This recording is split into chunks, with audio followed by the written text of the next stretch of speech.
Sorry, chat. Haphazard stuff going on in my life today, but yeah, it's all good. Welcome in. How are we? Started a little bit later than I would have liked to today, but we are where we are, and it is what it is. Welcome in, everybody. It's good to see you. We are here. We are doing it. We are doing the stream. Whatever is happening. What on earth is happening, chat? What on earth could possibly be going on? Is it things that I have said would happen? Surely not. How are you all? It's good to see you. We got amazing people in the chat already. All the hardcore mulers out here in force. We got Network, we got Ninny, we got Val, we got Middle-earth Marxist, we got Morrigan, we got Connor. Did I say Morrigan already? Yeah, Morrigan, Connor. Mia. How we doing? World peace achieved. Yeah. Yeah, that's what I'm hearing. I'm hearing that world peace has been achieved. I'm hearing that things are going fine. The ceasefire is going well, and nothing that I said would happen happened. That's what I'm hearing. Which is, of course, super fart bullshit. Hello, Bubble. Welcome in. A little psychosis flare up, but I'm doing clay sculptures about it, and it helps. Good for you. You can say my name twice if you want. I did do that. Yeah. Doing all right. Exercised earlier, just out the shower, feeling relaxed. Let's go. I'm going Joker mode. Is it US imperialism get its teeth kicked in by Iran and China still doing the Luigi wins by doing absolutely nothing? Yeah. Yeah. That is actually what is happening. Yeah. God, where do we start? Where do we fucking start? Let me tell you how my day's been. It's been good. I went and had breakfast with my dad. So that was nice. Got a nice free cooked breakfast that I didn't have to make, even though making breakfast is not that big a deal, but it was a nice posh one, and I didn't have to faff around making coffee or cleaning the kitchen. It's always a nice benefit. I enjoyed that very much. Had a big chat with my dad about global events and stuff, and why the best way to look at things is like if the USA lies all the time. It was very funny explaining to him that there was definitely no super secret rescue mission that happened this weekend, and it was all just nonsense and bluster. It was very funny watching him trying to figure that out. He said, do you know what he said to me, chat? This is great stuff. This is great Mule Dad content. This is great DJ Dad content. He said, so wait a minute. You're telling me that there's independent journalists out there who are reporting this stuff. Why don't they break into news stations and like run in front of the camera when they're live and go, this is the truth, they're not telling you the truth, yada yada. And I'm like, Dad, because they have security guards at the door. What are you talking about? We don't live in the 70s anymore. Activists used to do that in the BBC back in the day. And, you know. And they stopped that. They stopped that happening pretty sharpish. When those lesbians broke into the BBC and chained themselves under the desk of the Channel 6 news desk. Hello, Susie, how you doing? It was nice. It was funny that he was saying stuff like this. He was like, why is the news not reporting on this? And I was like, Dad, the news is incredibly biased. It's owned by a small bunch of billionaires. And that's it. And also, all live news is nothing of the sort. There's always a delay. Sometimes there's even like a 30-minute delay to make sure that like the transcript. I went on a date with like a transcriptor once who did the subtitles for live stuff. And she was like, yeah, we have like a period of like half an hour to to do that. And it's like, what? I thought you're doing this like to the minute. And they were like, no, that would be impossible. I was like, I'm learning stuff. This is great. It was a great day. I didn't see her again, which was sad because I really liked her, actually. But yeah, you're right. Live stuff is not live. I've been seeing liberals on Blue Sky saying, don't say taco, you'll upset Trump, and you shouldn't joke about Iranians being killed. Okay, the crazy thing is that I don't think that that's liberals. I think that that's people who are more commie and left-wing than liberals, which is annoying because you should be able to have a little joke. We should be allowed to have a little bit of a joke about what is happening.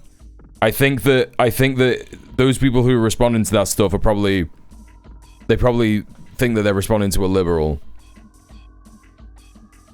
When the question is, why isn't the news reporting this? The answer is always because it doesn't make them money to report. Correct.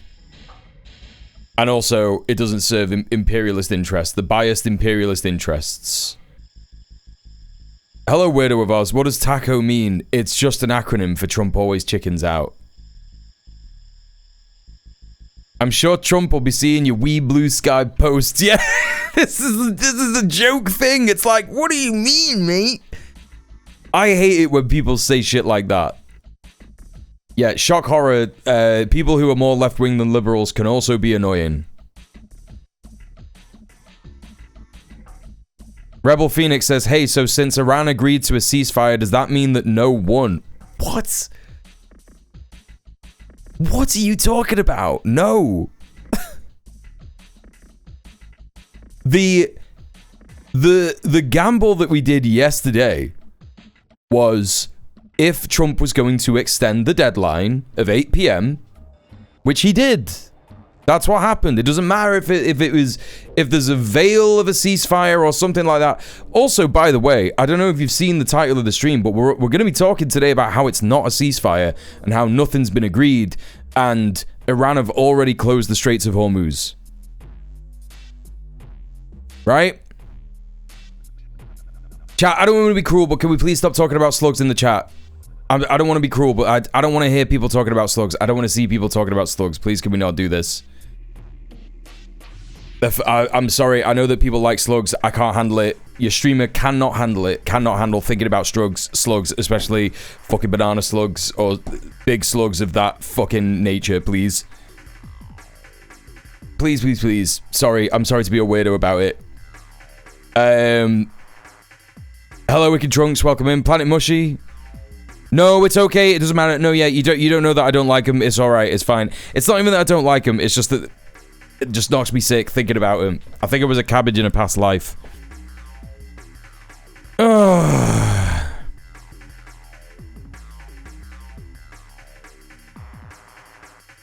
Chat know better. Chat. I didn't say that. Icky Trunks said that. What about crabs? Yeah, crabs are fine. It's literally just slugs and snails. I just can't stand the thought of him. Iran didn't agree to shit. Iran gave a list of peace demands and Trump claimed there was a ceasefire and liberals did Trump's stupid work for him. Correct. That's what happens. That is what has happened, yeah.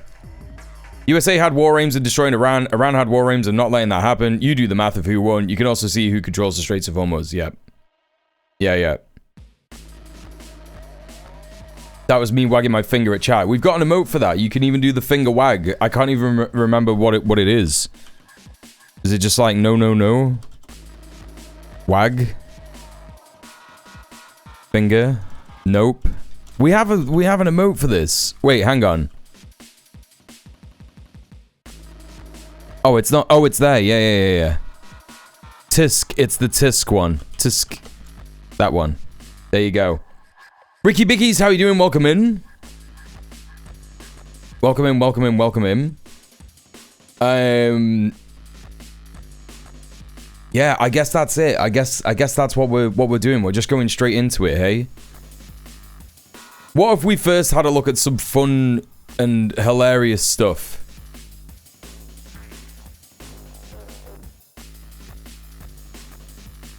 What if we started off in that way?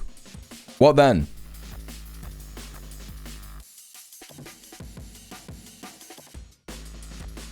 Rebel Phoenix says, that's weird given Iran TV.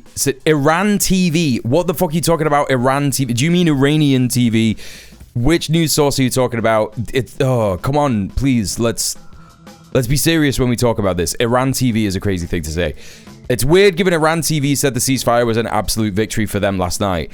Yes, the USA saying that they would like a ceasefire and reneging on a deadline where Trump said he was going to wipe a civilization off the face of the earth is a victory. It's a massive victory. It's a huge victory. Like, people's reading comprehension, like, you know, really stresses me out sometimes. It really stresses me out. And in terms of Iran agreeing to a ceasefire, it was agreed in principle if the USA adhered to all of the points that it said, right? Which is what they've said for a long time. If the USA does this stuff, then we will stop being at war with them, right? Now, there's a lot of high-grade demands in that 10-point plan that Iran gave, you know, the world last month or whenever it was, like a few weeks ago now. And it was always going to be the case that the USA would never do this. And Iran knew this. Iran knew this. The USA was never going to willingly get rid of all the troops in the troops in the region. They were never going to do that. They were never going to, you know, demand Israel, like, you know, disarm and shit like that. There's all this stuff. Trump declaring the ceasefire is the victory, right? Presumably, it was their maximalist level demands. It was, yeah. It was. It's pretty hilarious, I must say, seeing Trump raked over the coals by his own supporters. Yeah, I know, it's great. Like, this is the thing. Like, Iran said it was going to punish and humiliate the USA. That is what's happening. Hey, Emily. Hey, Atomic. Hey, Virulent. Who else is here? Grandpa Simpson. Hello, everybody. It's good to see you. I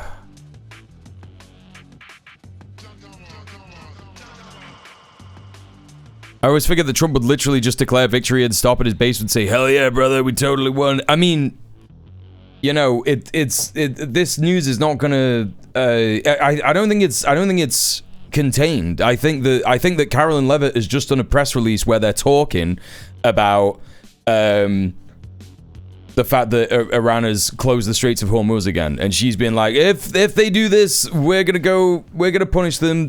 Donald Trump will punish them and shit like that. I've just eaten some beans on toast. They don't have any cheese on them. Fuck yeah, let's go. Let's go, brother. That's the kind of good news I want to see in the chat. That's the kind of news I want to see. All right. Chat, do you want to have a little look at a bit of right-wing core? That's it, lads. Load them up. You must be full now, Jeremy.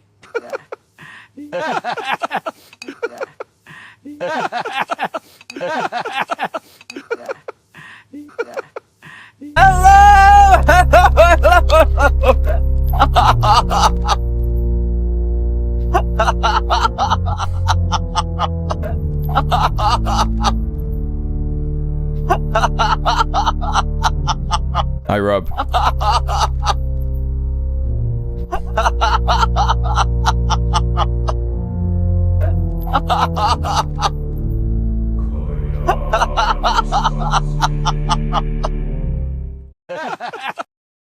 Good that, innit? Good bit of fun all around.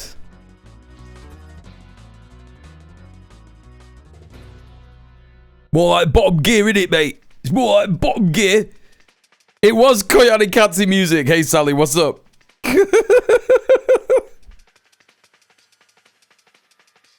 Yes, it was exactly like bottom gear.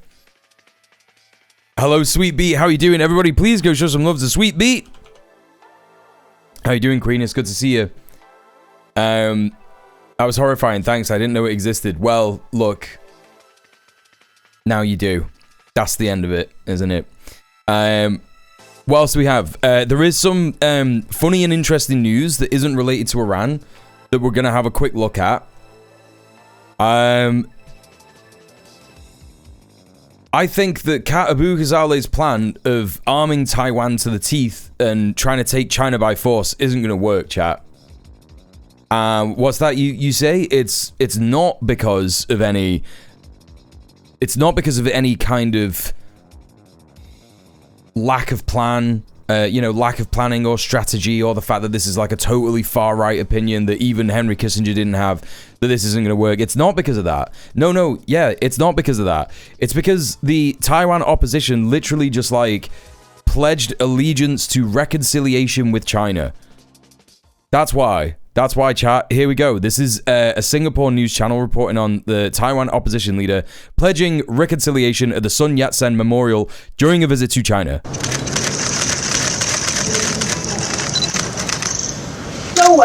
The core values of Sun Yat-sen's ideal, that all are equal under heaven, have always been equality, inclusiveness, and unity. We should work together to promote reconciliation and unity across the Taiwan Strait, to create regional prosperity and peace. The Chinese Nationalist Party successfully built Taiwan, Penghu, Kinmen, and Matsu into a fine society marked by democracy, freedom, the rule of law, and shared prosperity. Likewise, on the mainland, we've also seen and borne witness to progress and development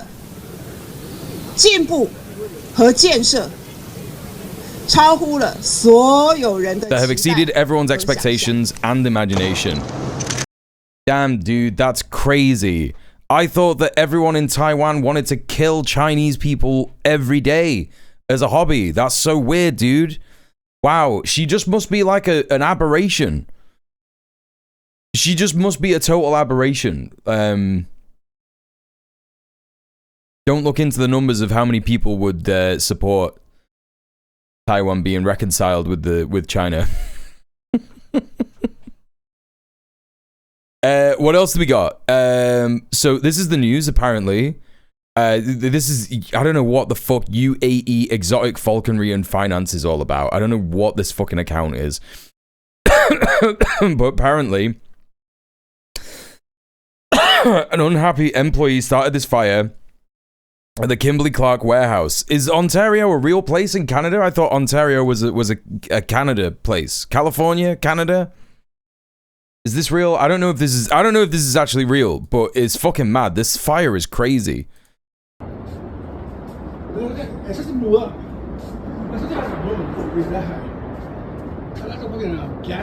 There's like 5 Ontarios. Oh, right.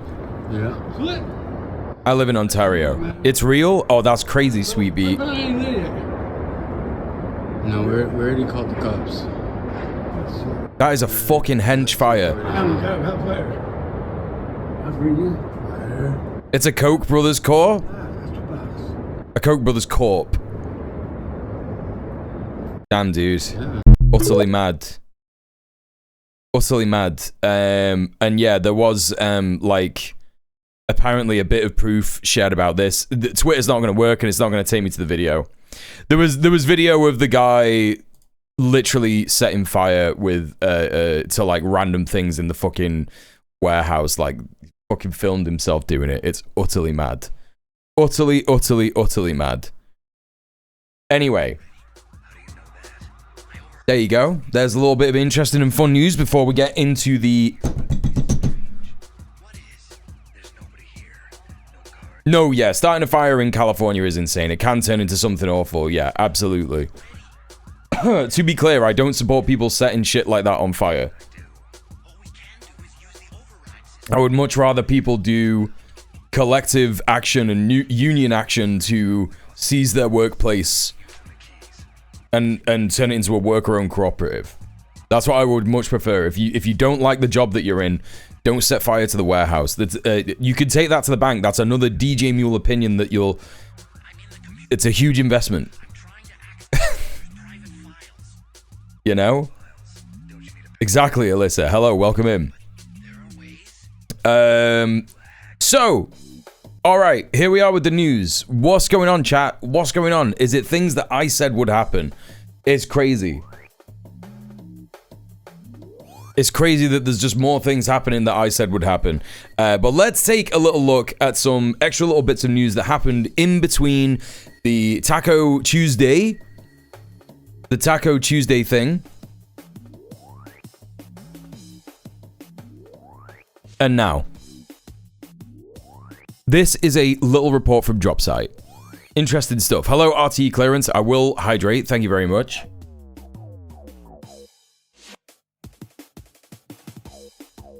Your stream was on point yesterday. Thank you, Alyssa. It was. It was. It's crazy that I'm just on point with stuff like this. You could be saying that I've been looking at this stuff for like the last... I don't know, year and a half. I was streaming for a lot longer than this before I had a big break, but you know, you do tend to learn a couple of things about this stuff when you just observe it regularly and exercise your critical thinking muscles, you know? Yeah, the commie burden of always having to be correct about everything. So, let's take a look, right? This is some reporting from Dropsite News. New reporting from New York Times reveals how Trump decided to go to war with Iran after a closed-door Israeli pitch and despite deep internal divisions inside his own team. A secret February 11th Situation Room meeting, Israeli Prime Minister Benjamin Netanyahu presented a four-part pitch for regime change, including a video montage of potential replacement leaders such as Reza Pahlavi. JD Vance was absent, stuck in Azerbaijan. Incredibly funny. Appearing alongside Mossad chief David Barnea and military officials, Netanyahu argued Iran's ballistic missile program could be destroyed in weeks. The regime would be too weak to close the Strait of Hormuz. Fucking... Street protests fomented with Mossad help could trigger an uprising. Kurdish fighters from Iraq could open a ground front in the northwest. Trump's response, sounds good to me. The next day, U.S. intelligence pushed back sharply. CIA Director John Ratcliffe called the regime change scenario farcical, with Secretary of State Marco Rubio adding, in other words, it's bullshit. General Dan Kane told the president, this is, in my experience, standard operating procedure for the Israelis. They oversell. Their plans are not always well developed. Yep. Trump dismissed regime change as their problem, but remained focused on targeting Iran's leadership and military. By February the 26th, at a Situation Room meeting, opposition inside the room was clear but fractured. Vice President JD Vance warned the war could spiral and drain U.S. resources, but ultimately said, you know, I think this is a bad idea, but I'll support you. This is the only amount of pushback that is possible in Trump's cabinet, right? This is the only amount of pushback that is allowed. It's a bad idea, but I support you. I think it's a bad idea, but I support you. That's the only thing that he'll accept. Rubio said regime change was unrealistic, but destroying Iran's missile program was achievable. Incredibly funny. Incredibly funny. Defense Secretary Pete Hegseth was the biggest proponent of the war and backed immediate action. It's painting a picture of, you know, I think that Sorka said in the chat the other day, there's going to be a film made like this in the future in the vein of Death of Stalin. And I can already imagine the Pete Hegseth character and how he's going to be played, like behind the doors. I'm ready to do this right now, sir. Commander-in-Chief, I'm your soldier. And it's like, you don't understand what a Secretary of War is, bro. You think that being a Secretary of War means being a soldier and doing whatever the fucking president says. Actually, being a Secretary of fucking War or Defense or whatever the fuck you want to call it is about understanding what your generals are saying to you and going, maybe this is a good idea. Maybe this is a bad idea. We're going to weigh up all the fucking options, take the best advice that I can, and make the decision, right?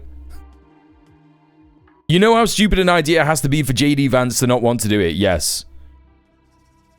Couch budget on that movie is going to be crazy.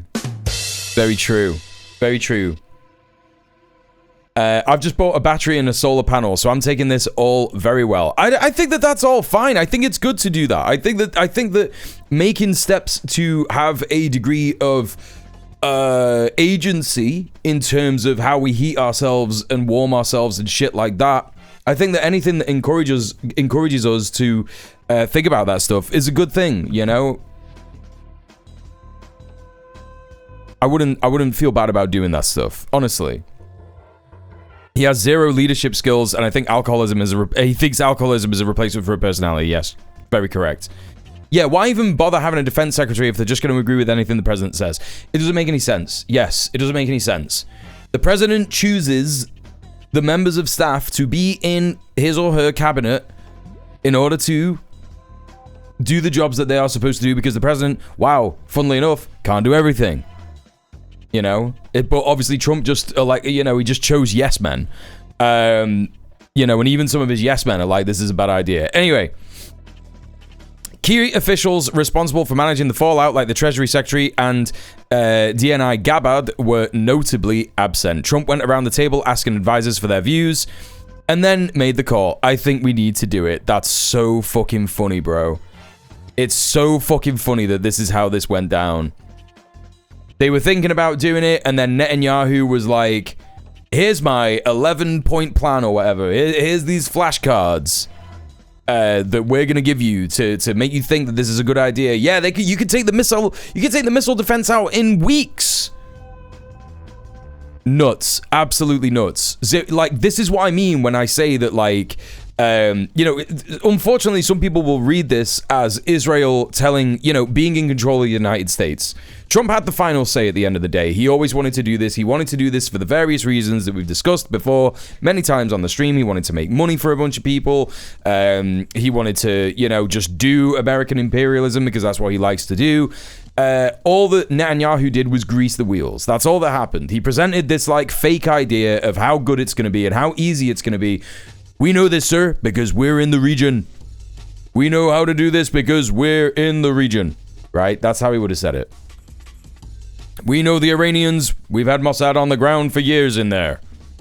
All that kind of nonsense. We've had all kinds of mad posting going on in the last 24 hours, including this one from this guy, Stephen Nelson, chief DC correspondent of the New York Post. Right? CIA used a secret tool called Ghost Murmur to find airmen in Iran. Ghost Murmur pairs long-range quantum magnetometry sensors with AI to find human heartbeats. No, it didn't. No, it didn't. No, this isn't what happened at all. It's just the most insane thing I've ever heard anyone say. Of course, it's the New York Post. Extremely corny, extremely dog shit. So yeah, that's great. That's some great stuff. We've had some responses to the... Yeah, no, COD Modern Warfare is not real life. Do we have the pilot's name now? We're never getting that pilot's name, dude. Also, hi. Sounds like quantum bullshit to me.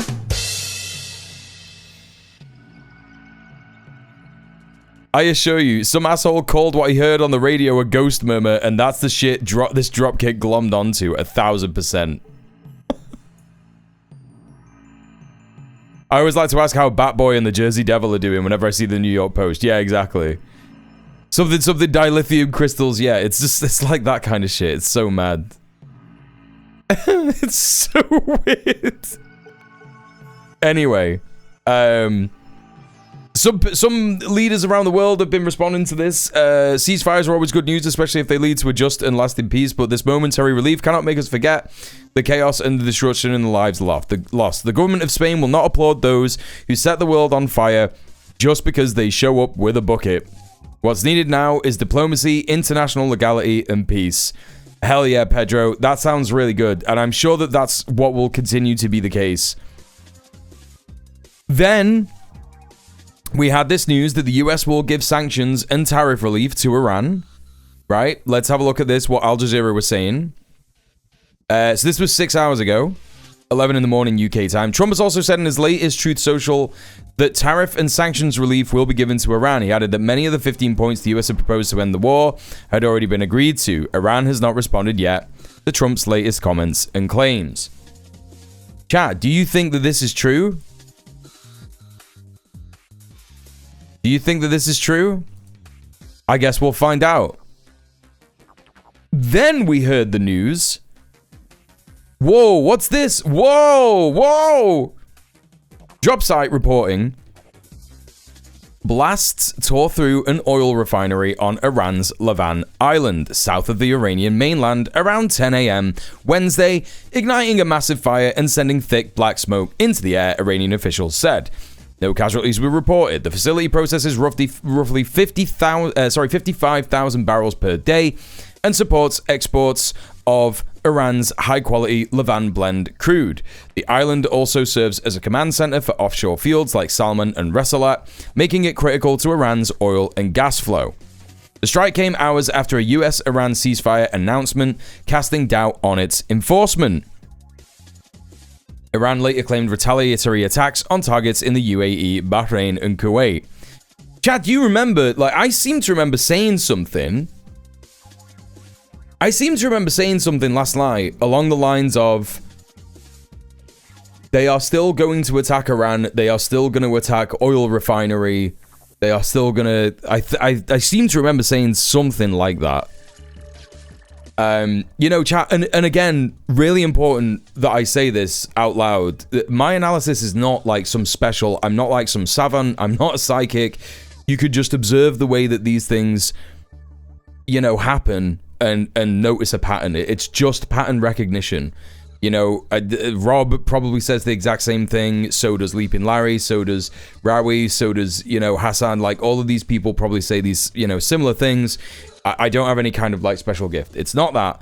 It's just very easily observable stuff that you can all learn to do as well. And you don't have to just, watch me do it. You can learn this stuff as well, right? You could read the news and go, do I believe this? Is this from a reliable source? Who's doing the reporting? What is the source for the reporting? Yada, yada, yada. It's critical thinking, right? So this has happened. They violated the ceasefire within 24 hours. Within 24 hours. It's absolutely crazy. I think it might even remotely be... I think it might even be less than 12 hours. Because when was the ceasefire announced? It was like... What? Fucking 11 p.m. last night? Or something? Also, hi, Nappers. And I think I saw Johnny come in here as well that I missed. Did I miss Johnny coming in? Johnny, hello. How are you doing as well? Welcome in. Yes. And hello, Nappers. What's going on? Yeah, it's about 11:30. Yeah, so less than 12 hours. Less than 12 hours and the ceasefire was violated. So Iran has responded. What else has happened? We've got video here from Al Jazeera. Let's take a look at the video and see what that looks like. So there you go. You can see this.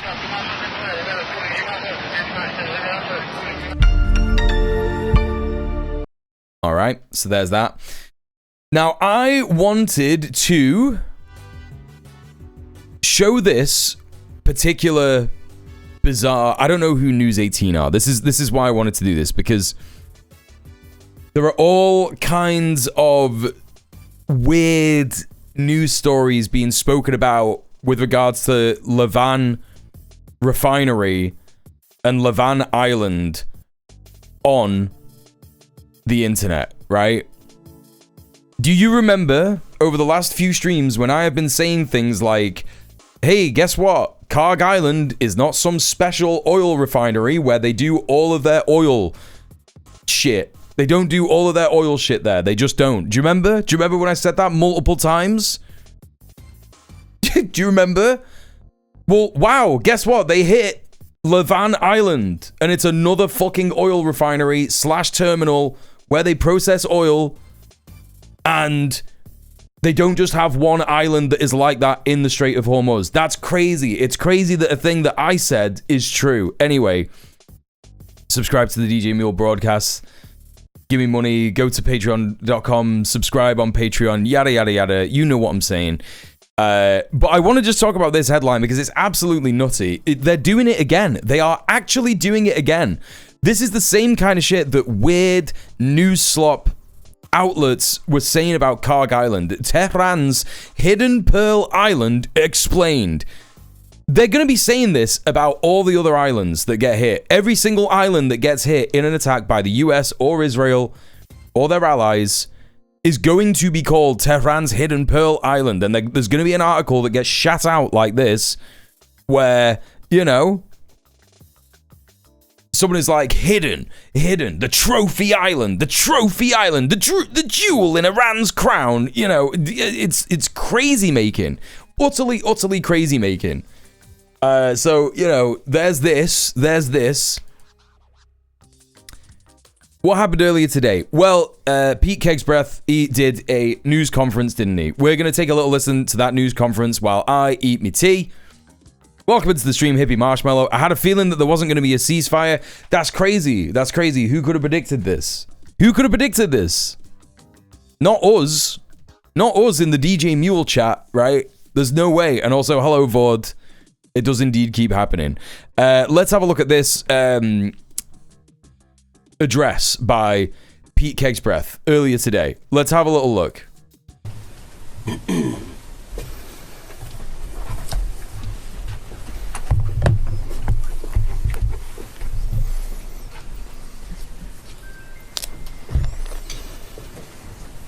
Iran has been a threat to the United States and the free world for 47 years. Chants of death to America, targeting our people, killing Americans, lying and blackmailing their way toward a nuclear weapon, so they thought. This is already so good. No longer. Not on our watch. Other presidents marked time and kicked the can down the road. President Trump made history. From the strike that took out Qasem Soleimani, to tearing up the disastrous Obama-Iran deal, to the precision campaign that obliterated Iran's nuclear sites in Operation Midnight Hammer, to the decisive military victory we just achieved in Operation Epic Fury.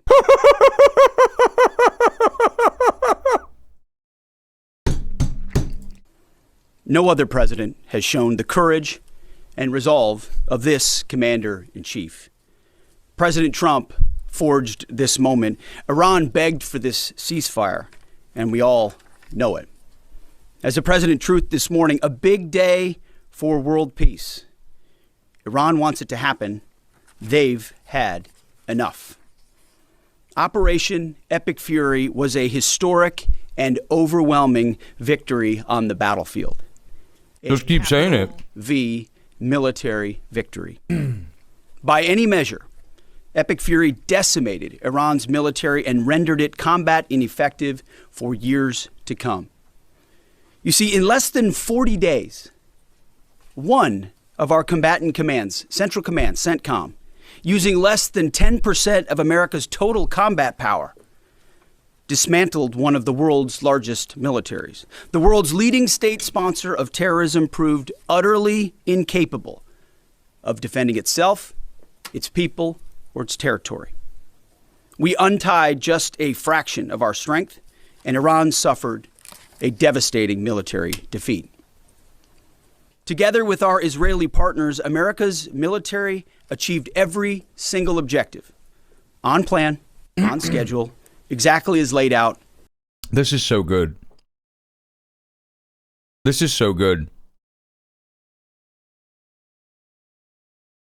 He's like, we won, man. We won. Capital V victory, bro. We did it. We did it all.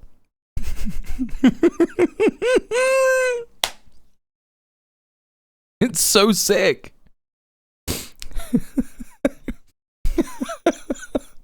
Capital V victory, bro.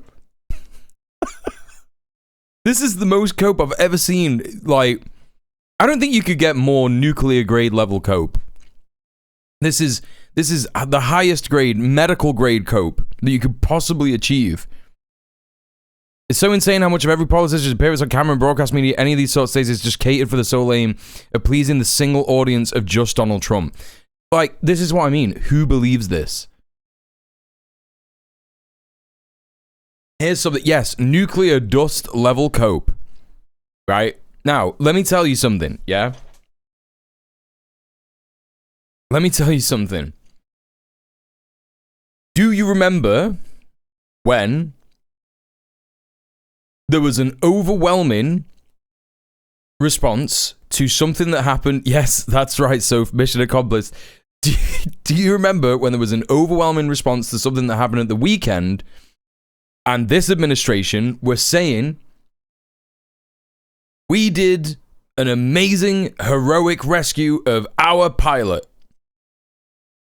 We did an amazing rescue. It was heroic. You could write it. It's going to be in the history books. It's, you know, this is so good. It's like Saving Private Ryan, but in real life.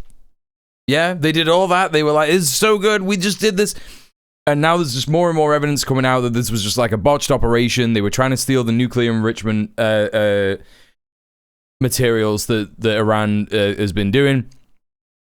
And they're doing the same thing now. They're literally doing the same thing now. They suffered one of the most humiliating days of all time where Donald Trump was mad as hell all fucking weekend to the point where he was posting that he was going to wipe an entire civilization off the earth yesterday, sending everybody into panic, especially the markets, right? And then later on, he was like, oh, we're going to do a 2-week ceasefire. Don't worry about it. It's all right. This is it's humiliating. It's completely humiliating. And so then now just like they're trying to spin it. They're trying to spin it. Now, what's the play here? What's the play? Yeah? What's the strat that they're using? Anyone want to guess in the chat? Anyone want to guess? If you've been watching the djmuel broadcast and been paying attention over the last few months, you could probably figure it out. What's going on? I'll give you a clue. It's the same thing that is going on in another situation exactly like this, with exactly the same words. Someone's going to get it. I am absolutely convinced someone's going to get it. I know that you will. I know you will. Did I miss anyone coming into the chat? Ninja Can, how you doing? Defense Secretary dead. Department of Sanitation Junior Officer dead. Street Sweeper dead.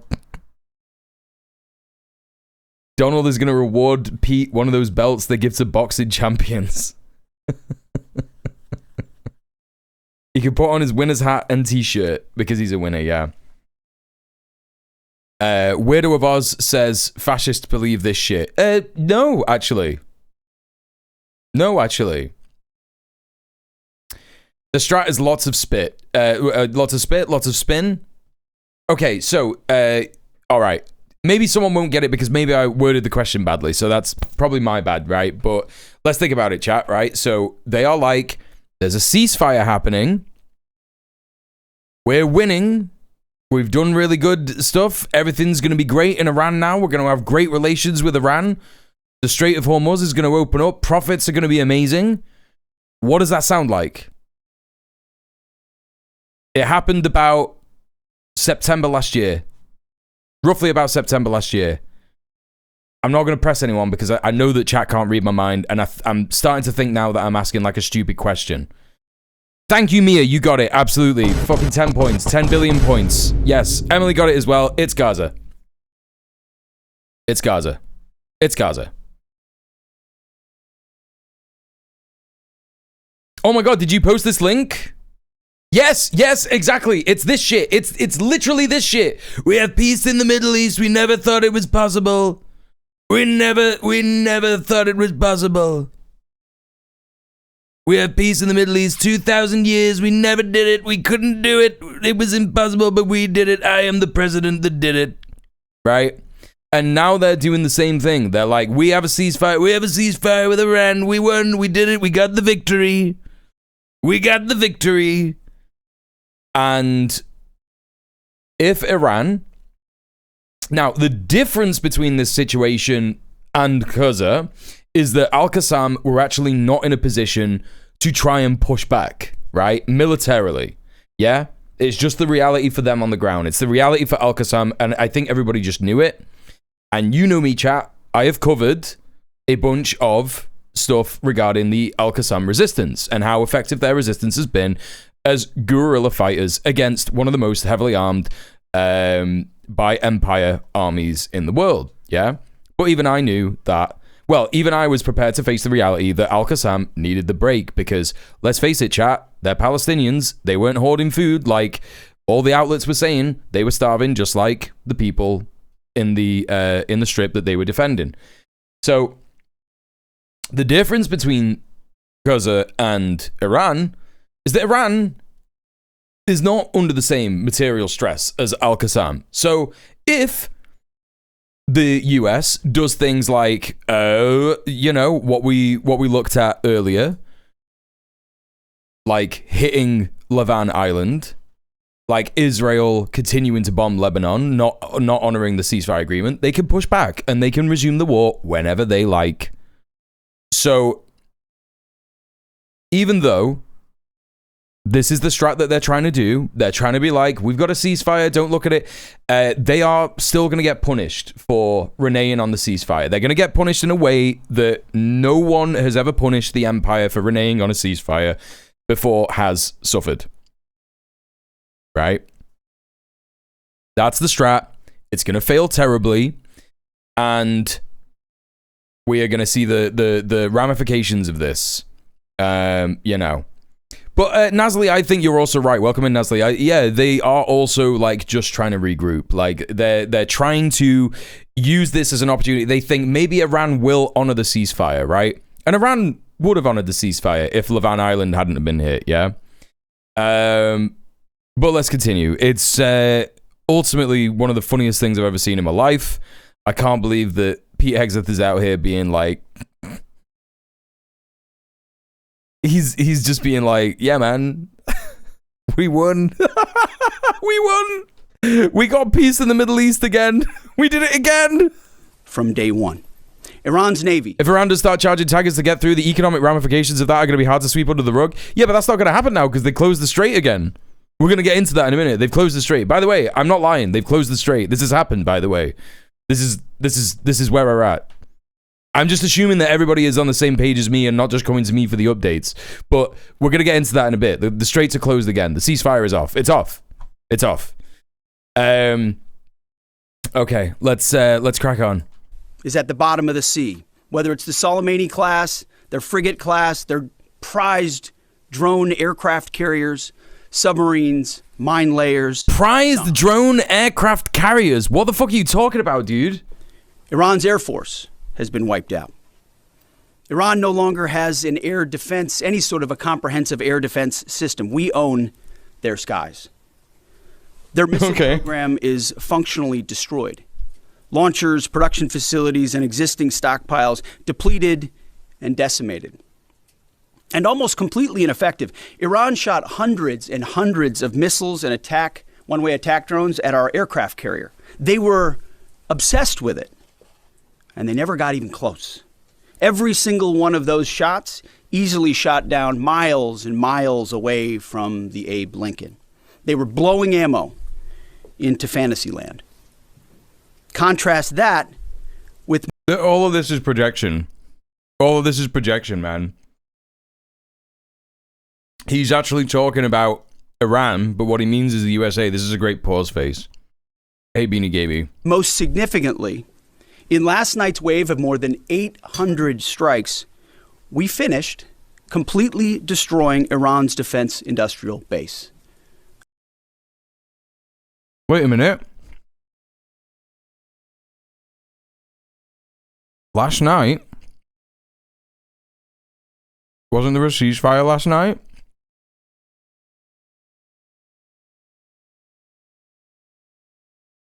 Pete Hegseth just said,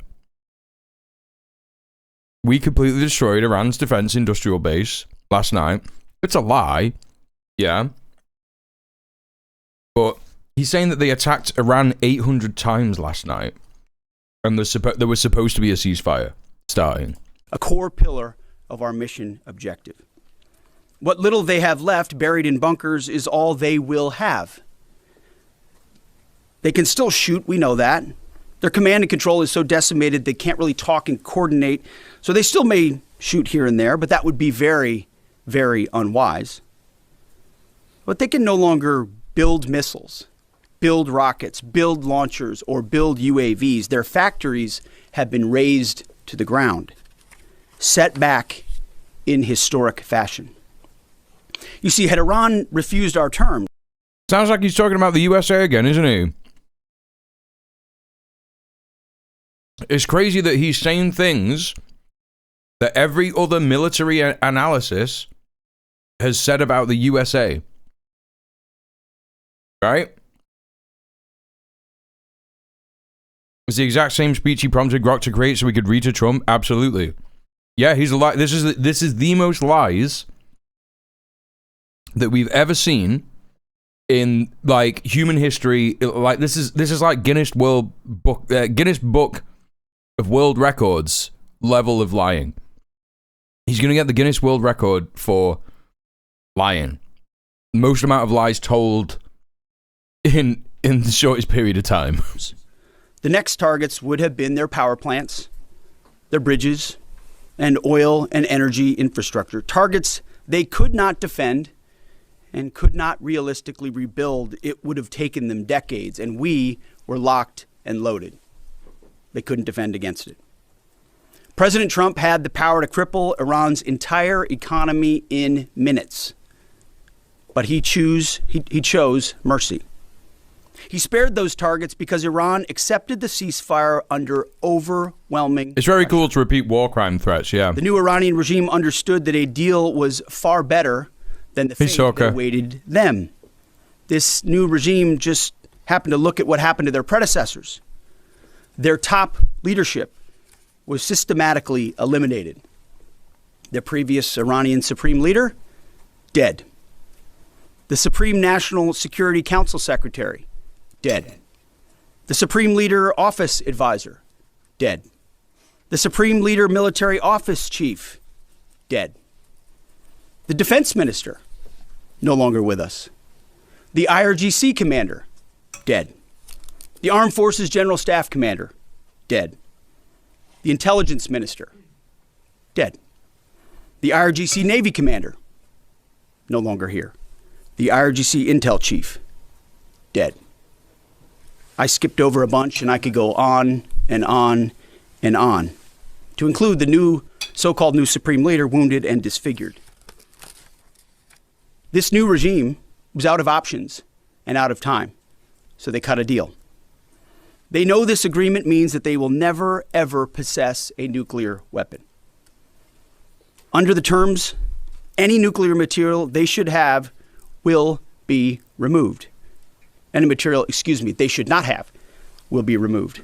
Right now, their dust is deeply buried and watched 24/7 overhead. The president. Are they making dust a thing? They're making dust a thing. They're making nuclear dust a thing. Under the terms, any nuclear material they should have will be removed. Any material, they should not have will be removed. Right now, their dust is deeply buried and watched 24/7 overhead. The president has been clear from the beginning there will be no Iranian nuclear weapons. Period. Full stop. Other presidents said it. President Trump did it. Operation Epic Fury. Less than 6 weeks. Clear mission. Decisive action. Overwhelming firepower. America first. A historic battlefield victory. For decades, Iran.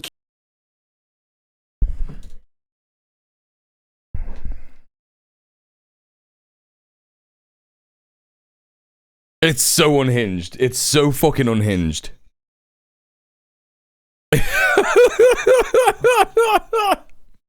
It's so mad. It's so mad. I can't believe it. Isn't he also saying... Wait, hang on a minute. Let's have a little look here. This agreement means that they will never ever have a nuclear weapon. Okay. They're admitting that they still have the enriched uranium. That's what's happening. Deeply buried and watched 24/7 overhead. The president has been clear from the beginning there will be no Iranian nuclear weapons. Period. Full stop. If nuclear dust gets wet, it's almost as dangerous as sand. Said it. President Trump did it. Operation Epic Fury. Less than 6 weeks. Clear mission. Decisive action. Overwhelming firepower. America first. A historic battlefield victory.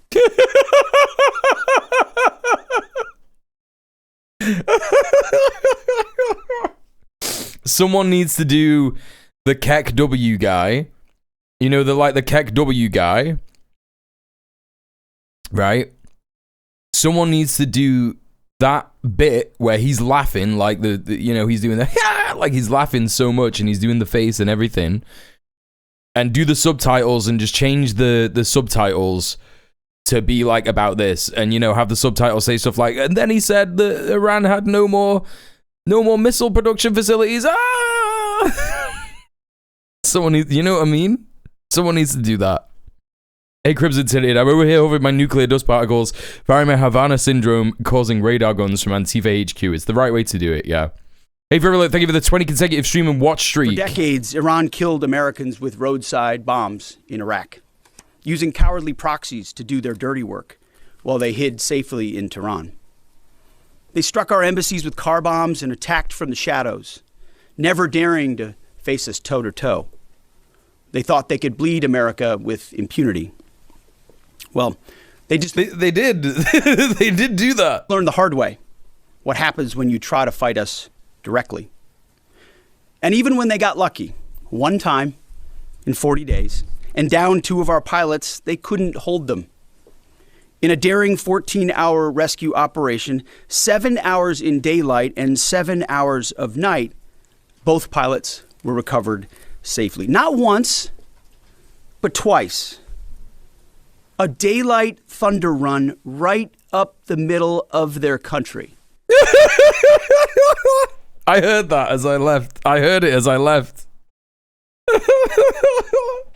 The one time they got lucky, we rescued the boys. We did it. We rescued the boys. Boots on the ground. A midnight raid right up the middle of their country. Boots.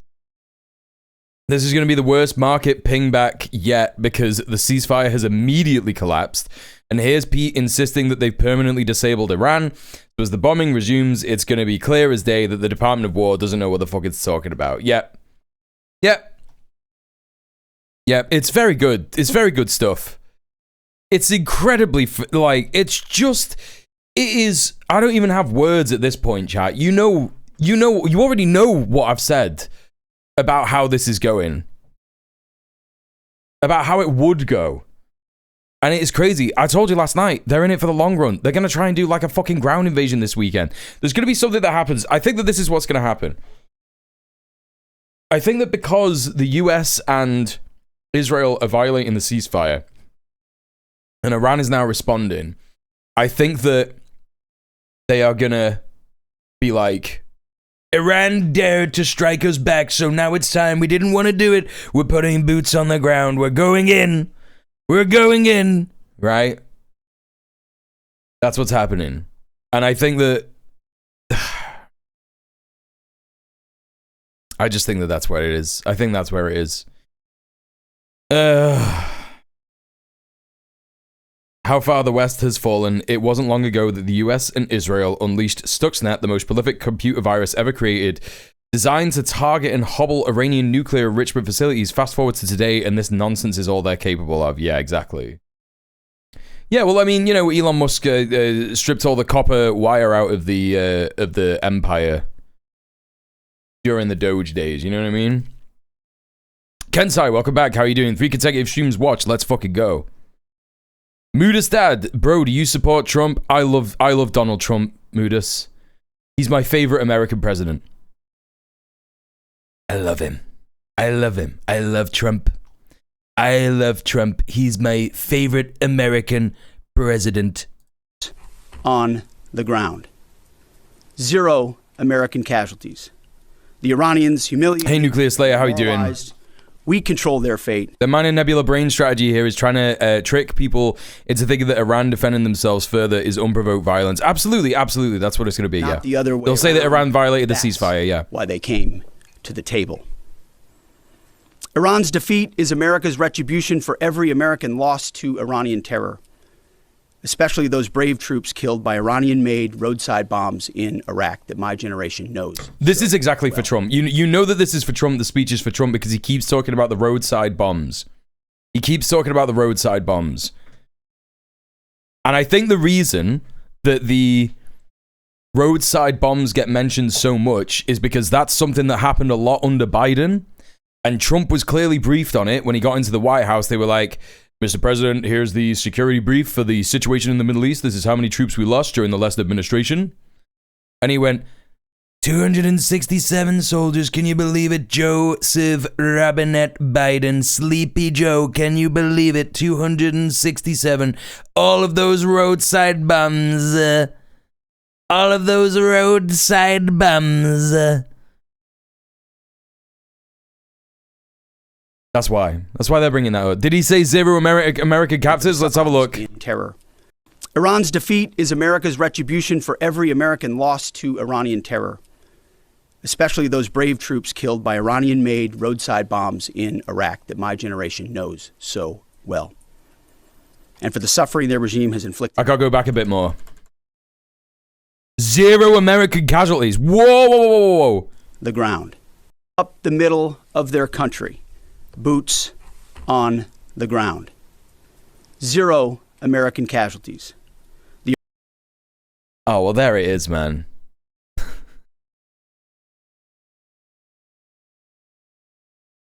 There it is, dude. There it is. They literally never stopped firing. They were firing as they were announcing the ceasefire. Yeah, exactly. They forgot to tell Israel the plan, though. No, there was never... No. It's easier than that, Ninja Can. It's not that Israel is the rabid dog and it's just doing whatever it wants. The USA was also just still bombing Iran at this time. There's not been a ceasefire. It's not happened. It's all... It's a total cynical ploy to, like, get the markets to calm down. The fucking oil prices plunged. You know, plunged last night as the ceasefire was announced.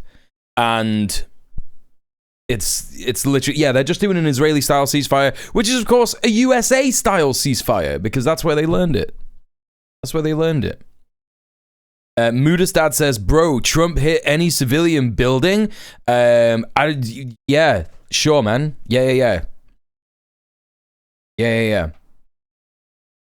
These motherfuckers, like, think they have some kind of, like, power now. It's great. It's great. Even the Trump trolls are just like so desperate. Like, your emperor has no clothes, man. He's got no clothes. Like, there's no, like, there was never really any kind of, like, power that you had anyway, in terms of, like, you know, what you think that you're coming into a liberal stream to trigger the libs, and I'm gonna cry, I'm gonna get triggered by the libs.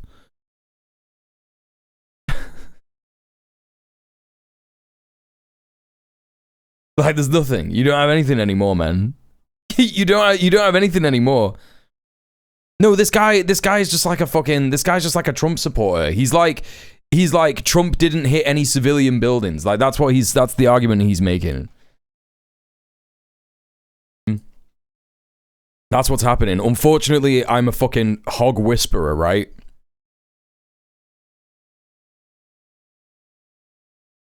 Time him out for 30 seconds. You think I'm gonna listen to you about who I should time out for 30 seconds? Tell you what, Virulent, I'll time you out for 30 seconds. How about that? How about that? I think you'll find I do what I want.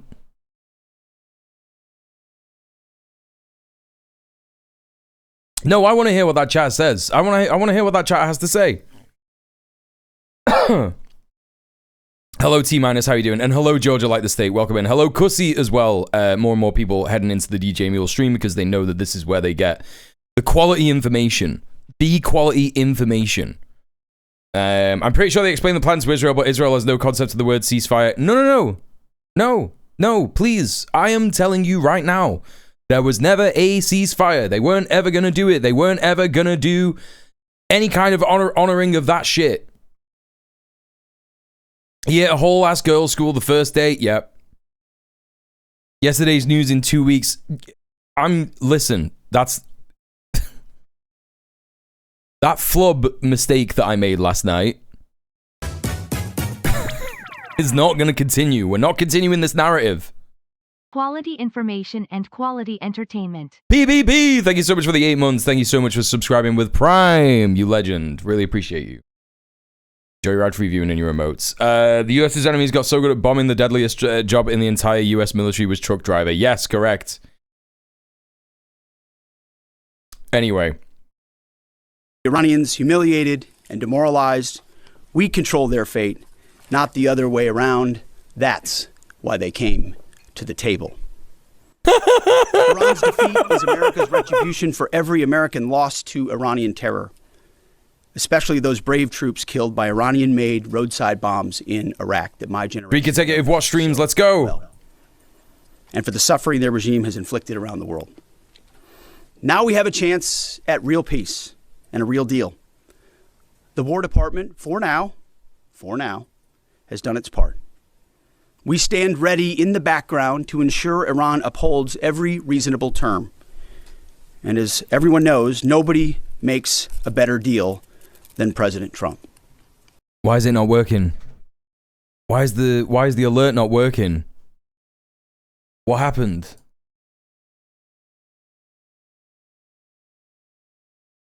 What fucking happened? Did it happen? Did it just like not show up or whatever? Oh, there you go. Mia, thank you so much for the 14 months. The brave IEDs. It's true. Braver than the troops. Hey, listen, what does that mean, chat? We have got a hype train on the go. And I normally have the hype train music ready to go. Today is not a day where that has happened. So I am sorry about that. But I found it during the time that I was talking. I found it. Goodbye, VOD watchers, for stuff like that. Welcome back, VOD watchers. Speaking of which, I got Melper a new brush today, and it's from the girl with the dogs. If you know that YouTube channel, you see her doing the grooming of the dogs and the cats and stuff, right? Krill needs to up his game. Krill's been overtaken. He's been overtaken as the chief gift subber. You know, I don't know how many gift subs Emily has done in total in the chat. Can I figure that out? Well, they're neck and neck this month, but I think of all time, how do I change that? Can I change that to figure it out? I don't know. They could very well be neck and neck at this point, because Emily came into this community and was just like gift sub, gift sub, gift sub, gift sub. So could entirely be overtaking Krill at this point. But anyway, what am I up to? What am I saying? I was talking about the new Melpert thing. The new Melpert comb. It's really good. It's actually really good. I'm not even... Total 98 for Emily. Right, there you go. So yeah, no, I think Krill's got like 268, so Krill does not need to up his game at all. I'm gonna show you it. This isn't a paid product placement or anything like that, I promise. It's literally just not. But I do, if anyone has a cat or a pet or something like that, and grooming him is a bit of a nightmare, it's really good.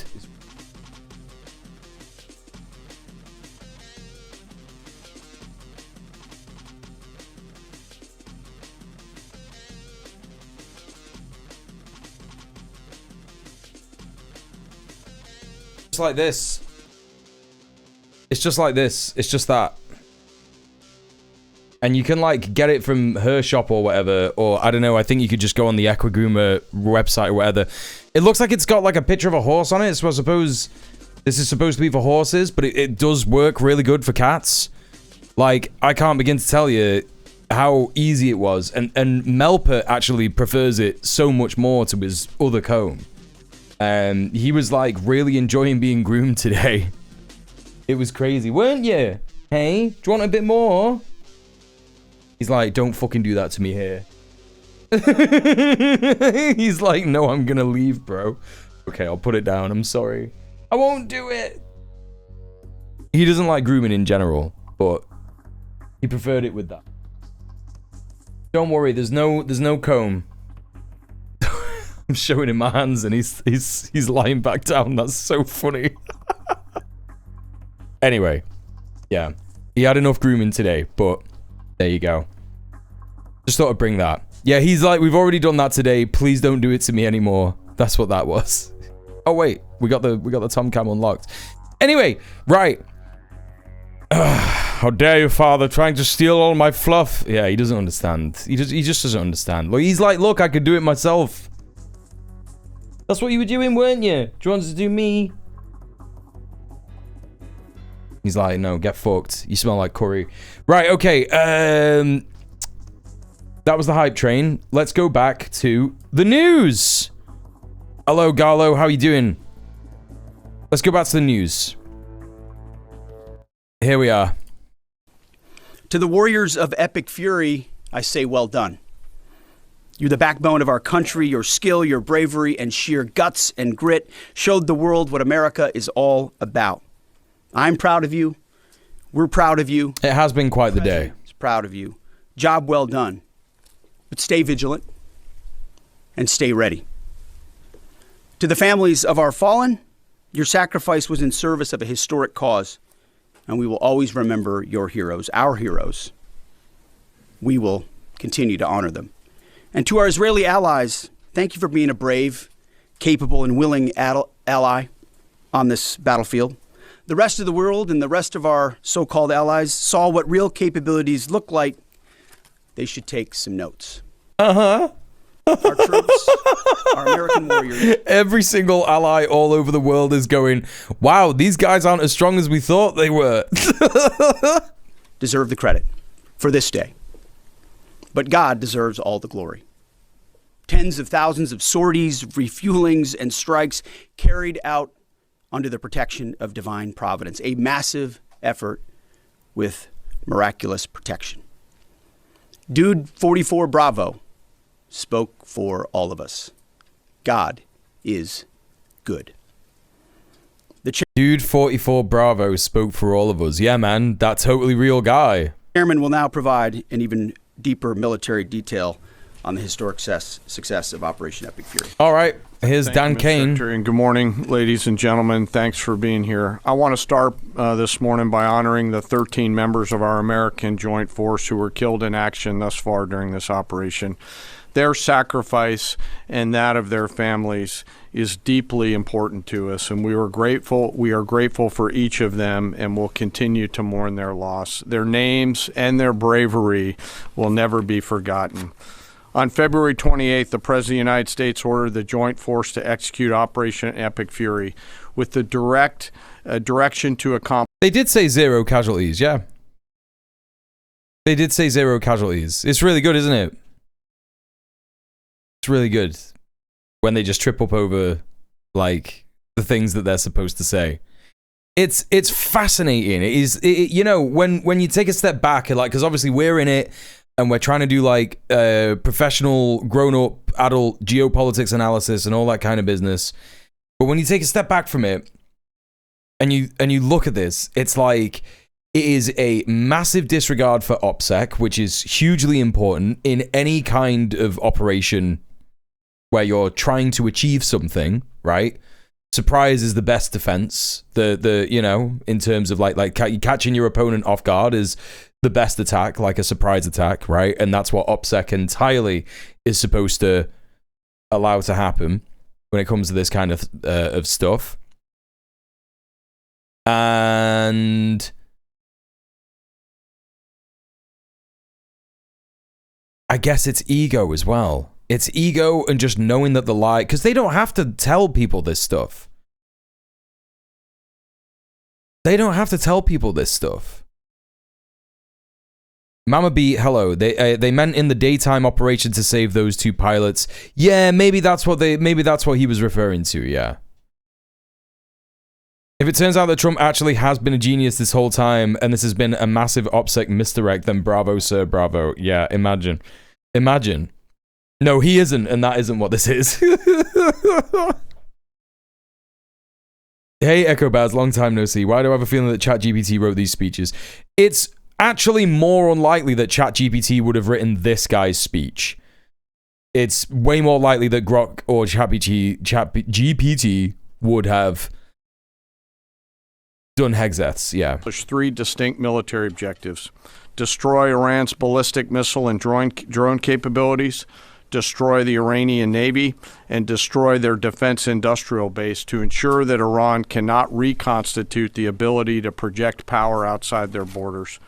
Over the course of 38 days of major combat operation, the joint force achieved the military objectives. It only serves to solidify Maoist Trump theory, J.D. Pondon. We welcome the ongoing ceasefire, and as the Secretary said, we hope that Iran chooses a lasting peace. But as Secretary Hegseth said, let us be clear, a ceasefire is a pause, and the joint force remains ready if ordered or called upon to resume. Chad, this is an admission straight away. Whenever this guy talks, he's going to be talking about like real realities of the war. All the pomp and attempts at charisma are out of the window when this guy's back. This guy's talking like the cold hard. This is the reality. A ceasefire is just a pause. We're probably going to start fighting again. Don't get excited. Yada, yada, yada. Like, but, you know, but they've already started fighting. You know, there is still a huge level of distance between reality and what this guy is saying still, but we're going to get more little nuggets of info actually from this guy. Resume combat operations with the same speed and precision as we've demonstrated over the last 38 days, and we hope that that is... And it's incredibly funny, right? Because Hegseth was just going like, we have had a victory. It's a victory, capital V victory. We completely destroyed him. And now Dan Kane's here like, yeah, if there's, you know, if there's a violation in the ceasefire, we'll start fighting again. Not the case. I want to congratulate and thank the leadership today at U.S. Central Command, including the Commander Admiral Brad Cooper, the Deputy Commander Lieutenant General Kevin Leahy, the Senior Enlisted Leader Fleet Master Chief Compton, and every one of the component commanders, senior enlisted leaders. The ceasefire has already been broken, Echo, yeah. Down at US. Both by the USA. It's not confirmed, but it is just so glaringly obvious that the USA did this, the strike on Laverne Island. It's not confirmed, but to me, it's just like, it's so obvious that it was them. It's so obvious that it was them. And of course, Israel is still fighting in Lebanon, doing ethnic cleansing in Lebanon. So that's just going to continue to happen. Central Command, who does not get called out for any of the credit, but grinds 24/7 to help offer the options that we bring to the Secretary and the President. I also want to highlight the forces in the United States European Command under the command of Alexis Grinkowicz, who protected the western flank in support of CENTCOM. And I want to thank our partners across the intelligence community. Our ability to see and understand what an adversary is doing help us to Laverne Island is Iran, as we must be on the battlefield. And that includes DIA, NSA, NGA, the CIA, and the National Reconnaissance Office, and others. He does sound like a cartoon character. I want to thank the other combatant commands who have thus far contributed along the way to U.S. Central Command. This includes Transcom, Stratcom, Spacecom, SOCOM, and Cybercom, all of whom poured all in support of CENTCOM's efforts. And I want to thank, as the Secretary did, our Gulf partners who fought alongside each and every one of us every day. You drop it a minute. You're dropping a minute, dude, because the Gulf have been saying again and again and again throughout the entire time of this war, in order to try and prevent Iran from striking their countries, that they are not letting the US use their country for military operations. And then General Dan Kane, General Raisin Kane, he just went all in and just dropped him in it, completely fucking dobbed him in. From the Kingdom of Saudi Arabia, the UAE, Bahrain, Qatar, Kuwait. He's Jordan, confirming all of the names. Joined us together. All the names of the and protect our people and our assets. He's doing all the names of the countries. He's just confirming it. Stand ready to do so again. And I want to thank my team at the Joint Staff, who work literally around the clock in order to help me offer the options that I must with the associated risks to the Secretary and to the President. They are the hardest working people that I know, and I am deeply grateful. He's got to have done it on purpose, right? He has to have done. Most importantly today, it's definitely not by accident that he just mentioned all that. I want to thank America's members of the Joint Force who've poured everything that they can into Operation Epic Fury, and their families who've worked 24 hours a day for 38 days. The Secretary and I could not be more proud of each and every one of you. And we deeply appreciate the support of the American people, who we know always have us in our thoughts and prayers. And we can feel this literally every single day. As the Secretary said, the United States has devastated the regime's ability to harm Americans and our interests for years to come. Since the beginning of major combat operations, the United States Joint Force has struck more than 13,000 targets, including in that 13,000 more than 4,000 dynamic targets that popped up on the battlefield and were immediately addressed, thanks to the exceptional command and control. 4,000 dynamic targets that popped up on the battlefield. So he means moving targets. System and intelligence, acumen, and agility of our joint force. CENTCOM forces destroyed approximately 80% of Iran's air defense systems, striking more than 1,500 air defense targets, more than 450 ballistic missile storage facilities, 800 random people hate Star Spangled Shit storage facilities. All of these systems are gone. We've devastated Iran's command and control and logistical networks, destroying more than 2,000 command and control nodes and degrading their ability to target U.S. and friendly forces. It is, and we know this, incredibly frustrating right now to be a lower level Iranian commander trying to fight your fight. As the Secretary said, the Iranian Navy now lies mostly at the bottom of the Arabian Gulf, and we assess that we've sunk more than 90% of their regular fleet, including all of the major surface combatants. This whole, oh, we had X number of targets is absolutely wild. No one measures success like this. This is the kind of asshole who claims they have hundreds of citations and all they've done is print out every page of Google. Yeah, 1,000%. They know that because that's how US commanders are feeling. Exactly, it's all projection. He's continuing the projection that Pete was doing. The Secretary said 150 ships are at the bottom of the ocean and half of the IRGC Navy's small attack boats. Joint fires projected from the land, sea, and air executed more than 700 strikes against naval mine targets, and we had assessed that we destroyed more than 95% of their naval mines. And perhaps most importantly, we've destroyed Iran's defense industrial base, their ability to reconstitute those capabilities for years to come. We attacked, along with our partners, approximately 90% of their weapons factories. Every factory that produced Shahed one-way attack drones was struck. Every factory that produces the guidance systems that go into those drones was struck. Their missile defense industrial... Yeah, how many Iranian commanders are trapped on an aircraft carrier with overflowing shit from the clogged toilets? Exactly. Base is shattered, with more than 80% of their missile facilities gone, as well as their solid rocket motor production capability. Solid rocket motor production capability. That sounds like fucking word salad, man. Did he mean to say solid fuel rocket motor production? I think he meant to say solid fuel rocket motor production. Years for Iran to rebuild any major surface combatants, as more than 20 naval production and fabrication. Yeah, it's crazy how all the fucking aircraft got shot down on the weekend, isn't it? 80% of Iran's nuclear industrial base was hit, further degrading their attempts to attain a nuclear weapon. Throughout Operation Epic Fury, our joint force struck at the heart of Iran's ability to project power and threaten the United States and the region. And in order to do this, it required the service and sacrifice of more than 50,000 American warfighters deployed across CENTCOM, EUCOM, and stateside. The Joint Force flew more than 10,000 missions, including 62 bomber missions, 18 of which flew round trip from the United States to deliver bombs on military targets. Each of these missions was more than 30 hours in duration, and we did that 18 times. No other military in the world can do that. And it's... Sorry, what?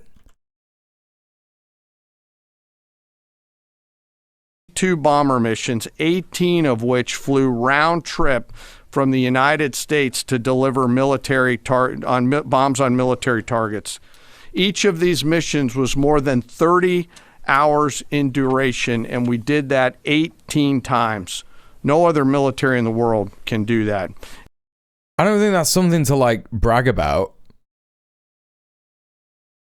We flew planes all the way from the United States to Iran, and dropped a bomb there. Why couldn't you just do it from your air bases in the region, dude? Oh, that's right, because they got fucking pwned. You know, like what he's admitting there is that they had to overstretch their missions and get their fucking pilots to work overtime in order to do any kind of bombing. They were probably the ones conspicuously landing in the UK. Well, I mean, he just said that they flew from the United States, did an entire round trip all the way to the Middle East. So they might have refueled on the way, I guess. But, you know, I don't know. They could have landed in the UK. They could have done. It could just be lies. That's what I'm saying. That's why I'm casting doubt on this shit. It's like, you really, like, if this is what you're claiming, if it's true, it just means that you are admitting that your supply lines were like super stretched and you weren't able to like do these operations as efficiently and effectively as you could have done them, because all of your bases got completely destroyed in the region, right? You know? Yeah, they have the ability to refuel in the air. You might be talking about that. But again, this is just like so inefficient. So inefficient. Nobody is acknowledging the Fairfax air traffic. Yeah, except for all the fucking like UK leftists who are like, hey, we're complicit in this war. We're participating in this fucking war. Doesn't matter what Keir Starmer says. We watched a video on that the other day on stream, by the way. Why would the administration do that? As in lying. Yeah, no. They famously don't lie, right? It's a testament to the logistical. I want to know the real number of American casualties and wounded. Yeah, me too. Serves behind. I think that we could probably safely say it's probably 1,000, to be honest. It's probably about 1,000. There's probably 200 that fucking died in this botched operation on the weekend. And then there's probably another like 800 that got murked off in bases all over the region that they're just like not talking about. I cannot thank Transcom and the Air Force Tanker and Mobility Force more. Combined with Army and Navy joint fires, we stuck more than 13,000 targets. And along with our Gulf partners, we've thus far intercepted 1,700 ballistic missiles. Hey, Olo, how you doing? Welcome in. Defending our forces and our partners in the civilian population. And we remain ready to do so should the need arise. Along the way, we consume more than 6 million meals, and by my estimate, more than 950,000 gallons of coffee, 2 million energy drinks, and a lot of nicotine, but I am not saying that we have a problem.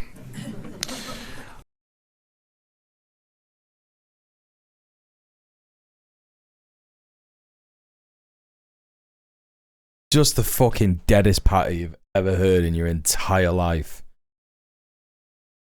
Just like the guy that gets talking to you at the pub that you're just like, you're not funny, man. You're actually just not funny. I've laid out the statistics, but it does not truly capture the nature of combat. This is gritty and unforgiving business. It's chaotic, it's hot, it's dark, it's unpredictable, and there's always unknowns. And our people proudly walked into those unknowns and continue forward. And through it all, the Joint Force has demonstrated the unwavering resolve that the nation demands. What was even the point of agreeing to Iran's proposal? Okay. Everybody needs to like understand the realities of what this 10-point proposal was, right? Do you remember a couple of weeks ago, which was like the first time that Trump was saying that Iran wanted to make a deal, right? He was like, they're desperate to make a deal. I think they're going to make a deal. We're going to have a deal. There's going to be a deal next week, right? During that time, the USA issued like a 15-point surrender plan to Iran, which was a joke. And we all looked at it and we were like, this is a joke. And they rejected it entirely, right? They totally rejected it entirely. And they said, what we'll do is we will send a counter proposal. If they're serious about this, we'll send a counter proposal, right? So that's the first thing to make sure that everybody knows. The ceasefire proposal was initiated by the USA, and it was essentially a surrender document. They were like, you should surrender, right? I think we covered it here on the stream. I'm pretty sure we did. It's hard to know. This month has been crazy in terms of like time perception for me. But anyway, I could be getting some of the dates wrong. But that was what was happening. That was what happened, right? So there was this proposal sent by the US. Iran was like, this is silly. No one would ever agree to this. Here's our version of that. And then, you know, they were talking about this fucking potential fucking deal with the Pakistani prime minister literally just like yesterday. It's like I was saying on stream yesterday. This guy woke up in the morning today and his aide was like, Mr. Prime Minister, the USA is saying that you are administrating talks, you're facilitating talks between the USA and Iran, right? Right? And the guy went, what? And he was like, the deadline's tonight. He went, what? That's what happened. And then all of a sudden, it's like, we've agreed to Iran's counter proposal from last week. Right? And that's why it's all confusing. It's like, yep, Iran has submitted a proposal. It's really good. But the only proposal that they have submitted is the counter proposal that they sent last week. Right? Do you know what I mean? Or not last week, maybe the week before. Again, yeah, you're saying for weeks, Garlo Mango, and I think you're right. I think that this has been in play for weeks, right? And I don't think that Iran ever expected the USA to, take it seriously. But at the end of the day, that is what is, that's what they're saying that they've agreed to. But at the end of the day, the reason that Trump said this stuff is just literally like, there to like calm down the markets. Right, that's all it is. It's just to calm down the markets. So whatever he said last night, it's a smokescreen. It doesn't fucking matter, and it never mattered. All that mattered was the markets had a huge plunge, and it will remain that way for a little bit, and then there'll be more fighting. They'll try and do a ground invasion at the weekend, or they'll do a ground invasion next week. So, I think it's not just market manipulation. I think it's also to try and tell the American people that there's been a win, and it's also to try and demonize Iran further if they respond to any violations of the ceasefire, because the US would never admit to violating the ceasefire. So they will turn around and be like, look at Iran, they're evil. We had a ceasefire and they violated it. Can you believe it? They're so evil. We're dealing with an evil regime. We've got to go in there with the troops. We've got to go in with the troops. We got to make it happen. Israel did this for 2 years. Literally for 2 years. Exactly. Like, we're going to say there's a ceasefire, then there's not a ceasefire. We're going to do a ceasefire, we're not going to do a ceasefire. Yada, yada. This is what the empire does. Literally, this is what the empire does. We're going to negotiate. They're doing negotiations. We're having a negotiation. It's not going well. They're trying to say they want other stuff. They're going to say the ceasefire happened. Blah, blah, blah. Yeah. Ceasefire deal, immediately bomb them. When they retaliate, blame it on them. And where did they get that from? Where did Israel learn that from? America! America! Fuck yeah! Don't forget about the JFK strategy. Amidst the flurry of proposals between him and Khrushchev, Kennedy picked one to agree to and ignored the rest, and said, we agree with the proposal, and ran with it exactly. Exactly. It could be anything. There is still the fog of war.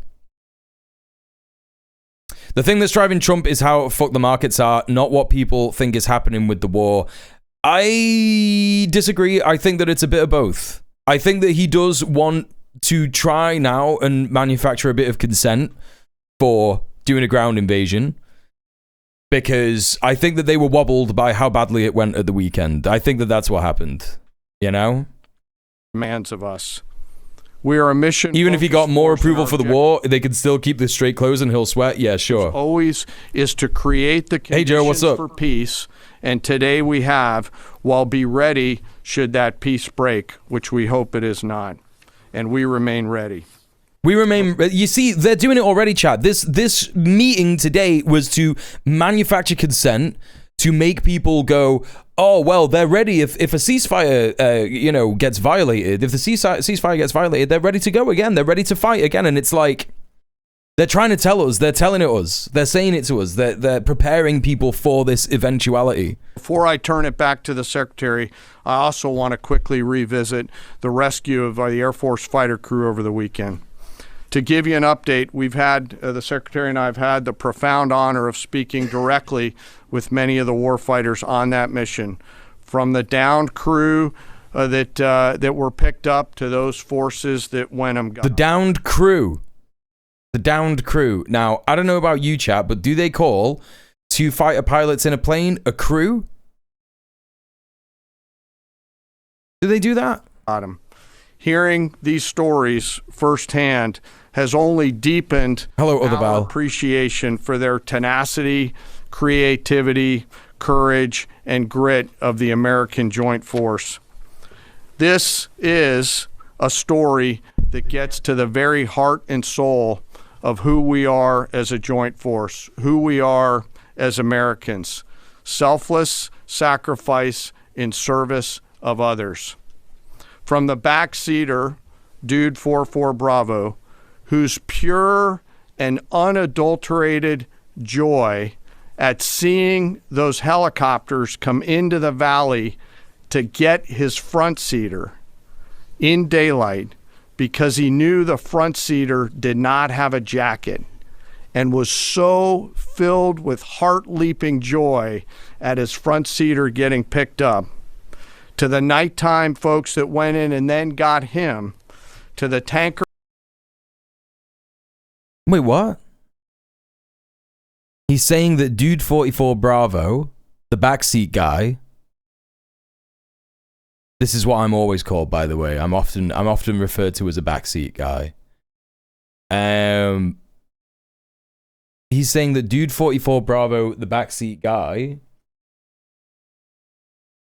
was very excited to see that the helicopters were coming in to rescue his front seat guy.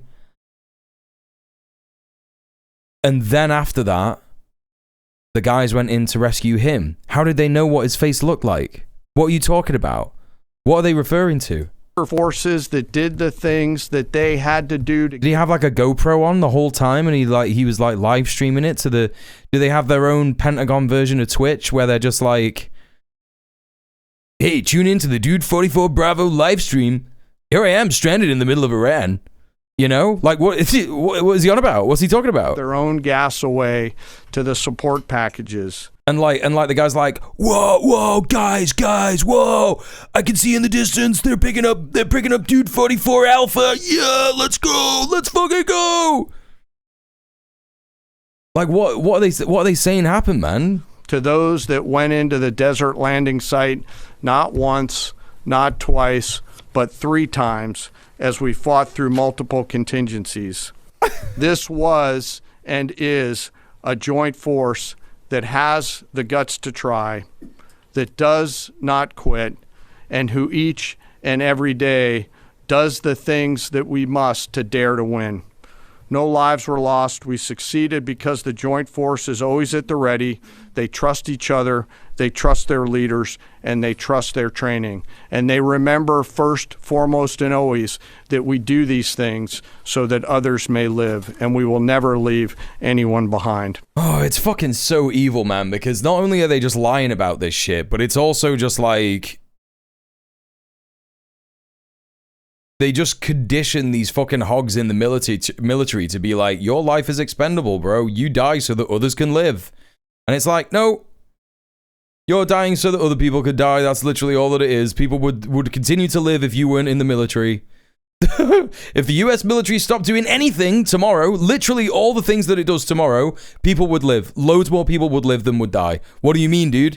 The success of Operation Fury thus far, and we hope it remains, culminates with this incredible rescue over the weekend, a direct example of the professionalism and courage of the United States military and our joint force.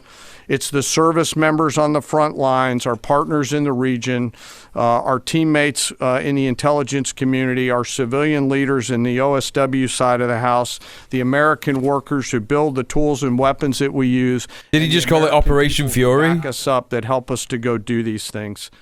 We stand here. I stand here humble today. Operation Epic Fury 2. Operation Fury. But frankly, not surprised by what the Joint Force has been able to do. Imagine Chucky Charlie making wearing a combat helmet and saying, "Parkers!" Commitment to each other, their mission, and to our country. It is an incredible, deep honor for me to be a part of this Joint Force. Hey, Blue Terry I'm Teddy, humbled by that's too the embarrassed to service say the and epic part. sacrifice each and every day that I He said am it alone lucky before. enough to He said it see. alone already. And finally, as I always do, I ask that we never forget our fallen and their families, especially those 13 fallen from Operation Epic. Why does he sound so bored? This is what it sounds like when you've had the Neuralink installed. This is what it sounds like when Elon Musk puts a chip in your brain. Fury. May we always be worthy of their sacrifice and honor their legacy. And with that, sir, I'll turn it back over to you. Thank you, Mr. Chairman. A Great. few questions. Alexandra Ingersoll, One America News. First of all, thank you to our troops. What role is our military playing in escorting vessels through the Strait of Hormuz at this point? And the president said on Truth Social that the U.S. will be hanging around to make sure everything goes well. Obviously, Mr. Secretary, you just mentioned, we know the scars from hanging around in Iraq for decades. But what does that entail in terms of our military presence at this juncture? Yeah, we'll be hanging around. We're not going anywhere. We're going to make sure Iran complies with this ceasefire, and then ultimately comes to the table and makes a deal. So we'll stay put, stay ready, stay vigilant, as the chairman laid out. Our troops are prepared to defend, prepared to go on offense, prepared to restart at a moment's notice with whatever target package would be needed in order to ensure that Iran complies. As far as the Strait, Should we take a look at what the president was truthing? Should we take a look at what the president was truthing? The United States will work closely with Iran, which we have determined has gone through what will be a very productive regime change. There will be no enrichment of uranium, and the United States will, working with Iran, dig up and remove all of the deeply buried B-2 bombers' nuclear dust. What? Deeply buried B-2 bombers' nuclear dust? Is he trying to say that they buried planes under the ground? But B-2 bombers are American planes. What does he mean? Also, we're making dust a thing. Nuclear dust is a thing. Hell yeah, dude. I can't wait. I can't wait. We're in the age of nuclear dust. The dust must flow. It's not the spice. It's the dust. It is now and has been under very exacting satellite surveillance Space Force, in brackets. Nothing has been touched from the date of attack. We are and will be talking tariff and sanctions relief with Iran. Many of the 15 points have already been agreed to. Thank you for your attention to this matter, President Donald J. Trump, right? He's trying to say that the bombers buried the dust. He is trying to say that. You're right. He just said it in a grandpa pedophile way. You're right. That is what he was trying to say. Let's see. He's saying so many things. He's saying so many things. It's great. It's really good. So he also retweeted last night the official statement of Iran. And this was written by Syed Abbas Araghchi, the foreign minister of foreign affairs. And I don't know if he sees this like major thing here. If attacks against Iran are halted, our powerful armed forces will cease their defensive operations, right? He's also talking about the 15 points. Right? I don't know what this is, by the way. He said nuclear dust twice now. Did no one correct him last time? Well, he said nuclear dust twice in presses. So actually out of his mouth, he's been saying nuclear dust at least more than once. And now he's written nuclear dust. And Pete Hegseth said nuclear dust in that press conference that we just watched. He's trying to suggest that Iran agreed to the 15-point proposal. Yeah, that's exactly what it is. Yeah. That's what he's trying to say. He's trying to say that Iran have reneged and we've won. We've won this fight. We've won. We forced them into submission and they're going to surrender. Yeah. This is great. The alleged statement put out by CNN World News is a fraud, and CNN well knows the false statement was linked to a fake news site from Nigeria and, of course, immediately picked up by CNN and bled out as a legitimate headline. The official statement by Iran was just released and posted on Truth below. Authorities are looking to determine whether or not a crime was committed on the issuance of the fake CNN World statement. He's just saying that he's going to arrest fucking journalists. Oh my god. He's like, if anyone tells the truth, they're getting thrown in jail, bro. That's how we're doing it. And then he's posted again. No one can believe that fake news. CNN put out a knowingly false and dangerous statement pretending it came from the upper levels of the Iranian government. It didn't. It was totally made up and posted as a headline for purpose of perhaps inflaming a very delicate situation. It was a new troublemaking site from Nigeria, and CNN just got caught. Okay, listen. He's Streisand affected this. I wasn't even interested. I wasn't even interested in figuring out what this had to do with anything. But now I want to read it. Now I want to read what the CNN World News thing was. Does anyone know what he's talking about? CNN World News Iran ceasefire. Let's see what that brings up.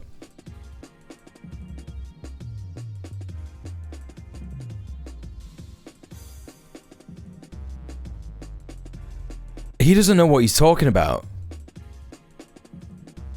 I don't even know if...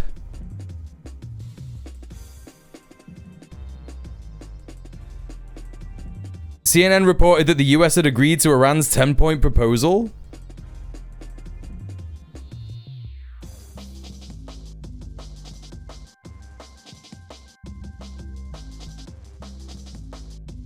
Let's have a look. 14 hours ago.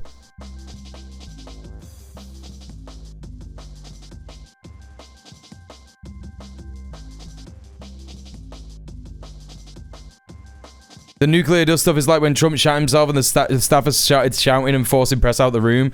Then they did it like 2 or 3 times after to act like that was normal. Oh, hell yeah, dude. That's so good. What has Iran said? Is this what he's talking about? CNN World has put out this, they put out this story. I'm not reading all of it, but like it says here, what has Iran said? Iran's foreign minister Abbas Araghchi said that if attacks against Iran stop, Iranian operations will cease as well. The country's military will coordinate safe passage through the Strait of Hormuz during the ceasefire.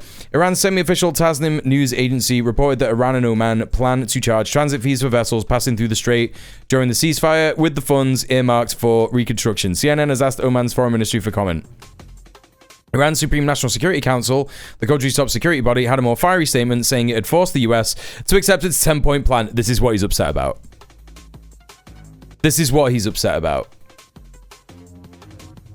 Hey Litty, how you doing? They keep saying nuclear dust because people associate dust with nuclear fallout, contamination, and an invisible danger. Radioactive particles like that spread like dust in the air, make it sound more dangerous and scary, and it manufactures alarm and consent more effectively. That's true. Yeah, I do think that that's true. Okay, well, there you go. That's that, isn't it? That's why he's upset. All right, let's continue. What else is he having a look at? Like, okay, 15 hours ago. A big day for world peace. Iran wants it to happen. They've had enough. Likewise, so will everyone else. The United States of America will be helping with the traffic buildup in the Strait of Hormuz. There will be lots of positive action. Big money will be made. Iran can start the reconstruction process. We'll be loading up with supplies of all kinds and just hanging around in order to make sure that everything goes well. I feel confident that it will, just like we're experiencing in the US. This could be the golden age of the Middle East. Again, chat, do you remember what I was saying about the Riviera of Gaza? The Gaza Riviera that they're talking about, where they're like, we made the ceasefire happen, peace in the Middle East. It's never happened before. I'm the president to do it. That he's talking about it like in this way because he wants people to shut up and forget about it. Let's have a little look here. He's posted a thing. I think Lindsey Graham was like pissed off about this. But then Lindsey Graham here is tweeting, I just had a great conversation with President of the United States. I totally support his ultimatum to the Iranian regime to open up the Strait of Hormuz and do a peace deal. A massive military operation awaits Iran if they choose poorly. Okay, Lindsey Graham is betraying him here. His bloodthirstiness for Iran is betraying him here. There's no reason to say this. A massive military operation awaits Iran if they choose poorly. Chat, what do you think he could possibly be referring to? I want to see if there's any interviews with Lindsey Graham today. Let's take a look and see if Lindsey Graham is on any news platforms today, shall we? Lindsey Graham. Okay, a day ago. All right, he's not been on any today. He's not been on any today. All right, not so far. Take a look at his YouTube channel, see if there's any on there. One day ago, surely he's been on.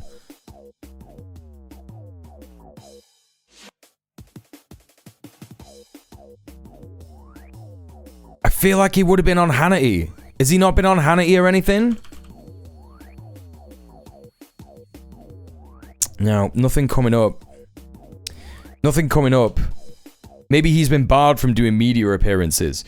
A massive military operation awaits Iran if they choose poorly. This is literally a ground invasion. That's what it is. He's pissed and he's demanding that any deals struck with Iran are approved by the Senate. No, I think he had a conversation with the president and the president says, don't worry, Lindsey.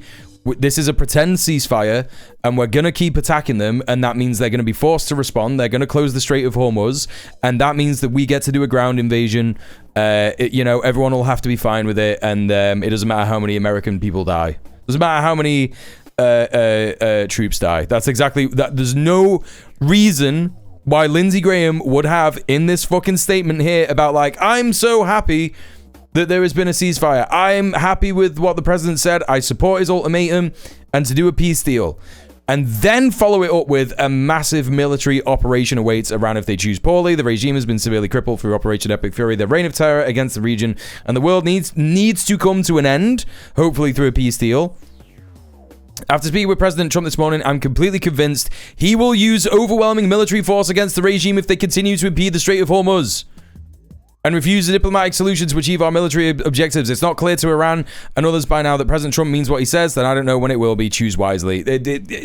He is doing another threat, and it's because he's been told, yeah, don't worry, we're going to do a ground invasion. It's fine. That's exactly what's happening. They talked about it on Morning Joe. Was he there? Was he there, Susie? Was Graham on Morning Joe?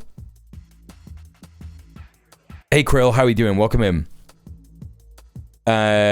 So we read that one. What else do we got? The tariff one, we got that there as well. Numerous agreements, lists, and letters are being sent out by people that have absolutely nothing to do with the USA-Iran negotiation. In many cases, they're total fraudsters, charlatans, and worse. They will be rapidly exposed after our federal investigation is completed. There is only one group of meaningful points that are acceptable to the United States, and we'll be discussing them behind closed doors during these negotiations. These are the points that are the basis on which we agreed to a ceasefire. It is something that is reasonable and can easily be dispensed with. It's very much like fake news CNN last night headlining a source that had no power or authority to write a letter claiming great authority. This is, again, him saying, don't look at any of the news that is reporting the 10-point plan. That's exactly what that is. What's his latest one? Oh my god.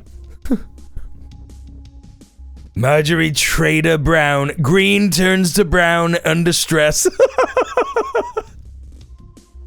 Seat in Congress has been taken over by a wonderful and talented man, Clay Fuller, who won convincingly and right from the beginning, despite many people running for that Trump 37 seat. And despite the stench left by Green, congratulations to Clay Fuller, a very large improvement over his deranged predecessor. He's talking about poo. He's talking about poo. Yeah, I like the explanation. It's so good. It's so good. Hey, Steph, what's going on? Welcome in. All right. Well, there's his Truth Social shit. We had a look. We're learning some stuff. Let's carry on. We saw the initial agreement that was struck, which is Iran's letting ships go through. So they'll be that will be happening. They will be sailing, and ultimately, as the president, I mean, we've done an incredible job militarily inside the Strait of Hormuz. What Admiral Cooper, I failed to mention Admiral Cooper's name. He's done a phenomenal job, along with everybody at AFCENT and ABCENT and ARCENT and all the components down there, laying the groundwork for Iran. Iran doesn't have the same ability to defend it the way they did before, and so as the president has pointed out to the rest of the world. We barely get any of our energy out. A spectre is haunting North America. The spectre of that time Trump shot himself and gave birth to the shit monster from that WYSIWYG show. That's great. Oops, it never was open. Hey, Zipper. Yeah, it's crazy. It's crazy. Straight. It's crazy. What Admiral Cooper, I failed to mention Admiral Cooper's name. He's done a phenomenal job, along with everybody at AFCENT and ABCENT and ARCENT and all the components down there, laying the groundwork for Iran. Iran doesn't have the same ability to defend it the way they did before, and so as the president has pointed out to the rest of the world, we barely get any of our energy out of the Strait, just a tiny fraction. It's time for the rest of the world to step up and ensure that that stays open. After President Trump and the War Department brought Iran to the place where they are voluntarily opening it right now, as was announced last night. Yes, Jerry. Thank you, Mr. Secretary, and thank you both for the update. President Trump posted on Truth Social this morning that there has been a very productive regime change in Iran, and that there will be no enrichment of uranium, and the U.S. will work with Iran to dig up and remove the deeply buried nuclear dust. So I just have two questions here. So Motherfucker looks like Marv from Home Alone. Both you, Mr. Secretary, and the President have referred to a new regime in Iran. So is this... Oh my god, Val, I was thinking the exact same thing. Just shave your fucking head, dude. It's like brown smoke. Not the regime that was at war with us for 47 years? And what do we think of when we're saying that this is a new regime? What are we thinking and what are we saying there?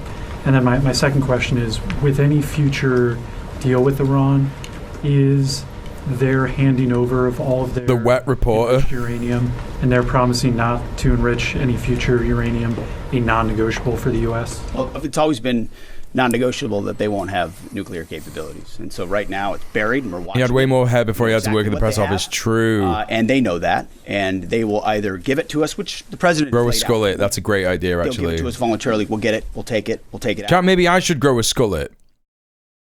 I've heard about skullets. I learned about skullets last night when I saw Tim, my co-host on Red Planet, talk about it.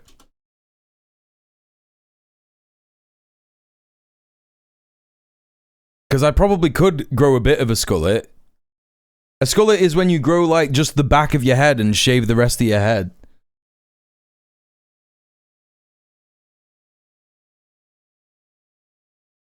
Yeah, it's just a bald mullet. So like you have the short sides, obviously, and you have the short head, obviously, because you're bald, and you just have it at the back. PBP says, "Oh no." or if we have to do something else ourselves, like we did in Midnight Hammer or something like that. Didn't ancient Egyptians do that? I don't know. What's Maybe. clear, Probably. The new Iranian regime knows is they'll never have a nuclear weapon or the capability to get a path to one. As far as the new regime, you heard the list that I read. It's a new group of people who've seen the full capability of the United States military and has a new calculus about what it means to negotiate with us. I love the way that he's presenting this, by the way. He's like, yeah, it's a new group of people. Like, they just like popped out of the ground? They just popped out of the fucking ground? And they've never seen anything before in their life, and they looked at the US military and they were like, oh my God, this is so bad. Ah! What are you on about, man? Hence why they came to the table wanting a ceasefire and the shooting to stop. So this new regime, which the regime has been changed, has a different interaction with the U.S. Right here. Mr. Secretary, thank you. Of course. I was going in front right here. Thank you, Mr. Secretary and General Kane. Mary Margaret with the Daily Wire. 2 questions. Iran has said that safe passage through the Strait of Hormuz will be possible in coordination with Iran's armed forces and, quote, technical limitations. What do you believe that means? And then we've also heard reports that Iran has continued striking targets well into this morning. At what point are we beyond a grace period? Are we giving... I wanna hear what he says. This will be really telling what he says when he hears that Iran... Well, when he's questioned about, like, Iran is still striking targets this morning, right? And what she's talking about is the retaliation to Lavande Island being hit. And what I suspect at this point is that this is a US Army operation to attack Lavande Island because they specifically hit oil refineries, which is what Trump was saying he was going to hit during his meltdown over the weekend and the beginning of this week. So let's see what he says. The grace period, is there a miscommunication there? What's going on with that? What we know is that Iran is going to say a lot of things. A lot of people are going to say a lot of things, claim a lot of things. What has been agreed to, what's been stated, is the strait is open. Our military is watching. I'm sure their military is watching, but commerce will flow. And the strait is open. The spice will flow. The strait is open. The spice will flow. The spice must flow. The spice is flowing. That's what you saw the markets react to, is that reality. The markets reacted to that reality. Oh, hell yeah, dude. Chat, it's literally just for that. It's literally just for that. Believe them when they tell you. Old chum. Believe them when they tell you. Thank you for the follow. Just believe him when they tell you. Just believe him because he's saying it right there. He's like, yeah, man, it's the markets. Don't worry about it. We did the ceasefire. The markets are responding. That's why the markets are responding. The strait is open. Don't worry about it, bro. As far as shooting that, we were monitoring it last night in real time. Of course we are. Iran would be wise to find a way to get the carrier pigeon to their troops out in remote locations to know not to shoot any longer one-way attacks or missiles, because it takes time sometimes for ceasefires to take hold. We're watching it. We're prepared if necessary, but we hope and believe that it'll hold. That's an interesting answer. I wonder if that was the most political answer to that question, the most diplomatic way of answering that question.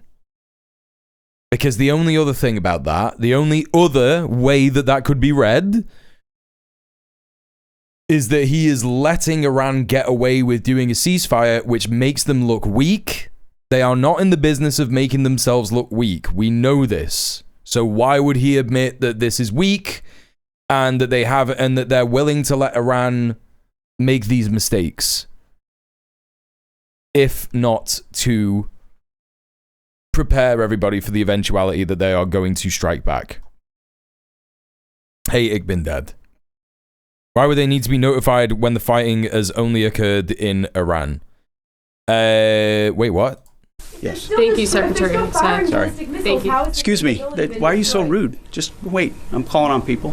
Thank you, Secretary. Yesterday in the President's Truth... What was that? Someone was yelling. They're still firing ballistic missiles, so what the fuck are you doing? That's great, dude. That's great.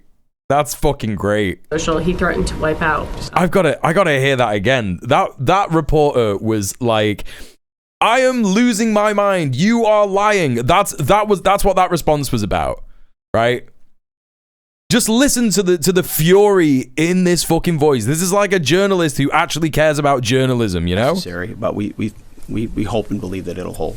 Yes. Thank you, Secretary Hagsad. Sorry. Thank you. Excuse me. Why are you so rude? Just wait. I'm calling on people. Thank you, Secretary Hagsad. Yesterday. That's so good, dude. And then that one person was like, "You never call on us.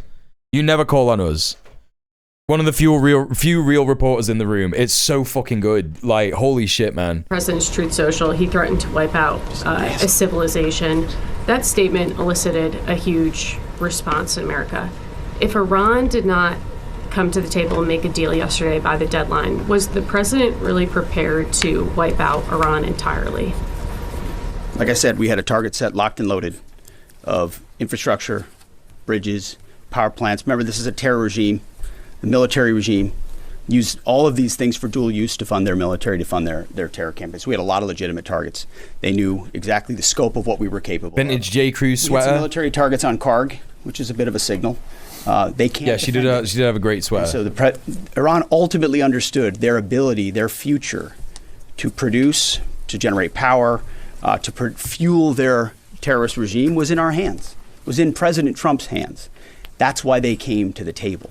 He ultimately said, we can take it all from you. Your ability to export energy will be taken away. And the United States military has the ability to strike those things with impunity.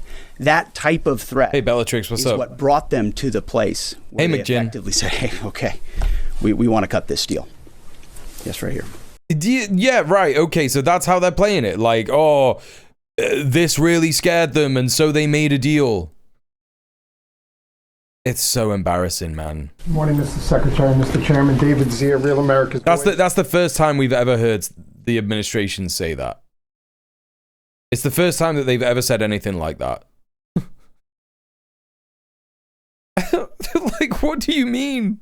During the ceasefire, what do we do when we see Iran rearming, regrouping, repositioning weapon systems and air defenses? And also, have we confirmed the specific model type of air defense or man pads that took down our F-15? And is it still a threat for our patrols?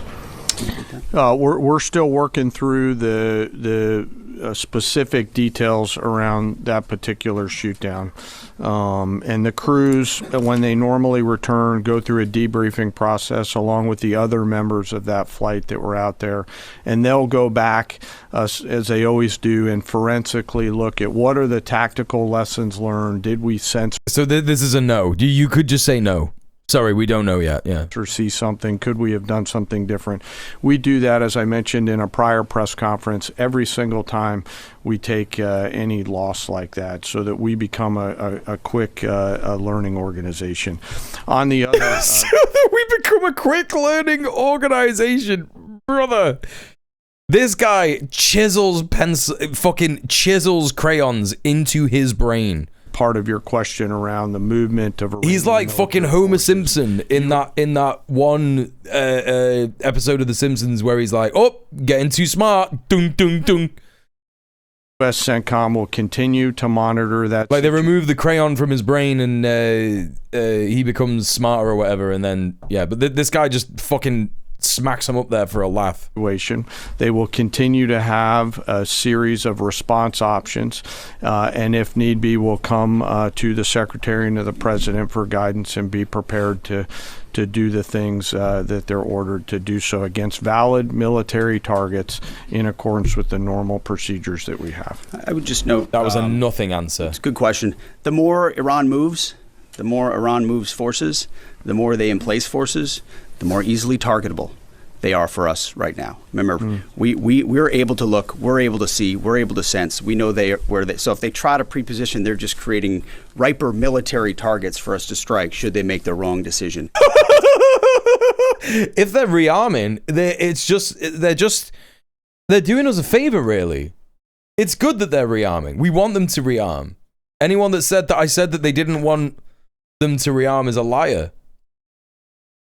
The whole we have a new regime in charge is so fucking mental to me. It's a straight lie. Mujtaba is way more hardline than his dad. The speaker, Galibaf, and his faction is now way more powerful. The dude literally bragged about beating students with sticks in 99. Gaddafi is also more empowered. Same with Kearney. I don't get it. A 1-minute Google search refutes their rhetoric. Yeah, I think that they are just... I do think that this administration is entirely podcast-brained. I do think that this entire administration will be assuming that the rest of the world absorbs information in the same way that they do, aka over Twitter and Truth Social. And to be fair, a lot of them do. But there are still people in this world, thankfully, that exercise their critical thinking, and when they aren't sure about something, they will use the tools that are at our disposal to to absorb information and learn. And, you know, that's what we try and do here on the djmuel stream. And it's very easy for us to cut through this bullshit. And it would be even easier for everybody else to cut through the bullshit if they were so inclined. Right. Sadly, a lot of people are not inclined. Here. Mr. Secretary, Louis Martinez with ABC News. First, a question to General Kane, sir. In your personal opinion, were the risks... Trump believes this is season 49 of The Apprentice, yeah. Closed because of the conflict. Were they mitigated early enough in part of the decision-making process to lead up to the decision to take action against Iran? And in your opinion, is Iran in control of the Strait of Hormuz? We just heard the Secretary say that Iran is letting them ships through, which would imply that potentially it's not just... the Secretary also said that the U.S., that the strait is open. You did say that, sir. But in your opinion, sir, how can the U.S. ensure... This is amazing. This is absolutely fucking amazing. This reporter is trying to imply that they've contradicted themselves in the things that they've said today, which is true. It is true. That has happened a number of times during the things that Pete Hegseth has just said, and also Dan Kane. And he just had to like stop himself and be like, I know you said that it's open. I know you said that it's open. Safe passage. Mr. Madness. Secretary, can you say today that the United States achieved, the administration achieved the military goals that you've constantly delineated? But strategically, is that a victory because of that? And also, you said earlier that the president chose mercy. But you yourself had said 3 weeks ago that we will give no quarter to Iranian troops. How do you correlate those two? And do you think that your comments may have put American troops at risk? No. I try to be nice up here, but you did listen to what I said, right? I laid out the objectives. We believe we've accomplished them, and it's a historic military victory. And President Trump has the option as the commander-in-chief to compel an adversary to the table, which is precisely what he did. And at the end, he just has the power to do that. He compelled an adversary to the table. He has the power to do that. Chose to say, you know what, I'd rather talk to you at the table than obliterate your capability to export oil and fund your terror regime. So he did make that choice. That was his choice. He was a president of peace, and he's been willing to make those really tough calls that the American people elected him to do. Nothing we've done, not a single thing we've done. This is a typical, of course, it's ABC. Not a single thing we've done has put an American troop in more of a harm's way. We've only set our troops up to harm Iranian military capabilities, which they've done to devastating fashion. And to great success. Mr. Chairman, I think that question was designed to annoy him, and I think it did. Louis, there's a lot in that question. I'd love to take that offline and answer it, but I'm struggling to find exactly what your question was, and that's probably me, not you. My man wasn't fucking listening. You've got a pen and paper, dog. Just write down what he's fucking asking you. That's the whole point. That's the whole point of this. Okay, all right. Sorry about Mr. that. Chairman, it was an indictment framed as a question, so you're forgiven for understanding. Go ahead, please.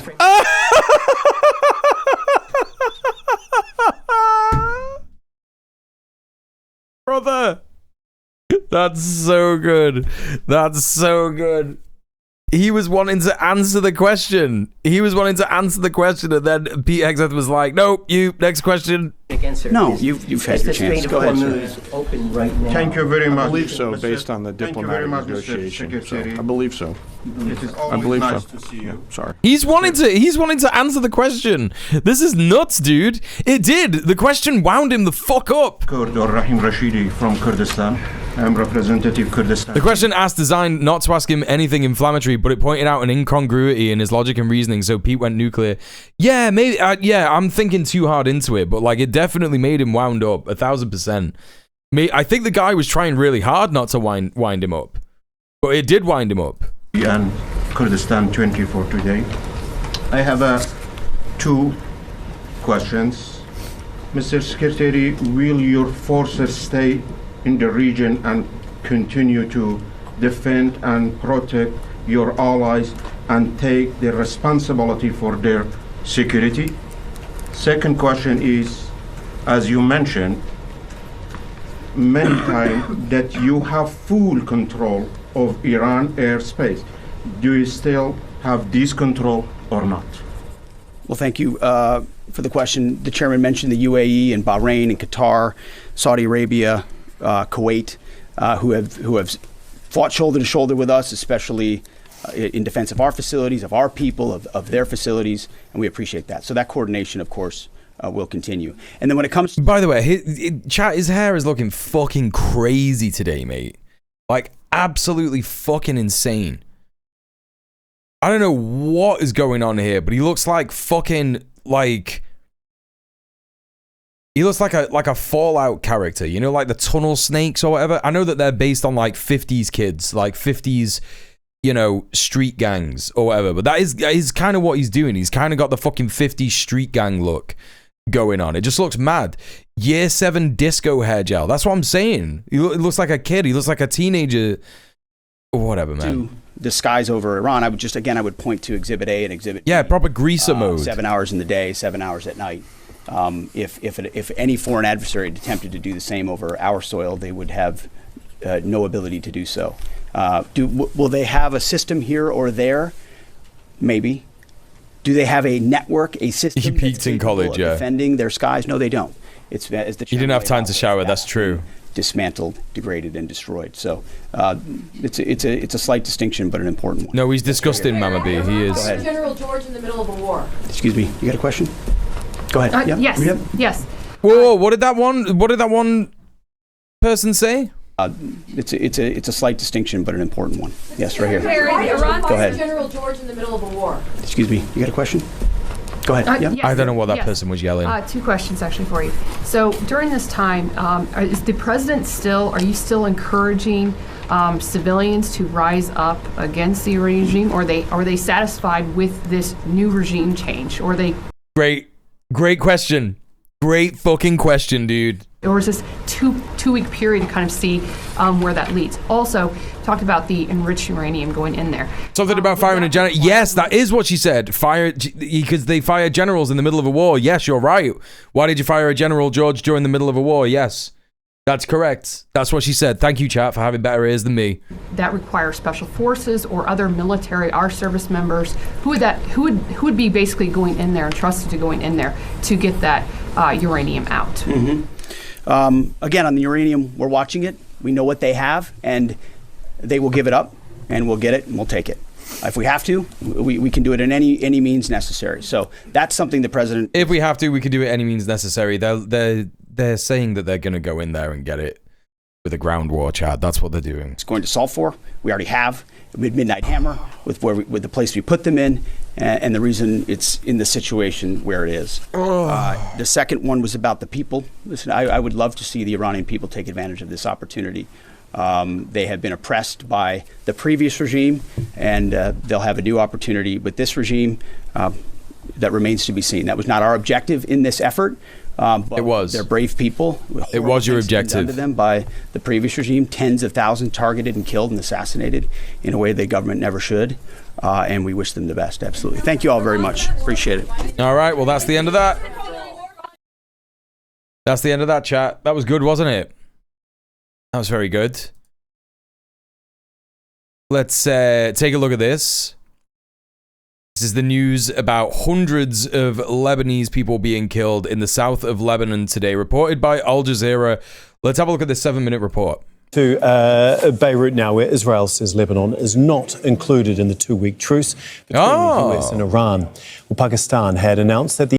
That's interesting because Lebanon was in the truce between the US and Iran. That's interesting. The immediate ceasefire includes Lebanon and an end to fighting on all fronts, but Israel has not ceased its attacks on Lebanon. Wow. Classic Israel. Just silly little Israel. Well, the military has just launched an attack on Beirut's southern suburbs. The assault targeted densely populated residential areas. Lebanese security sources say the latest Israeli strikes have been the heaviest since the start of the war. Israel says it is striking Hezbollah's infrastructure. Well, southern Lebanon has also come under repeated attacks since early on Wednesday. The Israeli military carried out a strike on the southern city of Tyre. Well, this comes after it issued forced evacuation threats for people living there. Israel's attacks and expanding invasion have forced 1.2 million people across Lebanon from their homes. Well, Israeli airstrikes killed at least 8 people in the coastal city of Sidon. That's also in the south of Lebanon. The attack came shortly before Pakistan announced the ceasefire was in effect. We're going to go to Malcolm Webb now, who joins us from Beirut. And Malcolm, we're seeing some remarkable pictures come out of Beirut, the city there. Can you just give us an update on what the Israeli military is saying is the largest strike across the country since the start of the war? It was just over an hour ago we could hear a series of enormous, deep, booming explosions coming not just from the southern suburbs, but many other parts of the city. It's the enormous plumes of smoke rising up from where we are now. Many of the locations were in places where nobody expected strikes to hit. It caused panic and chaos in the streets. Children were crying, people were shouting, many people injured, running through the streets, trying to get to hospitals. Others abandoned their cars in the traffic. And many of the locations where these weapons hit are areas where Hezbollah isn't known to have any significant presence. So in spite of a warning from Israel earlier, a threat of bombing the southern suburbs, this attack appears to have included many more locations across the capital. Israel's military has said it's the largest strike since its operation began at the beginning of last month. It said it targeted approximately 100 sites. Did you see that guy get chased off the fucking rubble? Yo, hang on, what the fuck was happening then? Across the capital. Just watch over here, Chad. There's like 2 guys that have like an argument. Israel's military has said it's the largest strike since its operation. Is he like a security officer or something? He's getting like pushed off the site. What is happening, dude? 100 sites. That's crazy. At the same time, we're hearing from the Israeli military chief saying that they're going to continue striking Hezbollah with determination. So clearly, it doesn't look like this is over anytime soon, Malcolm.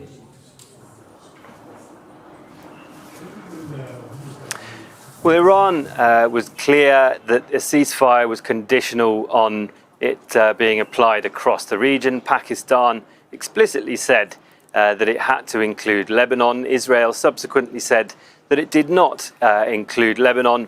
And the defense minister said just a short while ago that they will continue attacking what they call Hezbollah's military infrastructure across Lebanon. Just a short while ago, European leaders and Canada put out a statement saying that the ceasefire should be upheld and that it should include Lebanon. Now, in October 2024, just before the last ceasefire, Israel launched unprecedented attack of great intensity just before the ceasefire came in. So we're waiting. What's that pouch? It's protein yogurt. Israel will continue with its military operations and its invasion in Lebanon as it has said it will, or if there will be sufficient international pressure to bring this to a pause. Yeah, and Malcolm, we're just getting the latest lines from the health ministry there saying that hundreds of people there in Lebanon have been, there are hundreds of casualties, included dead and wounded, right across big the old country, potato. not just in what, the cat? You think he looks like a big old potato? He heard me say that. He heard me say that. Did you see how he reacted to that? No, they don't mean it. don't mean it, Melpo. They don't mean it. Beirut. Obviously, the scale of this attack is unprecedented, even in the 6 weeks of war that has been waged on Hezbollah from the Israeli side of things. You mentioned there the ceasefire that's come into effect in Iran. Obviously, concern for many Lebanese that wasn't going to be extended to the country, and that is bearing out with what we're seeing here in the last couple of hours.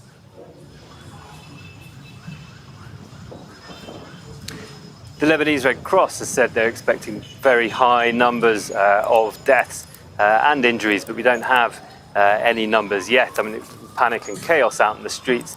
What's significant is that so many of the locations that were hit here in the capital, people were not expecting it. They were in areas where there haven't been any of Israel's forced evacuation orders, not today, nor in the previous 6 weeks of the conflict, areas which are widely not known to be places where Hezbollah operates or has any kind of stronghold. So unlike the very many strikes in the southern suburbs over the last 6 weeks or so, where often, not always, but often the buildings have previously been evacuated, the people, of course, are among those 1.2 million Lebanese who've been forced from their homes by this conflict. But in this case, many buildings and many sites, it seems, were hit where people had no idea that it was coming.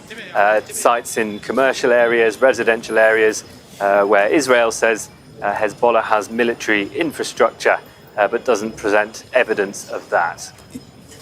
Was there any warning before these strikes occurred? You mentioned a little earlier that many of the areas that have been hit aren't necessarily Hezbollah strongholds. So did the Israeli military give the people of Beirut and southern Lebanon any warning before they began this unprecedented strike? The Israeli military did issue warnings earlier today for the southern suburbs and also for the city of Tyre. He is shunning me in the south. That's what's these happening. are He's areas angry. where they frequently issue warnings and they frequently Shunning the strike. chat. But the warnings didn't include Turned his many back on other us. sites, including several sites across the capital, Beirut, that haven't been hit previously in this round of the conflict and where nobody was expecting it. So many of these locations, buildings, weren't evacuated. People were taken completely by surprise, and that's what's prompted these street scenes that we've seen of people running for their lives, people injured, children crying, people screaming, and trying to rush the injured to hospital as quickly as they can. Okay, thank you so much, Malcolm. We'll come back to you as we continue to get developments there from Beirut as well as southern Lebanon, where a huge number of strikes, we believe 100 strikes in 10 minutes from Israel on what they call Hezbollah sites. 100 strikes in 10 minutes. Know that these were just focused on residential blocks. Israel are already too excited that they can seize more territory and try and make greater Israel. They're not going to stop unless the US gets big mad about it. Yeah, it's like it's why I said to you what I said before, which is that there's two options going forward now. Either the US gets back involved with the war and just starts attacking Iran again, or the US demands Israel to stop and honors its part of the ceasefire, right? That's the two options. And will the US get big mad about it? Will it happen? Who fucking knows?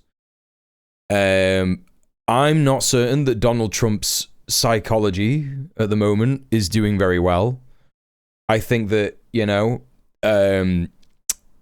if he was in the game,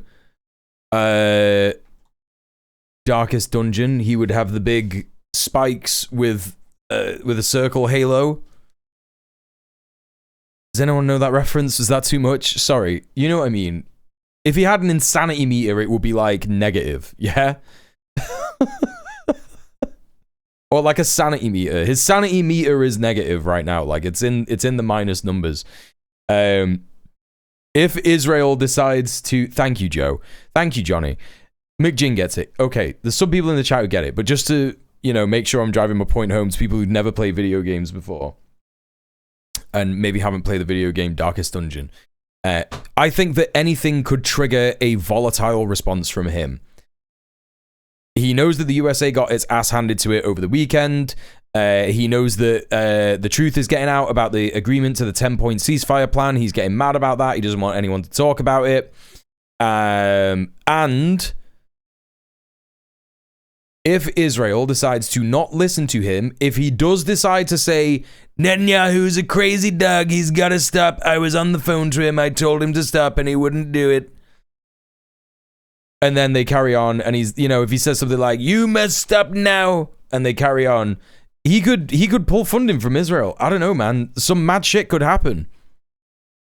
In the end, the thing that I was saying last year, Sophie, which was I was going tinfoil hat mode when Trump was distancing himself from Israel on his tour of the Middle East.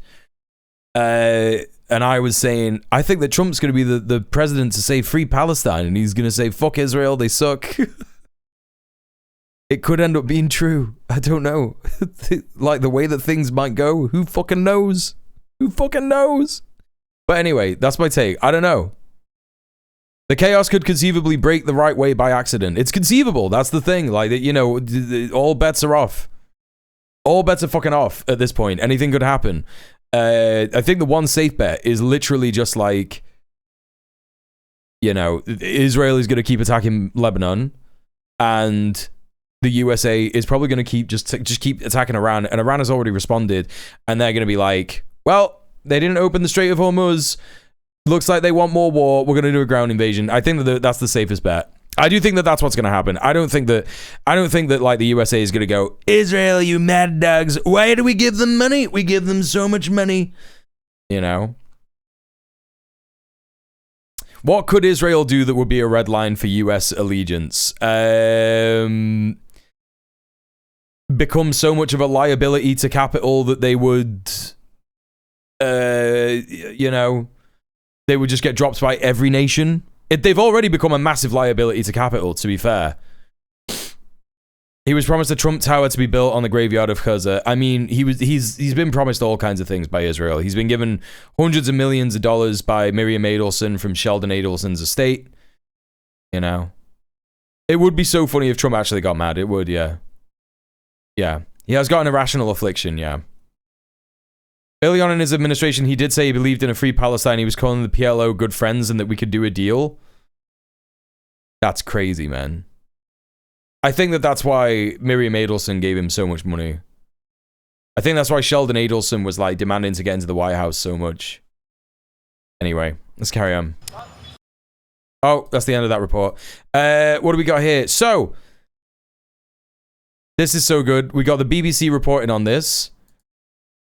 Israel supports US-Iran ceasefire, but says it does not include Lebanon, even though it does. Support the ceasefire, but it does not.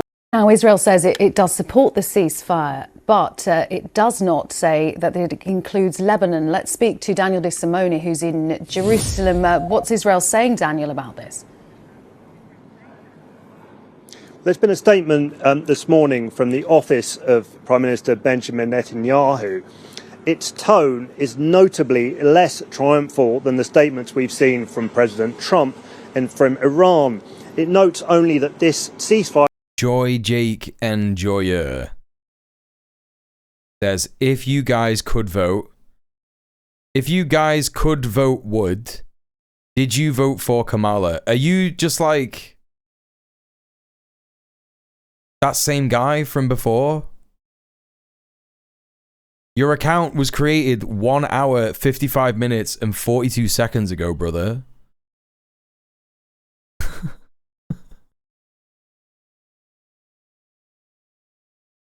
Are you just that same guy from before who was like, do you like Trump? I'm a troll account, but not for politics. You're in a political stream asking a political question, brother. was a decision taken by President Trump, and it's a lot of questions, being raised by your I'm not a politics troll t-shirt that are already being answered by your t-shirt that you're wearing in the politics stream. You know? His efforts, the leader of the opposition here in Israel, is calling this the biggest disaster, political disaster in Israeli political history. And he's saying that Israel wasn't even at the table. Hassan laugh hilarious.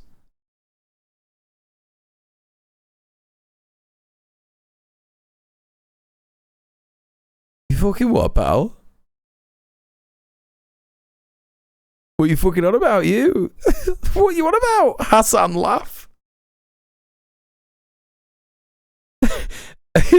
Are you trying to say I laugh like Hassan? When this decision was being taken.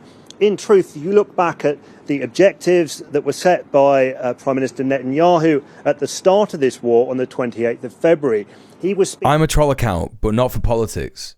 But you have a laugh like Hassan. Speaking about removing the threat from the Ayatollah regime. There was talk of regime change and of this operation going on as long as necessary. Hey, chat, you know what I think's very funny? I think it's very funny that a streamer got banned this week. And all of a sudden, there's a whole bunch of weird accounts that showed up in left-wing Twitch stream channels. That's so crazy how that happened. I heard that guy was viewbotting, by the way. I heard he was viewbotting. And that's why he got pinged. They figured out he was viewbotting. And so they banned him for a week and they were like, yeah, you got to stop viewbotting, man. That's crazy. The Iranian regime is still there despite various leaders being killed, including the supreme leader, and the military is still fighting. And we even saw missiles fired into Israel from Iran overnight, including here in Jerusalem. We had sirens and explosions. So the Iranian regime is still there, and I think this is not going to be seen well in Israel, the way that Prime Minister Netanyahu has handled it. And there is this key dispute now about whether the ceasefire deal includes Lebanon. Iran and the Pakistani Prime Minister... Melpet's so disgusted he left completely, yeah. It does. Israel saying it doesn't. That is a key issue, and it will have to be resolved today. Daniel, thank you very much. No, that's okay. Don't worry. If you don't know who I'm talking about... But the chatter who came in here should know who I'm talking about. Simone in Jerusalem. Well, let's go to Lebanon now and speak to our Middle East correspondent Lena Sinjab in Beirut. Lena, give us a picture of what things are like there, given that Israel insists the ceasefire does not include Lebanon. Thank you for the clip, Virulent. Well, up until the early hours of the morning, that doesn't sound that... Oh, Susie, what are you talking about?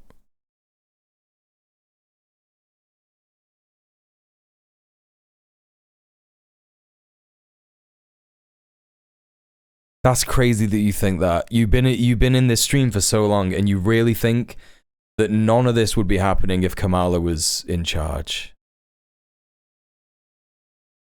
You do know the kind of things that Kamala Harris said about Iran, right? You do know the kind of things that she said about Iran.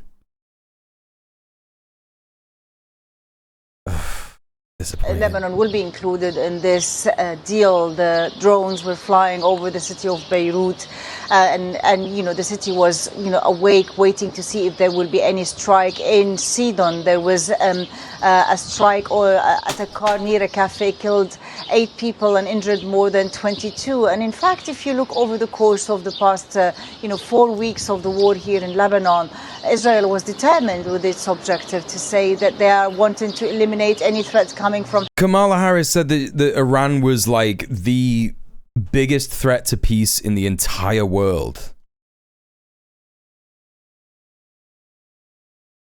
You know? It's really, really, really important that people realize, and I don't think it's going to be that hard for you to understand this, Susie, because you've been here for so long and you've heard me talk about the fact that the US foreign policy is bipartisan, right? It's completely fucking bipartisan. Kamala Harris is part of the legacy Democrat, the establishment fucking Democrat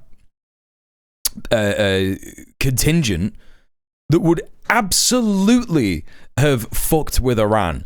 Maybe not in the exact same way as Donald Trump has, but it would have been entirely fucking happening. just not as obvious. You know what I mean? Yes, that is true. Yeah. This is what I'm saying. It would have just been, they would have been doing shit like drone strikes. They would have been doing shit like funding insurgencies in the country and shit like that. You know, all this stuff that Donald Trump has done. The Dems would have just done it covertly. Like, you know, we have to remember that Biden was literally, you know, I saw people on Blue Sky today talking about Joe Biden and like, oh, he withdrew from Afghanistan. He should get a Nobel Peace Prize for that, right? What we're talking about is a US president doing the bare minimum. Doing the bare minimum of withdrawing an occupying force from a country. And people are out there saying, this is something that's worthy of a Nobel Prize. It's not. Joe Biden was the literal arbiter and enabler of the genocide in Gaza. He had the power to stop that. And people bothered him and protested and yelled at him and every single person in his administration to do something to stop the killing in Gaza. Kamala Harris was his fucking deputy.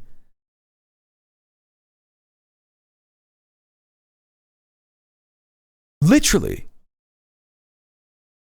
And, you know, we can't sit here and accept this reality that the Democrats are trying to fucking sell us, which is that if people had just voted for Kamala Harris, everything would be tons better. What the fuck was Kamala Harris offering the American people?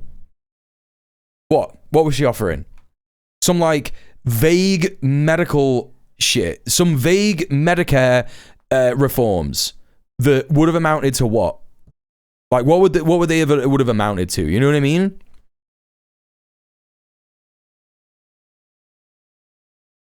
You, dude, I don't even know what you think you're doing here, man. Like, it's so fucking funny, man. We're glad that Trump is dealing with Iran. Democrats in America, listen, you're not on our side, you fucking freak. Shut the fuck up.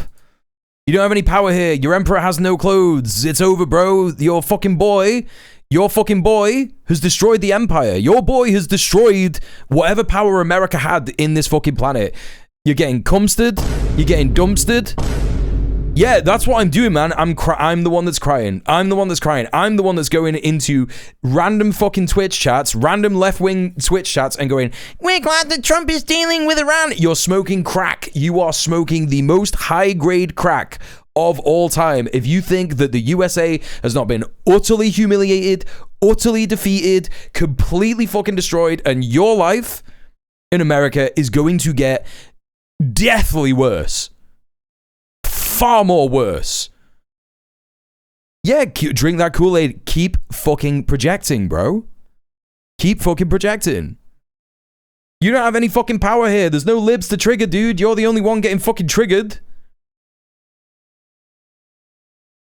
26 to Julio 23 very well said a good example is Clinton or Obama doing the same stuff as George W. was doing in Iraq. But in Libya or Afghanistan, the difference between Trump and Kamala is that one wants to repress privileged Americans more, one less, but they both want to repress and murder us, and that is everybody else, yes.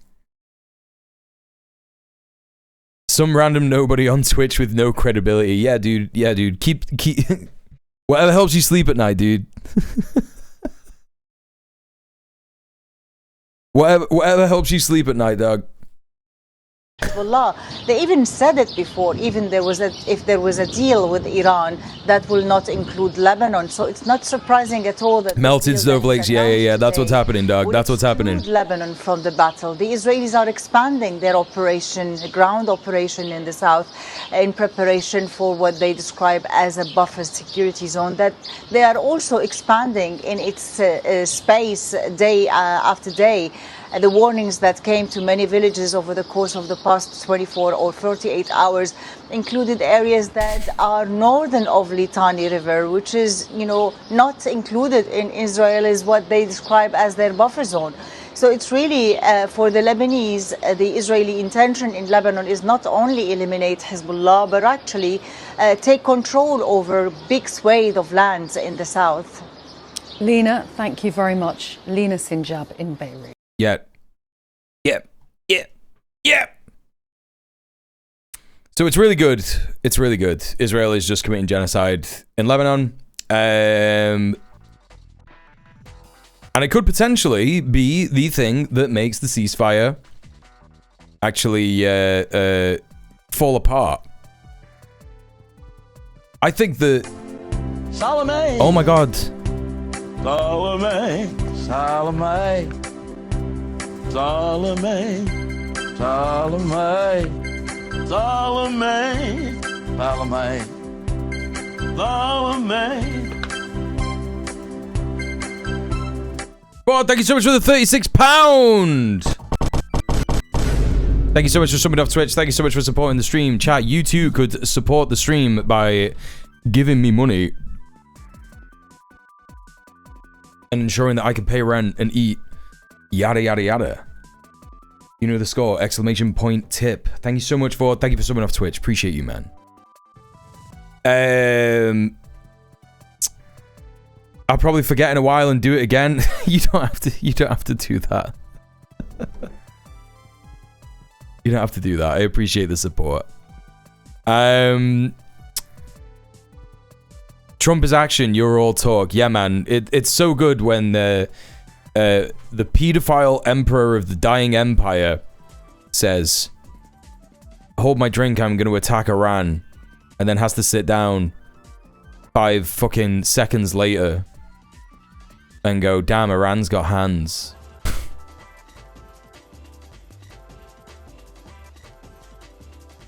Tick's mom said if he was lost in battle in a Twitch chat, she would tell Donald to finish the job. You sure do think a lot of nonsense. What is this emoji, dude? What are you, like are you an anime character?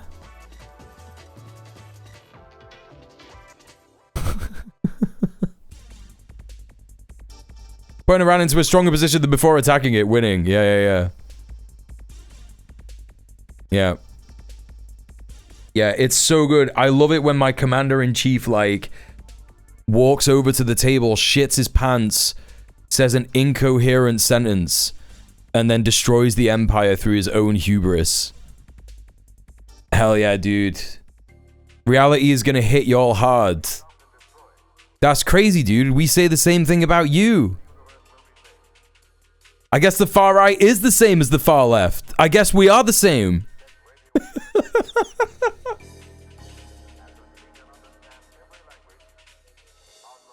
That's so crazy, bro. We're always saying that about you.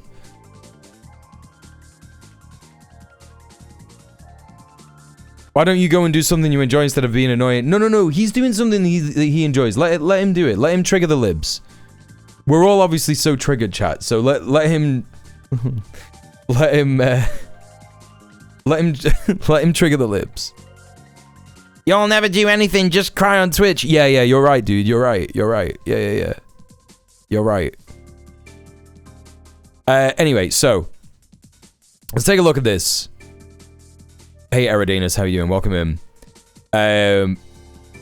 Middle East ceasefire in serious doubt as Israel assaults Lebanon and Iran blocks oil tankers. Inclusion of Lebanon is significant difference in interpretation of truce agreed at 11th hour on Tuesday. The fate of the 2-week ceasefire in Iran conflict looked uncertain on Wednesday as both sides gave divergent versions of what had been agreed. Israel intensified its bombing campaign in Lebanon, and Iran halted the passage of oil tankers because of an alleged Israeli ceasefire breach. So this is the first reporting that showed that the Straits of Hormuz are now again closed. Iran and Pakistan, which brokered the 11th hour truce, both asserted that the ceasefire included Lebanon. Israel's Prime Minister Benjamin Netanyahu disagreed, and Israeli forces unleashed their heaviest attack of the war so far on more than 100 targets and killing at least 254 people. Iran's fast news agency said oil tankers passing through the Strait of Hormuz had been stopped as a result of Israel's ceasefire breach. Iran was due to have reopened the strait during the 2 weeks of the ceasefire, and the oil price had dropped sharply below $100 a barrel in the hours after the truce was announced, prompting a global stock market surge.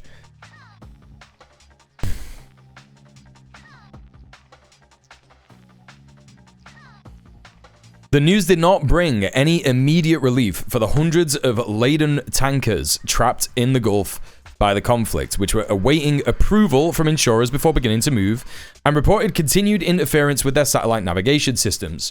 Meanwhile, the United Arab Emirates claimed its air defenses had intercepted 17 ballistic missiles and 35 drones, apparently fired by Iran over the course of the day after the ceasefire announcement. Of course, this is because they were hit on Lavon Island, right? Meanwhile, oh no, I already read that bit. Iran was also reported to have attacked a Saudi oil pipeline to the Red Sea hours after the truce was announced. Sounds like something that they said that they would do in retaliation if their oil what is it? Infrastructure was targeted. Iran's Islamic Revolutionary Guard Corps, IRGC, claimed on Wednesday to have struck several targets across the region with missiles and drones, including what the IRGC said were oil facilities of US companies in Yanbu, the Saudi Red Sea port, and pipeline terminal. Donald Trump conveyed a different version of the agreement on early Wednesday morning social media posts from the one he had suggested as he announced the ceasefire on Tuesday night. In the first version, he referred to Iran's 10-point proposal as a workable basis on which to negotiate and focused on an agreement to reopen the Strait of Hormuz. The statement caused surprise in Washington as Iran's 10 points differ widely from US objectives and include a right to enrich uranium, the full lifting of sanctions, the payment of war reparations, and a scheme giving Iran and Oman joint control of the Hormuz Strait. On Wednesday morning, Trump implied that the ceasefire was based on an entirely different 15-point proposal from the US. Now, chat, you know, this is why Iran made this decision, because they knew that there was no way that the US would agree to their 10-point plan. And they knew that they would immediately be like, no, it's a different plan. We're doing a different plan. And also, we're going to keep bombing. They knew that this was the case. It was literally calling America's fucking bluff, chat. It was literally calling America's bluff, right?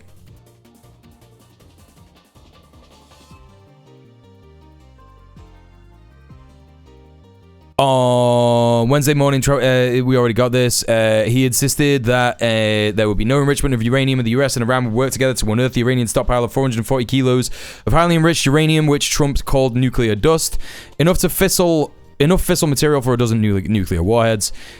Trump's warning that a whole civilization would die if a deal was not agreed by 8 p.m. Washington time on Tuesday had drawn worldwide outrage as a threat toward war crimes. Iran's published two different versions of its interpretation of the agreement. The Farsi version included an acceptance of Iran's right to enrich uranium. The English version did not. Iran's Foreign Minister Abbas Araghchi confirmed Trump's claim that the Strait of Hormuz would be reopened during the first 2 weeks of the ceasefire, but said shipping would have to apply for safe passage through coordination with Iran's armed forces. Iran's military closed the strait, a freely navigable waterway before the war, in retaliation to the US-Israeli attack on the 20th of January. Is now charging tankers $2 million a ship to pass through. Tehran's apparent interpretation of the ceasefire is that it will allow all shipping to pass, but keep the toll in place, eventually sharing the income with Oman as a co-custodian of the strait. Pakistan is expected to host talks on Friday to start to cement the ceasefire into a more durable peace agreement, but on Wednesday, the White House had yet to confirm attendance. Sounds like it's happening, doesn't it? Sounds like it's definitely happening.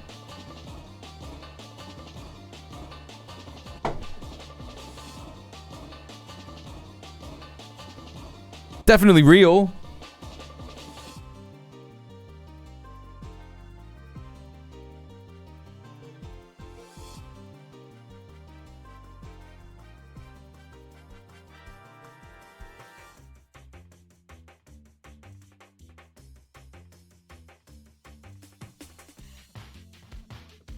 John Elway, how you doing? Welcome in. Agreements in English and another language have a pretty fucking bad history. I don't think that part's true, Soph. I don't think that is true. It's crazy that we couldn't handle a single ceasefire without immediately resuming attacks. Not a single one. Yeah, it's really good. Let me just get the Melpit cam sorted. What don't you think is true? I don't think that the Guardian is reporting correctly here on statements from the Iranian government talking about the difference between an English statement and a Farsi statement. I don't think that that's true.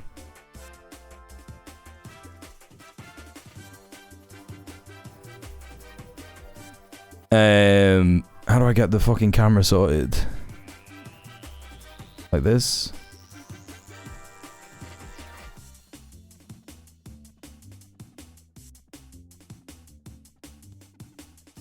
What do you think is true? I'm confused. I don't think The Guardian is reporting the truth. I don't know what the truth is. I just don't think that The Guardian is doing it. I don't have a preconceived notion of what The Guardian is reporting on. I just think, you know, it's probably not true. Multiple sources confirm the changes between both versions. Right, but what are those multiple sources? And where have they got... You know, when we're talking about sources, you mean outlets. Multiple outlets confirm the changes. What are the outlet sources? What are they talking about? Let's have a look here. What do they say about it? How do they fucking say it? Okay, Iran's published 2 different versions of the interpretation of the agreement. The Farsi version included accepts Iran's right to enrich uranium. The English version did not. Like, where? What? Who said this? Who published it? It says Iran's published 2 different versions. Like, what? The country grew fucking arms and got a phone and, like, posted it? Like, do you know what I mean? Like, what are they saying? Like, what is this? I either think that there has been a massive... if it is true that there's 2 different versions of its interpretation, either it's a language misinterpretation, or... I don't know. I think that this is just so fucking unlikely. Or maybe they just didn't care, right? Maybe they just didn't care about the fucking... about the agreement. Anyway, where are we up to here? During a visit to Hungary, the US Vice President J.D. Vance described the situation in the Gulf as a fragile truce. We saw him talk about that. At the Pentagon, the US Defense Secretary Pete Hegseth suggested if there was no agreement on Iran's HEU stockpile, US forces would take it out. We saw him say that. Any operation to extract or destroy the uranium thought to be stored in scuba tank-sized canisters and buried down deep shafts in the mountains would be long, complicated, and risky. Trump opted not to pursue such a mission in the course of the 5 weeks of the conflict, ultimately claiming he did not care about the HEU as it could be monitored remotely by satellite. This is so good. Tasnim, who are IRGC linked, posted a slightly different interpretation in my understanding. Okay, chat, we have to be really careful when we say things like IRGC linked about Tasnim News, which is only partly affiliated with the IRGC, okay? It doesn't work in the same way as, like, Al Jazeera, you know? It's not like they are funded by the IRGC, right? So that could entirely be true. It could be that Tasnim said something, but Tasnim are known to exaggerate the truth. This is a fact about Tasnim's reporting. And then the other one that they're talking about, the Farsi version, could be the correct version, right? So that makes absolute sense to me if that's the reality of the situation. So, the chair of the Joint Chiefs of Staff, General Dan Kane, said U.S. forces remain poised for a return to combat. A ceasefire is a pause, and the joint force... No. I wasn't saying that you were doing that, Lee. I wasn't saying that you were doing that. I was just saying I've seen a lot of people just be like, Tasnim News Agency is IRGC funded, right? Or they are like the spokespeople of the IRGC. It's IRGC. It's Iran state media, yada, yada, yada. It's not entirely true, right? It's not entirely true. And I just wanted to make sure that we, you know, entirely understand what it is that we're talking about when we talk about these things, you know, because we find ourselves a lot of the time just repeating imperialist news source propaganda about these news agencies within Iran that operate in different ways, right? They operate in different ways to what we are being told. Like, a lot of people are just like, Tasnim News Agency, which is the IRGC, state-funded, blah, blah, blah. You know, and all of a sudden the truth gets lost in the fucking imperialist propaganda, because of course it does. That's my whole reason for saying that. The chair of the Joint Chiefs of Staff, General Dan Kane, said the US forces remain poised for a return to combat. A ceasefire is a pause. The joint force remains ready if called or ordered or called upon. Kane told the reporters, he said the US air campaign... We already heard him say this. We watched the whole fucking video, dude. We watched the whole fucking video. All right, well, that's that. Next up, Netanyahu has explicitly said that the US-Iran ceasefire does not include Lebanon.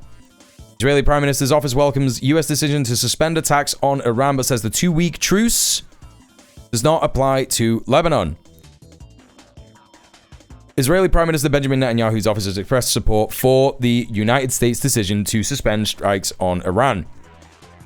but said the 2-week truce will not extend to Israel's ongoing military operations in Lebanon. In a statement on X on Wednesday, Netanyahu said Israel backed U.S. President Donald Trump's efforts to ensure Iran no longer poses a nuclear, missile, and terror threat to America, Israel, Iran's Arab neighbors, and the world. Hey, by any means necessary. It's literally point 10 in Iran's conditions. Cessation of the war on all fronts, including against the heroic Islamic resistance in Lebanon. Yeah, exactly. Hey, Bowser's Big B Marito, how you doing? Welcome in. Emily says, if we're pulling the state-funded media card, are we all just pretending that we don't have the BBC? Yep. Netanyahu's statement came after Pakistani Prime Minister Shehbaz al-Sharif announced that the US, Iran, and their allies have agreed to make an immediate ceasefire everywhere, including Lebanon and elsewhere. Sharif said the move was effective immediately. Lebanon's national news agency, meanwhile, said the Israeli military continued to carry out attacks on southern parts of the country. Israeli forces bombed the southern town of Srifa in Tira region and also issued a evacuation warning for a building near the town. The Lebanese army on Wednesday warned people against returning to the country's south. In light of regional developments and reports circulating about a ceasefire, the army urges citizens to wait before returning to southern villages and to towns to avoid approaching areas where Israeli occupation forces have advanced, since they may be exposing themselves to the ongoing Israeli attacks, the army said in a statement. That's interesting if that is a direct translation. Does the Lebanese army, aka the army that is not Hezbollah, the National Army, do they refer to the IDF as the IOF? Is that correct? Have they always done that? They might have always done that. I'm not sure if that's the case. Lebanon was drawn into the US and Israel's war on Iran after March 2nd after Tehran-aligned Hezbollah launched attacks on Israel. Oh my god, dude.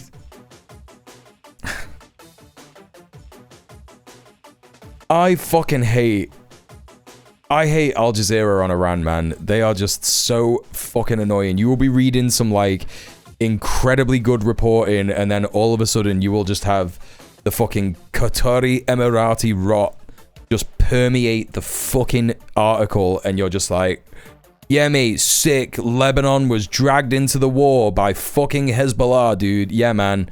So sick. It's so sick that you're just saying that. Yeah, nothing to do with fucking Israel, just, like, saying that they're gonna invade Lebanon and shit.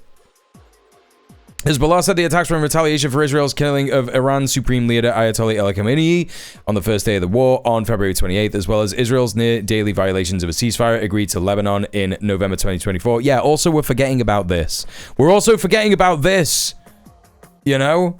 The fucking nearly 2 year ceasefire that they just, like, did not respect in any shape or form.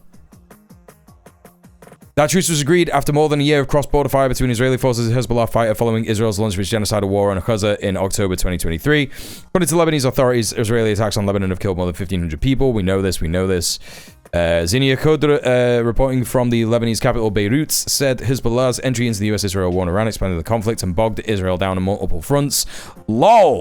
Lamau! Hezbollah's calculation is that it has more political leverage when it joins Iran in possible negotiations, because Hezbollah has been criticizing the Lebanese government for failing to get Israel to agree to the terms of the last ceasefire. In addition to the near-daily attacks, Israel has refused to withdraw from southern Lebanon or release detainees or allow displaced people to return to their homes. That's crazy. That doesn't sound like Israel. Why would they do that? That doesn't sound like Israel. My Israel? That I know?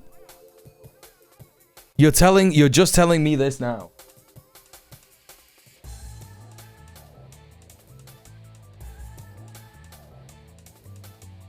I'm sorry if the Melp cam is making anyone motion. He's gone into his little cave, and so, you know.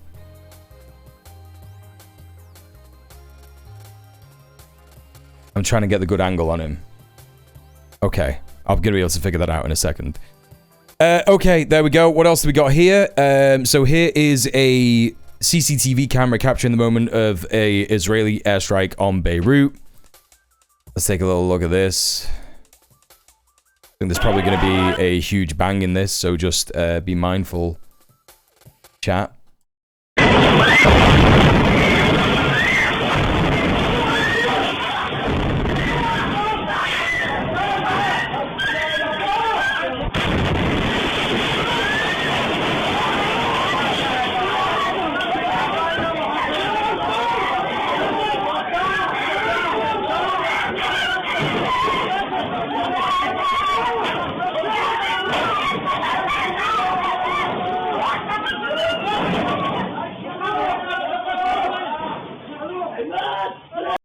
And chat, you got to remember, this is one of 100 within 10 minutes.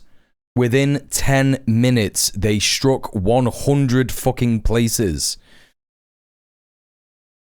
Anyway, luckily, there is a nation that has fucking backbone when it comes to this kind of atrocity and standing up to it, and it is Iran. So Iran did actually respond to this by halting all oil tanker traffic through the Strait of Hormuz following Israeli strikes on Lebanon, according to IRGC-linked Fars news agency. And this has not just been, reported by Fars news agency. This has also been reported by multiple Western outlets now as well. So you've got Fars news agency saying this. There is probably going to be a statement from the leadership in Iran at some point. The pause comes after a brief reopening earlier in the day when 2 oil tankers were allowed to pass with Iranian approval following the ceasefire, news agency reported. So that's from Dropsite. Al Mayadeen, which is the Lebanese pro-Iran news outlet, says a source in the Iranian Navy announced that the Strait of Hormuz has effectively been sealed off, with only Iranian vessels and ships coming from Iran allowed to pass, underscoring Tehran's staying true to its words in case of any ceasefire violation. Source added that just 2 oil tankers managed to pass through the strait during a brief ceasefire window before Israel violated the agreement. So again, you've got Al Mayadeen there as well. Caroline Leavitt had a news conference earlier today. And it pains me to say this. Hang on. When does she actually get to the podium? It pains me to say this, but it is entirely necessary, chat. I will not be tolerating any kind of mentions about her appearance or how it makes her look bad or, implying that she is a dumb blonde or anything of that nature that could be construed as misogynist. In fact, not construed that it's misogynist, it would just be misogynist. I will be banning people permanently. I will be banning people permanently if they do this today. I'm not in the fucking mood for it. Don't test me. I don't care if you didn't hear me say this the first time. You will be fucking banned. Okay? Alright. No fucking sexist comments. Please. It's fucking desperately annoying. Good to see all of you here today. We are here to talk about the fact that she is a fascist piece of shit, and we will be talking about that in particular. Before I discuss the ceasefire with Iran, I have a quick update from the First Lady of the United States. Yesterday marked the very first conviction under the Take It Down Act, landmark legislation that First Lady Melania Trump played an instrumental role in getting passed that protects victims from non-consensual AI-generated sexually explicit images, cyberstalking, and threats of violence. This is not going to be as good as it sounds. I can guarantee it. I don't even know what she's talking about. Does anyone know what she's talking about? The president is very proud of his wife's efforts in getting this critical legislation passed to protect America's youth. So we thank the First Lady for her efforts, and we hope that others will report on this historic conviction yesterday. With respect to the 2-week ceasefire announced by President Trump last night, this is a victory for the United States of America. Well, obviously we know what AI revenge porn is, but like, what's the act that she's referring to, right? It's gonna take down Grok images and other AI porn.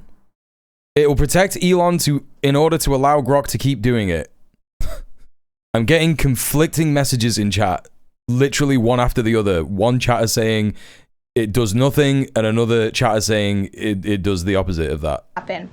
From the very beginning of Operation Epic Fury. It probably will absolve the AI companies from responsibility. I imagine it probably will. President Trump stated this would be a 4 to 6 week military operation to dismantle the military threat posed by the radical Islamic Iranian regime. Thanks to the unbelievable capabilities. Hey, Scrapes, Melania started on that law because of something to do with Barron having photos AI'd of him. Right, okay. The United States has achieved and exceeded those core military objectives in just 38 days.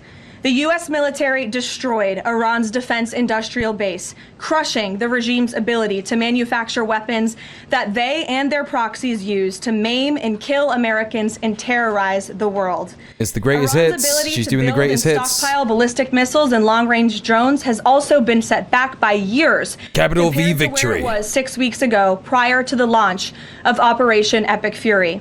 We destroyed the vast majority of Iran's ballistic missiles, launcher vehicles, and long-range attack drones through more than 450 strikes on ballistic missiles and approximately 800 strikes on Iran's drone launching units and storage facilities.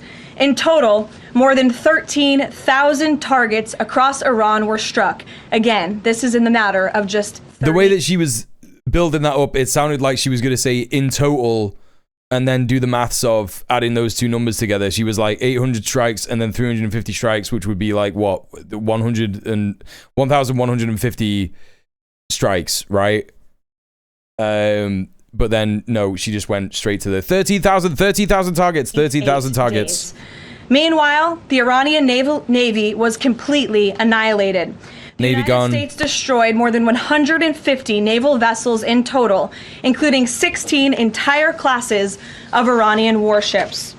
Despite once being the largest undersea force in the Middle East, Iran now has 0 submarine vessels.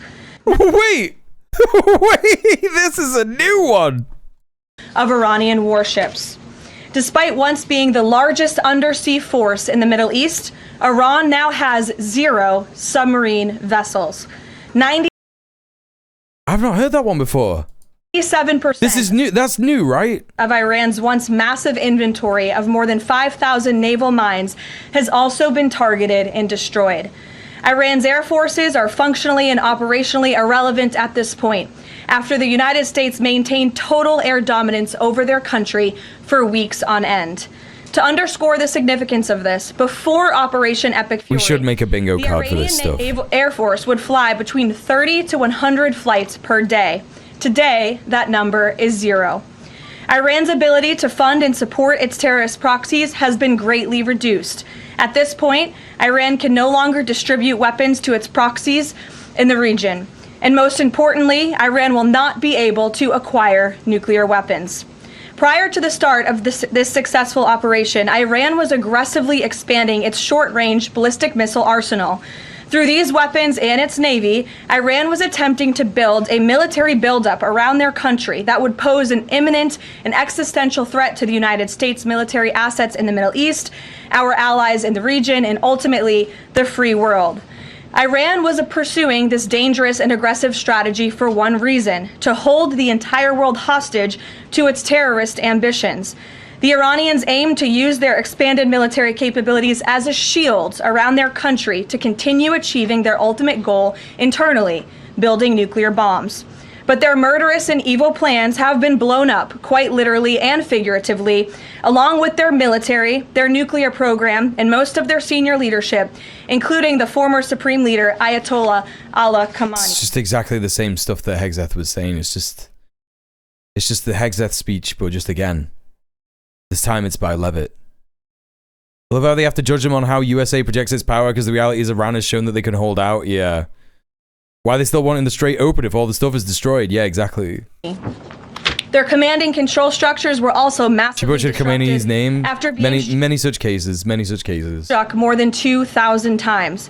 Many of their remaining leaders are paralyzed in fear and no longer enjoy the freedom to move around their country freely and meet openly.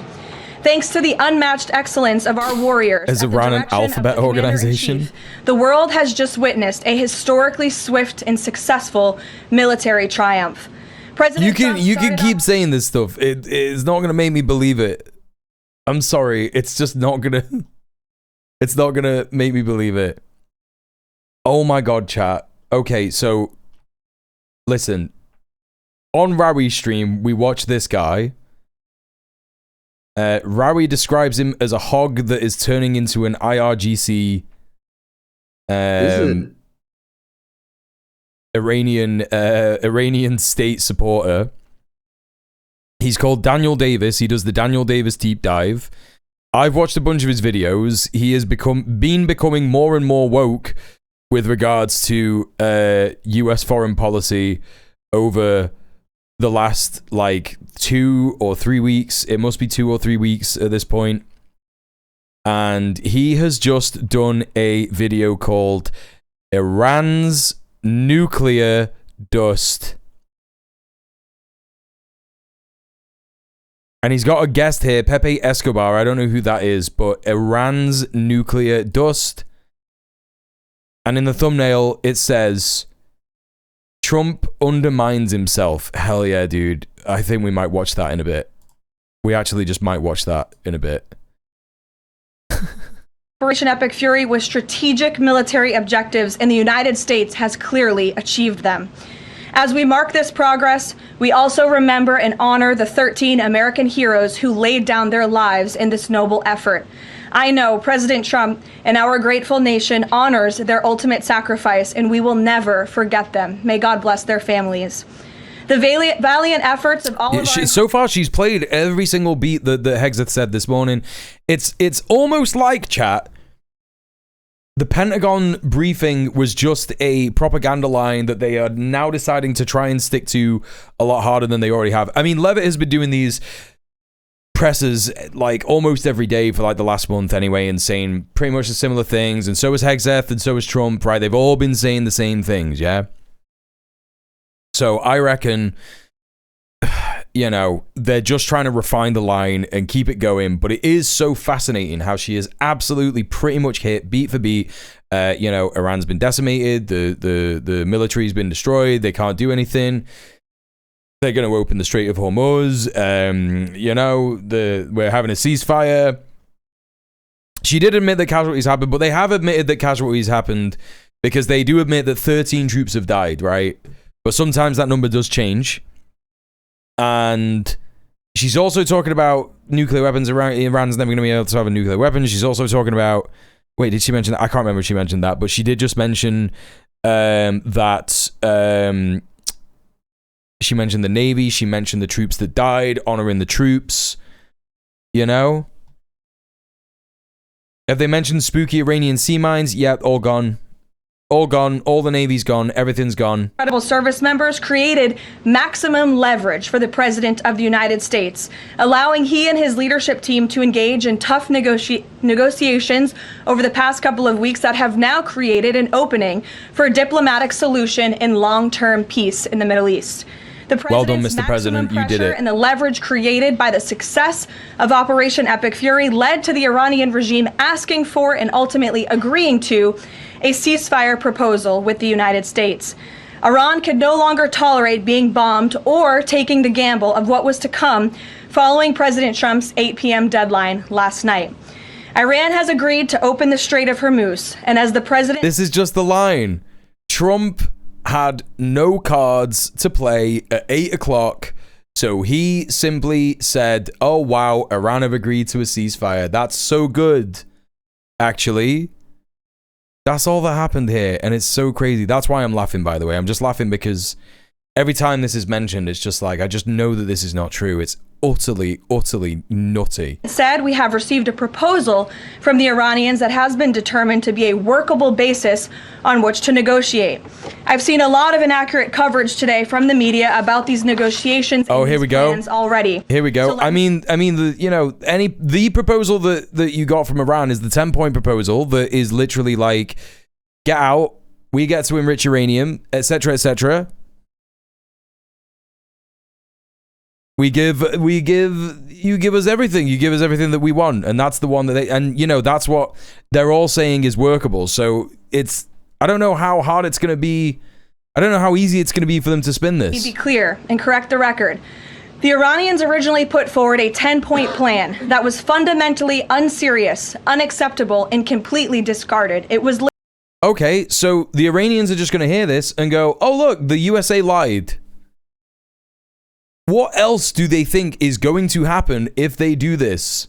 How else do they think that people are going to see this? This is just flying by the seat of your pants nonsense, fucking crazy fucking shit. Literally thrown in the garbage by President Trump and his negotiating team. Many outlets in this room have falsely reported on that plan as being acceptable to the United States. They are Streisand affecting this shit into the stratosphere. And that is false.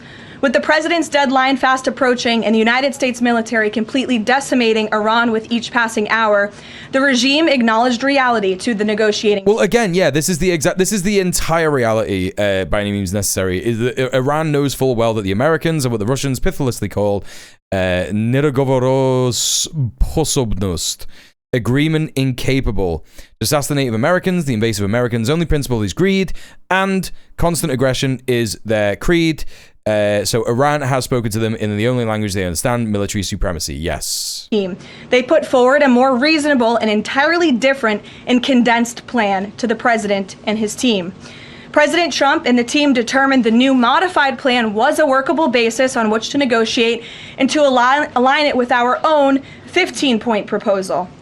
The president's red lines, namely the end of Iranian enrichment in Iran, have not changed. And the idea that President Trump would ever accept an Iranian wish list as a deal is completely absurd. The president will... Right, well, the ceasefire is just going to be off by default, man. Like, if this is what the press secretary of the White House is saying, then it's off. Like, it's over. Like, you know, we know what has been proposed by Iran. We know what... under what grounds or on what grounds Iran decided to agree to a potential ceasefire. And again, it's like I said, chat, and it's also like by any means necessary is saying they called America's bluff. They were like, okay, you want to agree to a ceasefire? Then you got the 10-point plan. If you're going to agree to the 10-point plan, we'll do it. And they knew that they wouldn't. So there you go. Only make a deal that serves in the best interests of the United States of America. And he as a negotiating team will focus on this effort over the next 2 weeks, so long as the Strait of Hormuz remains open with no limitations or delays.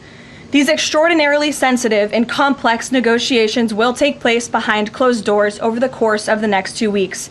I would strongly advise the media against running with narratives that have no basis in fact.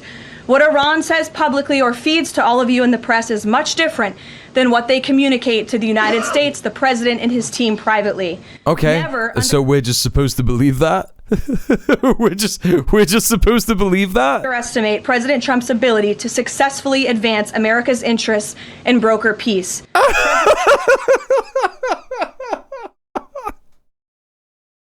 Never underestimate President Donald J. Trump in his ability to get peace done. Get things done. President Trump has a proven track record of achieving good deals on behalf of the United States and the American people, and he will only accept one that puts America first. With that, I will take your questions today. I'm sure you have a lot of them. In our new media seat, we have Shane Harris with the AMAC Newsline. Shane, thank you for being here. Why don't you kick us off? These questions actually go on for some time. What do we got here? This is... Oh, it's about 20 minutes. All right. I'm going to run to the toilet real quick. If there's anything odd being said, I want to know about it, chat. So if I miss anything, let me know. Two questions for you. First, following the president's announcement of the ceasefire, if this is indeed the end of hostilities in Iran, what is the president's message to the American people about what was achieved for our country through Operation Epic Fury? Sure. I think I just laid out a significant portion of that in my opening remarks. 6 weeks ago, the president looked the American people in the eye directly, and he told them that he launched this operation to take out the imminent threat that was posed by Iran. And that threat has now been greatly destroyed. Their Navy, their missiles, their defense industrial base, and their desire and their plan to build a nuclear bomb inside their country is no longer going to be allowed, can no longer happen, thanks to the remarkable success of Operation Epic Fury over the course of the last 38 days. That has been absolutely achieved, and now we're moving into the next phase of this, which is a negotiating period to put some fine points on this and to hopefully broker an agreement that can achieve long-term peace in the Middle East. Yeah, and then second, what is the president's message to American seniors who have a much higher voter participation rate and they're likely to be a key swing? What happened? What did she say? This is like an abuser trying to make the "you don't know what he's like when we're alone" bit for himself. Yeah. He looked the American people in the eye directly. Okay, I'm just gonna have to replay it. I'm sorry, chat. I'm just gonna have to replay all of that. Them. In our new media seat, we have Shane Harris with the AMAC Newsline. Shane, thank you for being here. Why don't you kick us off? Yeah, thanks for having me, Caroline. Two questions for you. First, following the president's announcement of the ceasefire, if this is indeed the end of hostilities in Iran, what is the president's message to the American people about what was achieved for our country through Operation Epic Fury? Sure. I think I just laid out a significant portion of that in my opening remarks. 6 weeks ago, they all do that. Hegseth does this. She does it. They all fucking do it. You know?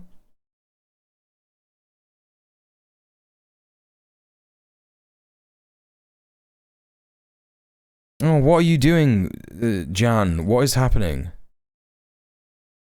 The closure would likely hurt the US and its allies with Iran, China. You're replying to atomically powered... Oh, God. They're so dominant, why do they need a ceasefire? The closure would most likely hurt the US and its allies less than Iran, China's allies long term. The US is most likely trying to use the 2 extra weeks of closure as leverage, especially China's arm. Iran wasn't begging for a ceasefire. America was. Yes, this is correct. Do yourself a favor in the coming months and look back on your current comments if they end up being wrong.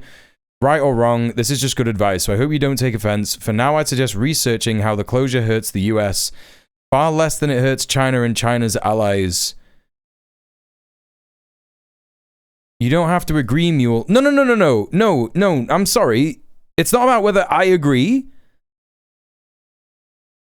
In this chat, we have rules, which is don't talk shit to other chatters, right? Don't be a cunt to other chatters. So I don't know what you're doing here by being like, do yourself a favor in the coming months and look back on your current comments. Don't talk to each other like that. Don't talk to each other like that. If you don't like something that another chatter said, you don't like something that another chatter said. You keep stum and you move on. There's lots of things that chatters say that I don't like. And I don't fucking make a big deal about it because it's a Twitch chat. Right? Also, what is the umbrage? Like, I would like you to, first of all, apologize to Grandpa Simpson because there's no need for that. It was an attempt to be extremely polite, actually. Well, you failed.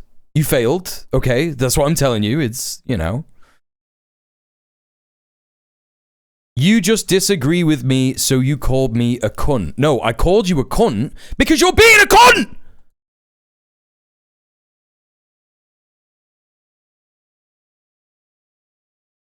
Don't tell me why I did a thing, you condescending cunt! Do you know what? Fuck it. Fuck you, man. See you next week if you want to come back. I don't give a shit if you don't. President looked the American people in the eye directly, and he told them that he launched this operation to take out the imminent threat that was posed I cannot by fucking Iran. stand it when people tell me what I fucking did. Holy shit, dude. Don't fucking tell me what I did. I know what I fucking did. You piece of shit. Fuck. You know what? Fuck you. You're getting banned. Fuck you. You just disagree with me, so you called me a cunt. You're banned forever now. How about that? How about that, dickhead? Has now been greatly destroyed. Their navy, their missiles, their defense industrial base, and their desire and their plan to build a nuclear bomb inside their country is no longer going to be allowed, can no longer happen, thanks to the remarkable success of Operation Epic Fury over the course of the last 38 days. That has been absolutely achieved, and now we're moving into the next phase of this, which is a negotiating period to put some fine points on this and to hopefully broker an agreement that can achieve long-term peace in the Middle East. Yeah, and then second, what is the president's message to American seniors who have a much higher voter participation rate and they're likely to be a key swing vote in the midterm elections? Well, the president loves our seniors across the country. And as you know, the president signed the One Big Beautiful Bill, the Working Families Tax Cut last year, which greatly reduced taxes on Social Security for our seniors. In fact, thanks to the Working Families Tax Cut, nearly 90% of seniors will no longer pay tax on their Social Security. That's a huge win for our seniors and also for our middle class and working families across the country. I didn't even agree with what they said. I just can't be asked with an argument. That's exactly the way that people should fucking behave in this chat. That's what I'm saying. That's what I'm fucking saying. It's as simple as that, man. We've got rules in the chat. That's what I'm saying, Grandpa Simpson. Like, look within yourself from like a Twitch chatter is fucking crazy. Is fucking crazy. Like, you know, don't talk to each other. Don't fucking talk to each other. It's not even like, look, man, like, what's the fucking body of the argument here, right? I'd suggest researching how the closure hurts the US far less than it hurts China and China's allies. The US has been carrying out a successful deception campaign for the entire war. I mean, this is kind of wrong. This is actually just ill-informed and wrong, right?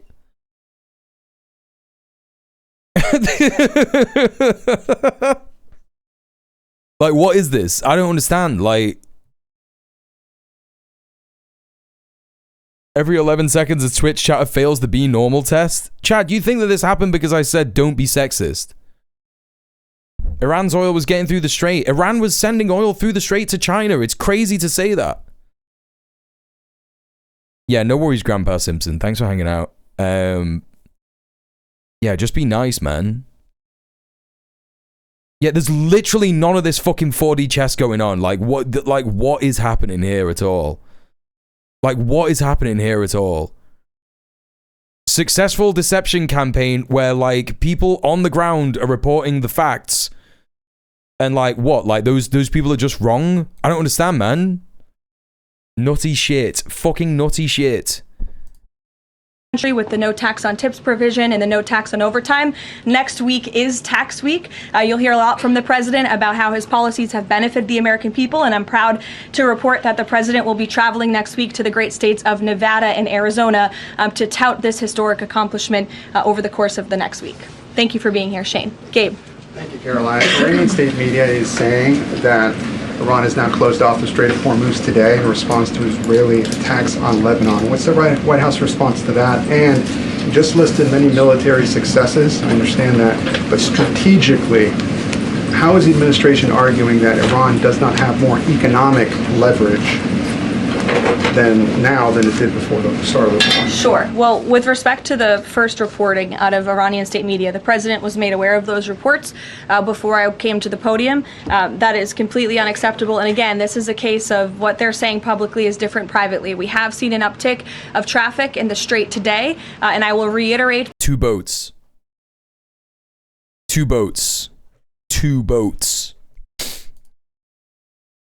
Iranian crude now trades higher than Brent and literally only stopped flowing for USA and Israel and their lickspittle allies. Yes, correct.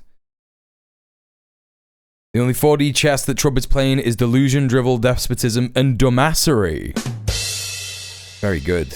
The president's expectation and demand that the Strait of Hormuz is reopened immediately, quickly, and safely. That is his expectation. It has been relayed to him privately that is what's taking place, and these reports publicly are false. Caroline, the president yesterday threatened that a whole civilization would die if a ceasefire deal wasn't reached, understanding that Iranian leaders have previously said death to America. But why is it appropriate for the president of the United States to use that kind of language when talking about civilian targets? And was the president mocking Islam by signing off his True Social post over the weekend, praise be to Allah? Wouldn't that antagonize Muslim allies across the world? Well, I understand the questions about the president's rhetoric, but what the president cares most about is results. And in fact, his very tough rhetoric and his tough negotiating style is what has led to the result that you are all witnessing.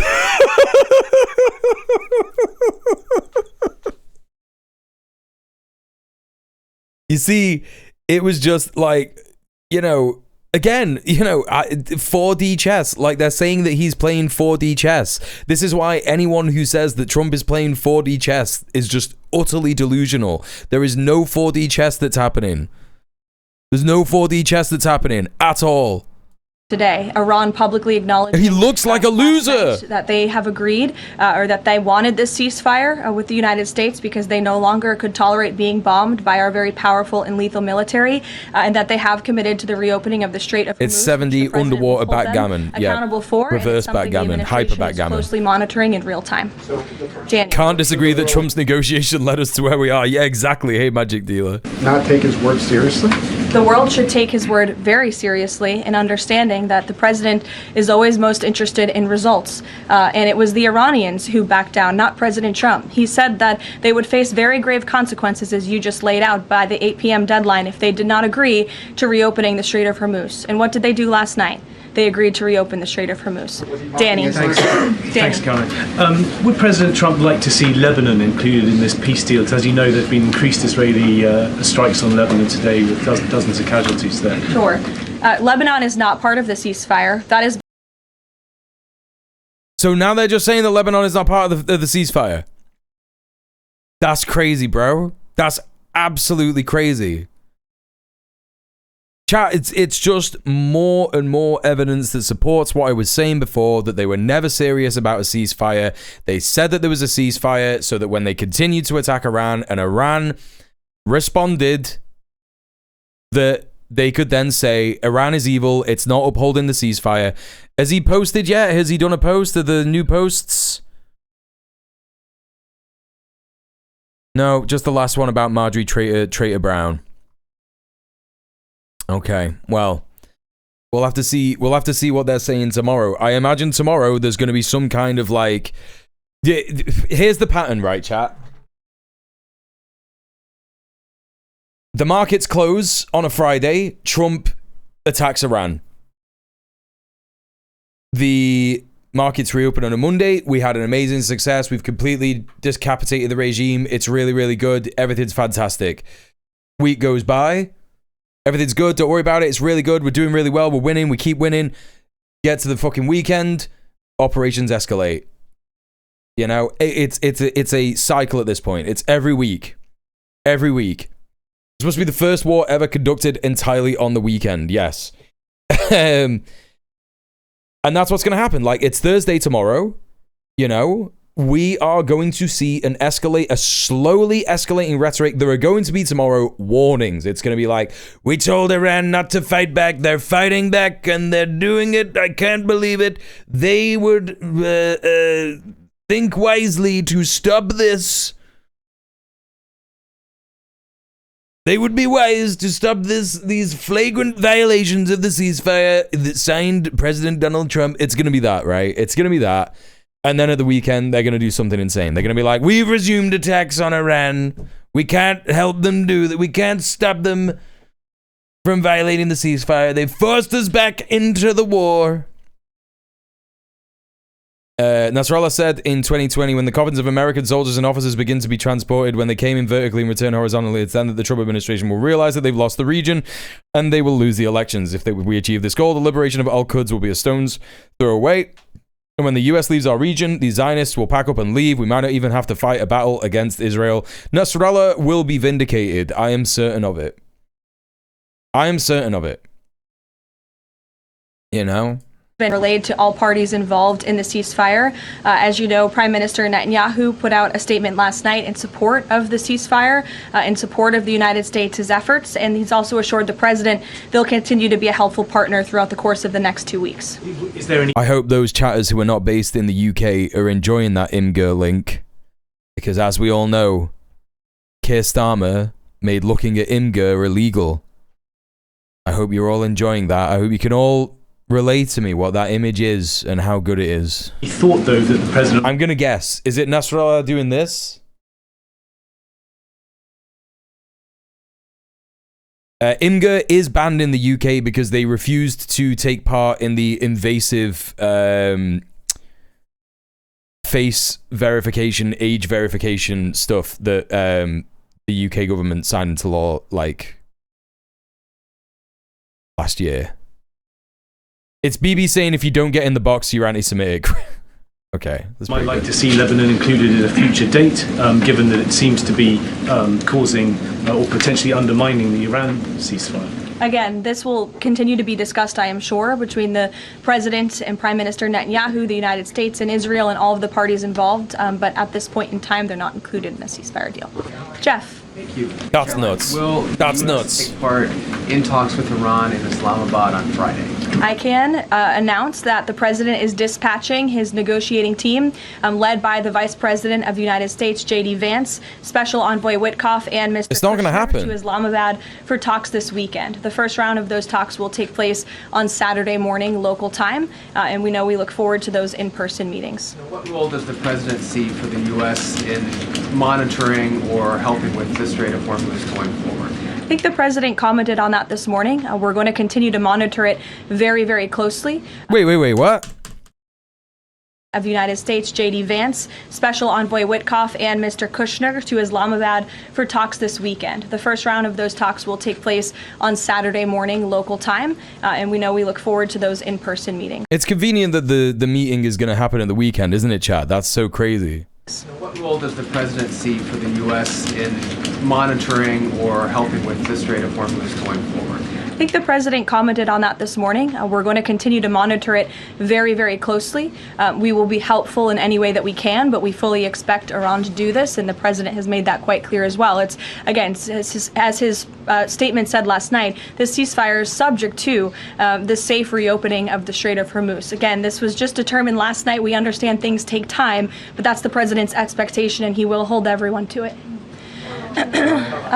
Sure, in the green blazer. Thank you, Carol. Sure, and then in front of you. But Andrew, you can go ahead. All right. You're not wearing a green blazer. You can...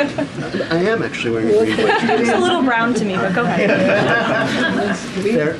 It's green and it looks a little brown. She's referring to the Marjorie Taylor Greene truth. Oh my god, that's so cringe. Fair enough. Regarding the president's rhetoric, when the U.S. invaded Iraq in 2003, George W. Bush said in a message to the Iraqi people that the military campaign was directed, quote, against the lawless men who rule your country and not against you. Yesterday, the president threatened to destroy Iran's civilization, the entire civilization. Not the Iranian government, but the Iranian civilization. The Iranian people. There was a truth about MTG, yeah, it's Trump saying, Marjorie Taylor Brown, green turns to brown under stress. It's about her old seat being taken over by a guy that loves him. Yeah. 5 hours ago. Good stuff. It's good stuff. It's great content. The U.S. has been a moral leader for most of its history by fighting wars against other governments, not against civilization. No. How can the president claim that America can ever have the moral high ground if he's threatening to destroy civilizations and not casting wars as fights against other governments? President Trump has the moral high ground because he used his those were very strong words, but he gained what he wanted.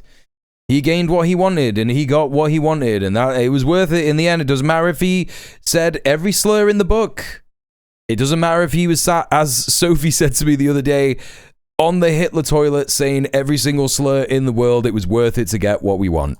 Andrew, I think you should take a look at the actions of this president over the course of the past 6 weeks and the actions of our brave men and women in our United States military who have taken out essentially taken out the military of a rogue Islamic regime that has chanted death to America for 47 years, that has killed and maimed thousands of American soldiers over the course of the last 5 decades. The president absolutely has the moral high ground over the Iranian terrorist regime, and for you to even suggest otherwise is frankly insulting. Go ahead. Caroline, go ahead. With all due respect, go ahead. There is just given what we've seen in Lebanon today and the increased attacks from Israel. I mean, is there any concern that Netanyahu is trying to kill the ceasefire? The president spoke with Prime Minister Netanyahu last night. And in that private conversation, Prime Minister Netanyahu relayed exactly what he said to the world publicly, that he supports the president and Israel remains a key ally and partner to the United States. They've been a tremendous partner over the course of the past 6 weeks, and we thank them for their heroic efforts as well. And the president had that conversation last night, and that was relayed to the world publicly as well. 90 kilometers is about 100 miles, Rebel. Go ahead. Thank you, Caroline. I have a question for you on Iran, and then I have a question on the Dignity Act as well.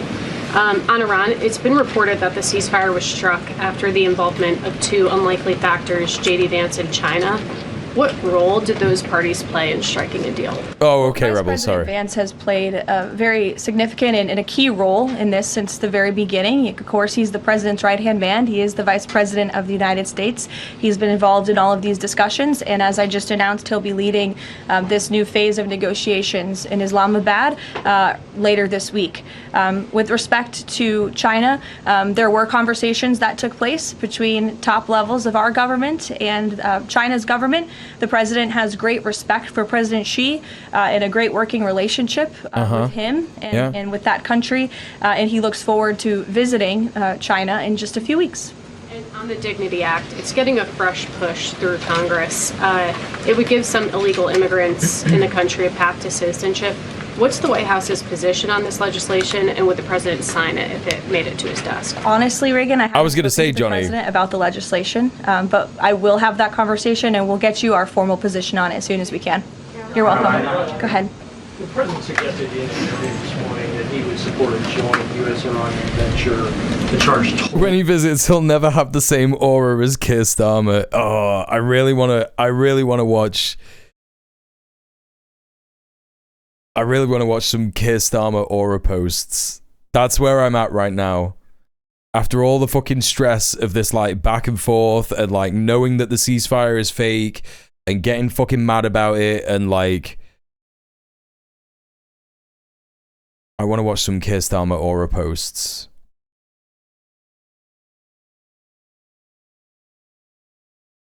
The picture of Keir in front of that building still lives in my mind rent-free. It's so, well, yeah, it's so good. It's so good. Keir Starmer.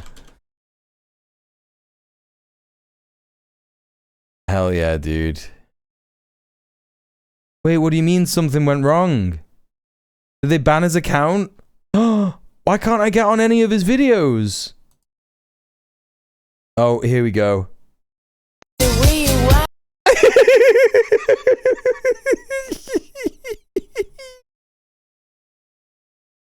Yes, mate.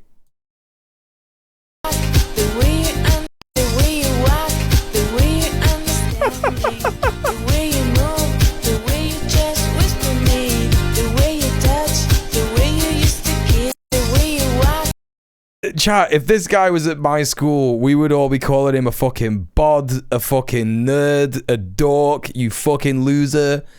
Look at you, you love your fucking books so much, don't you, you fucking nerd. Prime Minister, how many likes would it take me to spend a day of your intern? He said 67,006. Oh, he's doing the 6767. Not him, it's just someone who's managing his account. How many likes to resign? About time? Are you still on your way? Are you still on your way? It's so funny, man. It's so funny. What else has he got going on? This one looks so good. Yo, if I could do it, then why can't you? How life feels after I eat 2.5 digestives. They aren't even trying it. This is from January, mate. Yo, if I could do it, then why can't you?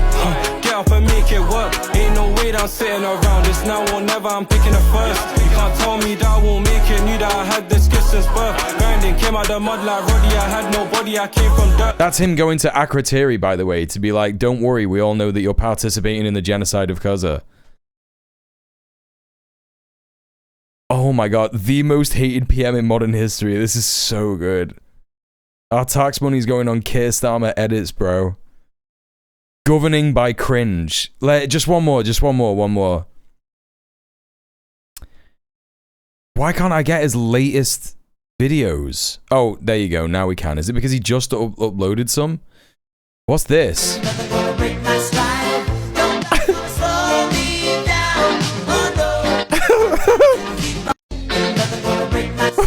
What? 2 child cap scrapped, cheaper energy bills, pay rise for workers, up to 30 hours free childcare, rail fares frozen, they're already too expensive. State pension increased for the Prime Minister, prescription charges frozen because I made a deal to pay too much money to the Americans for their pharmaceutical products. Pre-breakfast clubs in every primary school so that their mothers can get to work and get Britain working. Oh my god. No, it is a great tune, and that's the sad thing. That's the sad thing about all of this content. It's just like they're using great tunes for some of the worst people. We nationalised the slot mines. Don't pay for prescriptions in Scotland. Fucking look at you. Fucking look at you. I'm gonna be moving to fucking Scotland soon, mate. I'll tell you now. Oh god. Anyway, let's carry on with this. Let's carry on with the rot. For ships going through the strait. Does the president believe that the U.S. should earn revenue from the Strait of Hormuz going forward?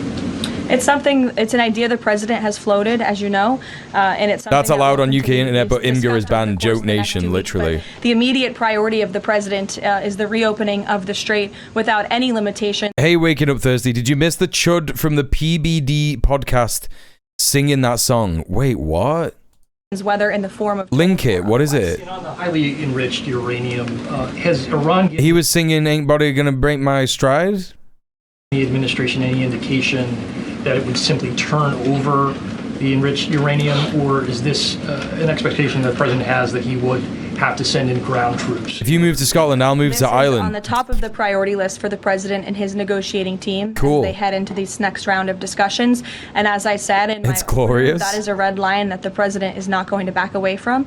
And he Whoa! What's a red line? What's a red line? The nuclear dust? Turn over the enriched uranium, or enriched uranium. An expectation that the president has that he would have to send in ground troops in order to do that. This is on the top of the priority list for the president and his negotiating team as they head into this next round of discussions. And as I said in my opener, that is a red line that the president is not going to back away from. And he's committed to ensuring that takes place. We hope it will be through diplomacy. Have they given any indication that they would turn it over? They have. They have. Yes. Trevor. The latest news out of Iran is that the air defenses have been activated in several cities, including Isfahan, and that explosions have been heard in Isfahan. Who is bombing Iran right now? Were those reports just... Okay, so this is the English account of the spokesperson for the Iranian army, Ibrahim al-Fakar. And he just said, literally, about 47 minutes ago,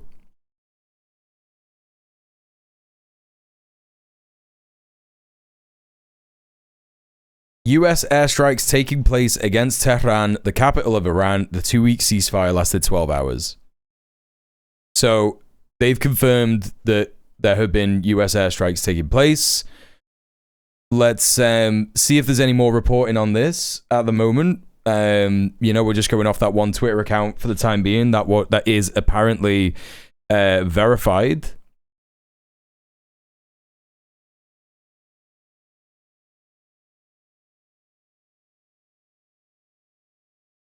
Yeah, they closed the strait. I mean, is this what the US is saying? We did this because they closed the strait. Okay. Thank you, waking up thirsty. Why don't you tell me how you did? Yeah, how do you... Hell yeah. I love a bit of Emma, Matt, and Brandon. You think you did? Me. Wait. What is your impression on how you did on the debate with Dave Smith?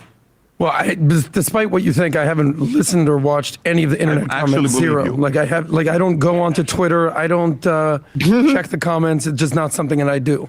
Some people are messaging me on my neck. What do you think? I don't know. People are saying stuff. And I'm listening to a song called Ain't Nothing Gonna Break a My Stride. Ain't Nothing Gonna Slow Me Down. And that's how I feel about this. So they I didn't hear that. Who is this nerd? This is after Adam went on Piers Morgan and made a fool of himself. I don't know your wee daffy pals. I don't know all your wee daffy pals. Who is this?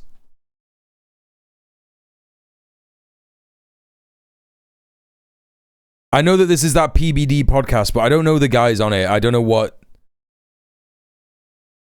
No, well, I know what the PD. He's one of the Paul Bet Davidson Intelligentsia, so he's just like a freak that's on the podcast. That's all it is.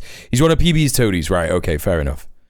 Okay, chat. If you don't know who this is, it's just like a fucking ridiculous center-right liberal piece of shit fucking podcast. It's one of the worst things you've ever seen in your entire life. It's just so bad. It's just so shit. He's one of the two they fucking insult and make fun of. Third henchman of PBD. Third henchman. The third henchman is so good. Yeah, they got so many hats. They got so many hats. Hey, Audrey, how you doing? Good to know I still have taste because I've never heard of it. Yes, stay winning, queen. Let's go. Everybody, please go follow Audrey. She's amazing. How are you doing? It's good to see you. Mule doesn't respect the valuetainment. You better believe it. You better believe it. So obviously I'll have to go back and check with the national security team. I'm standing out here with all of you, but I will do that and we will get you an answer, okay? And just on the civilization question that we've been talking about. And I would just add to that point, again, I haven't seen these reports. I'm not verifying them. Not that I don't trust you, Trevor, but I want to go back and check with the experts here at the White House. I would just say, and I would echo what the Vice President said this morning, this is a fragile truce. Ceasefires are fragile by nature. I'm not seeing any other reporting that the US has struck Iran. The military spokesperson saying it is, you know, it's, I mean, you know, this is the military spokesperson. If he's saying it, it's been reported to him and he has been instructed to, you know, to actually communicate that.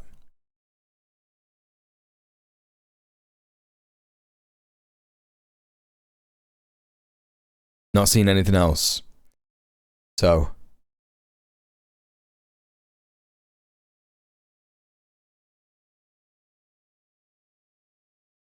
Yeah, I'll keep an eye out. Finally had a nice easy day at work. Hell yeah, let's go. Good to hear it. Sure, we've seen this with respect to the 12-day war with Iran and Israel last year. It takes time sometimes for these ceasefires to be fully effectuated. And one of the results of Operation Epic Fury was we completely dismantled Iran's command and control center, which makes it difficult for them to pass messages up and down the chain. And so we understand that. I would caution a little bit of patience, but of course we want to see the ceasefire effectuaed and abided by all parties as quickly as possible. Thank you. And the American presidential administrations, going back to Ronald Reagan. Okay, Audrey, you do get a pass because you're a woman, and also, you know, you get a pass because you're a woman and your friend. But chat, nobody else is allowed to make a comment about Carolyn's appearance, right? Just because that one person in the chat has said that, and I've said it's fine. I know Audrey. And I know what her politics are like. And she's allowed to say it because she's a woman. No one else is allowed to. Do not take that as a permission to start doing that. No, it's okay. You weren't here when I had the big rant before and said I am going to ban everybody permanently.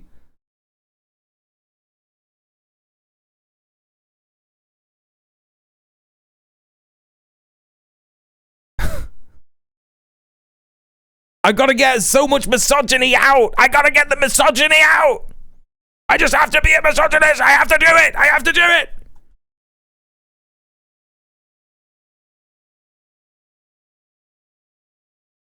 We can still call the USA president a dumb blonde. Not really, no.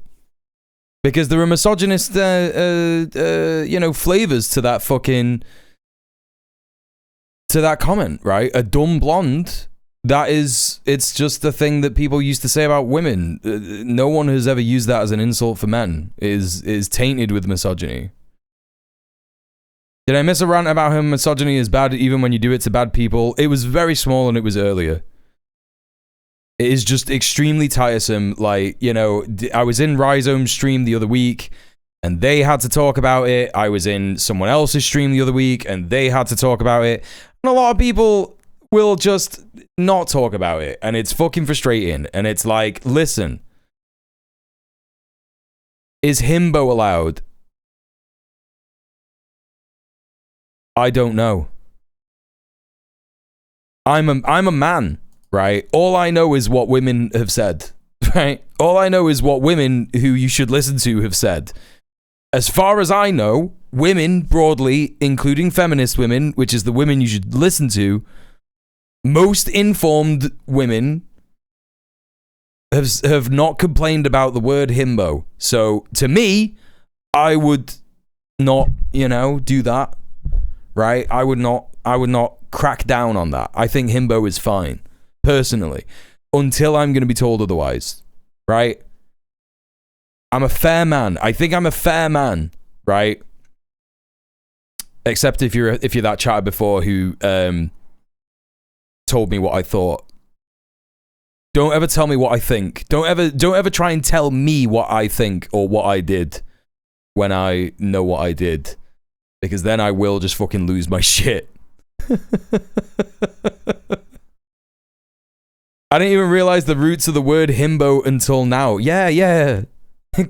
It comes from that one brand of bread.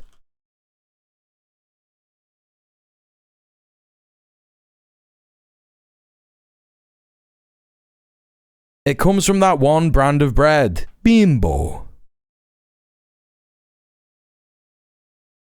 The classic. So don't forget. Hey Astro J, remember we don't listen to trans exclusionary radical feminists. That should go without saying, because those people are not feminists. That bear's got our answer for his crimes. Yeah, exactly. Anyway, let's carry on. Have said this formulation. That bread is absolute dog shit. Nuclear war, that a nuclear war cannot be won and must never be fought. Is that still the view of this administration, given the president's comments about civilization? I have no change in our view on that policy. Katie. Thanks, Caroline. I'm just, given the gravity of what he said yesterday, what was your understanding of what he meant when he said, this civilization is going to be eliminated? I think it was a very, very strong threat from the President of the United States that led the Iranian regime to... She's getting pissed off about being asked this question so much. Everybody is asking her this question. ...to their knees and ask for a ceasefire and agree to reopening the Strait of Hormuz. So it was a very strong threat that led to results. And as the Secretary of... It got results. It got results. That means it's okay. You could threaten to exterminate an entire people if it gets results. It's fine. It was not an empty threat by any means. The Pentagon had a target list that they were ready to hit go on at 8 p.m. last night if the Iranian regime had not agreed to open the strait, which they did, and I think that's something we should all be grateful for. The United States is a moral leader in the world, given that I was asked this exact same question by your colleague. The strait is open. Back, and I think, again, the insinuation by strait is open. Room, that Iran somehow has the moral high ground over the United States of America is insulting, considering the atrocities that they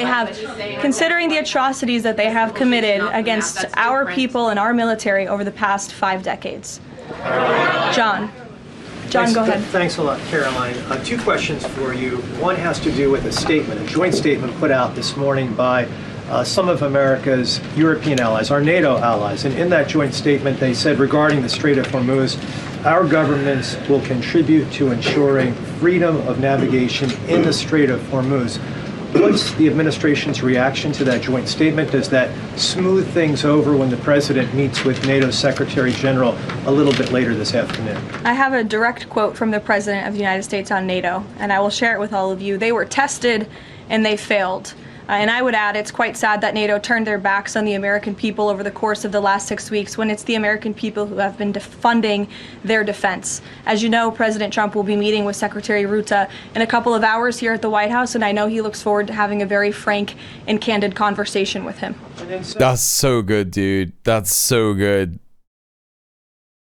Our allies were tested. They all failed the test. Every single one of them. They should have thrown themselves at this illegal war.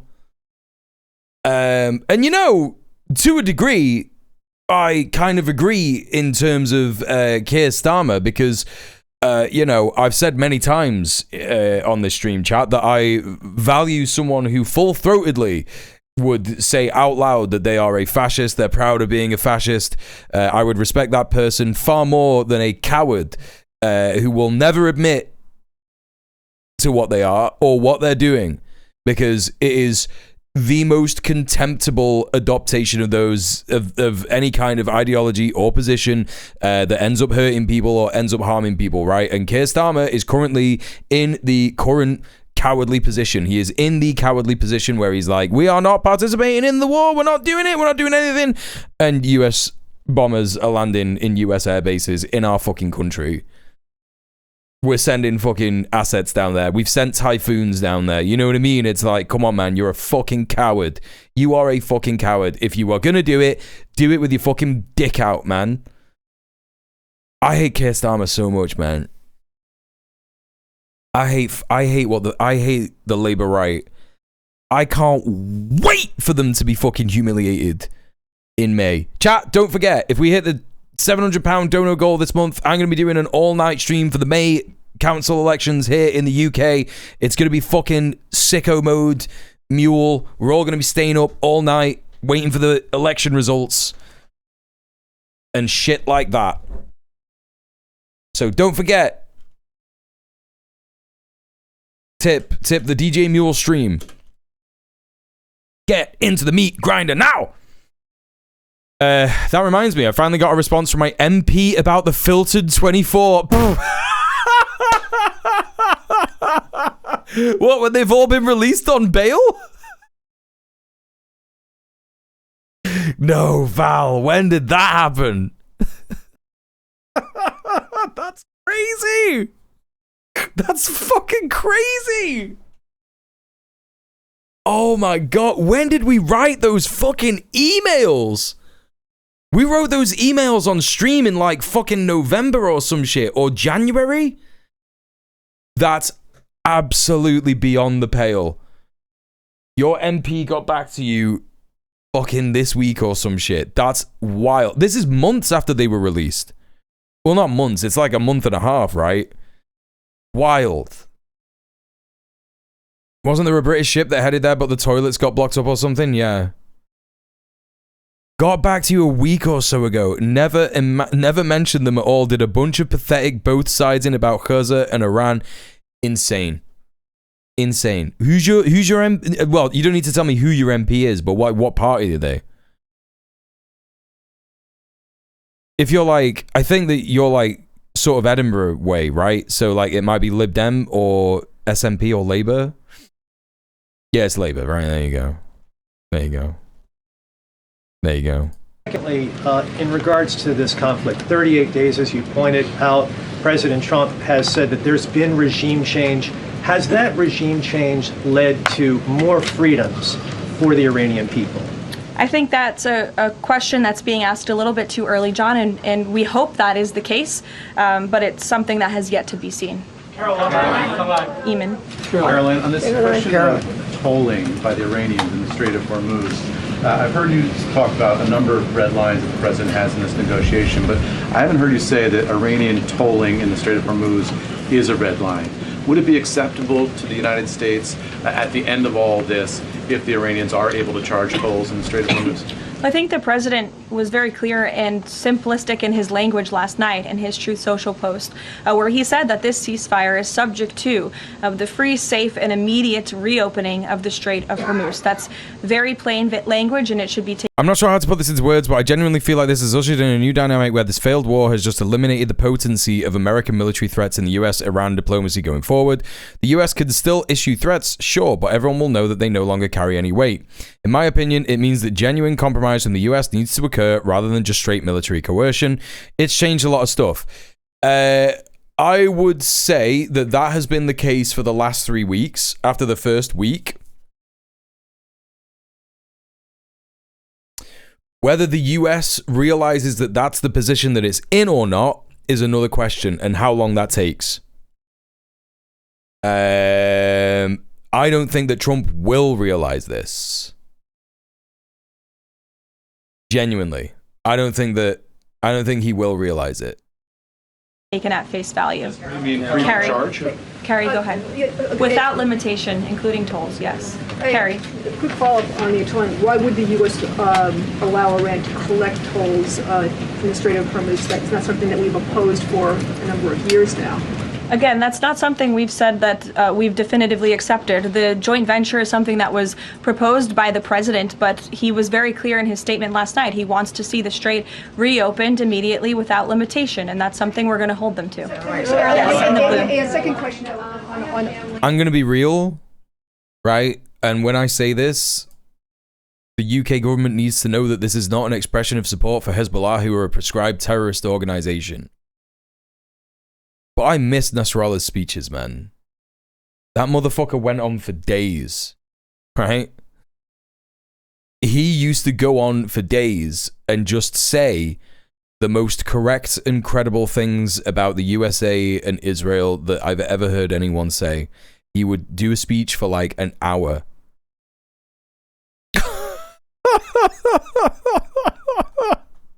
You're right, Threads.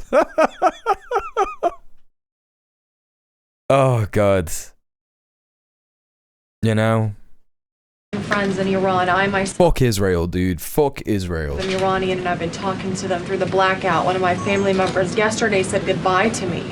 So what message should we be sending Iranians when they message Drop of the rest of them believe their own bullshit? Yeah. right now? How should they stay safe? Because they really don't know what to do. I think the president's main priority, and my main priority as his spokeswoman, is to make sure that clear messages are sent to the American people. The Embassy of Spain in the UK is saying that the EU should suspend its association agreement with Israel, and they have quoted Pedro Sanchez saying, just today Netanyahu launches his harshest attack against Lebanon since the offensive began.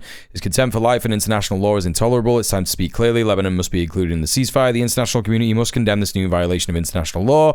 The European Union must suspend its association agreement with Israel, and there must be no impunity for these criminal acts. It's happening, chat. It's happening. The House of Cards is falling down. The House of Cards is falling down. Nasrallah's speeches were on another level. The closest comparable thing we still have is Pezeshkian's tweets. Yeah, exactly. Of course, which is my job today. With respect to the Iranian people, the president, has taken out the imminent threat that was posed by their military to the United States, to our allies in the region, to our forces in the region. And of course, as the president has long said, he hopes that Iran will be a country of peace, of prosperity, and we're moving into this next round of negotiations to hopefully come to an agreement with this new regime that will create long-term stability in the Middle East. That they should stay inside of their homes and also take back their country. So there's a contradiction there. So how do you address that? Again, we're moving into this next round of negotiations with next round of negotiations. That's cool. That we are speaking with now to hopefully reach a place of peace long term for the region, and that includes the Iranian people as well. In the blue, go ahead. Thank you, Carol. The White House posted the statement from the Iranian government that passage in the strait will be coordinated with Iran's armed forces. As of today, who controls the Strait of Hormuz? Again, these statements were put out 12 hours ago. We expect that the strait will be opened immediately. As I've said earlier, we have seen an uptick in traffic in the strait, and it's something that we are monitoring minute by minute, hour by hour as the days go on. Who controls the strait Two right questions. One on the deportations of Iranian officials, and then on the negotiations. Are there still security concerns about Vice President Vance being part of these peace talks? Steve Witkoff, Jared Kushner. Two-boat uptick. Don't forget the two-boat uptick. General Soleimani. Situation monitoring status. It's happening. It's real. More relatives or people in the families of Iranian officials that are in the U.S. Certainly, anyone who is here fraudulently. Okay, so the Speaker of the Parliament, Mohammed Bagher Ghalibaf, has said a ceasefire and negotiations hold no meaning after U.S. breaches of the agreed framework, including continued attacks on Lebanon, denial of Iran's rights for uranium enrichment, and a violation of Iranian airspace. Okay, so it's confirmed. Let's read this. Statement on the violation of 3 key clauses of the 10-point proposal agreed framework before the start of the negotiations. The deep historical distrust we hold towards the United States stems from its repeated violations of all form of commitments, a pattern that has regrettably been repeated once again. As the President of the United States has clearly stated in his truth, the Islamic Republic of Iran's 10-point proposal is a workable basis on which to negotiate and the main framework for these talks. However, 3 clauses of this proposal have been violated so far. 1. Non-compliance with the first clause of the 10-point proposal regarding the ceasefire in Lebanon, a commitment that Prime Minister Shahbaz Sharif has also explicitly referred to and declared an immediate ceasefire everywhere, including Lebanon and other regions, effective immediately. 2. The entry of an intruding drone into Iran airspace, which was destroyed in the city of La in Fars province, in clear violation of the clause prohibiting any further violation of Iran airspace. 3. Denial of Iran's right to enrichment, which was included in the 6th clause of the framework. Now, the very workable basis on which to negotiate has been openly and clearly violated before the negotiations began. In such situation, a bilateral ceasefire or negotiation is unreasonable. It's not happening, chat. It's off. Ceasefire's off. They ceased. The US fired. Ceasefire's off. It's back on. There you go. Told you. Told you. The problem is Spain has very little pull in the EU. As long as France and Germany still support Israel, very little is going to change.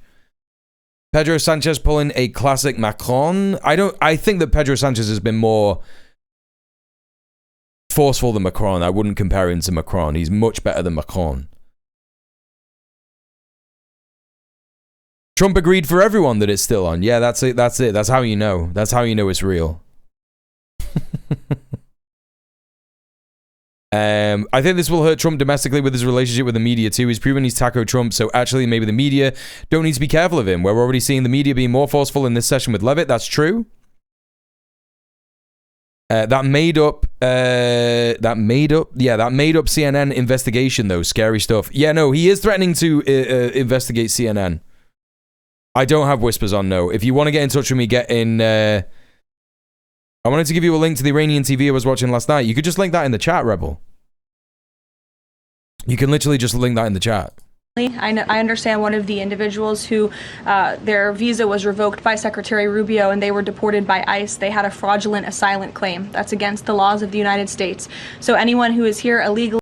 Oh, yeah, this is Press TV. So again, Press TV has the same kind of association with the IRGC that Tasnim News has, which means that it is not a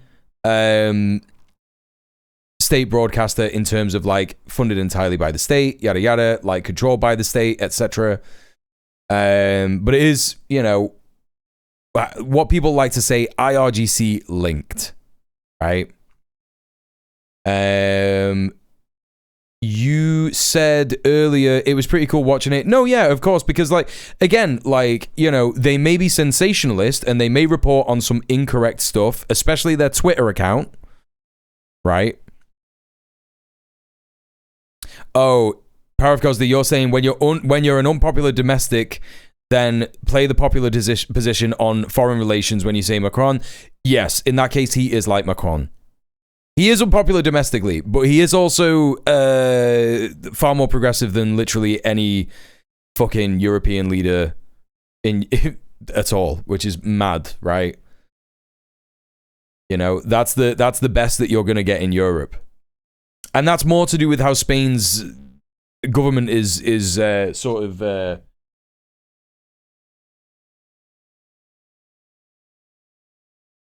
organized. You know what I mean?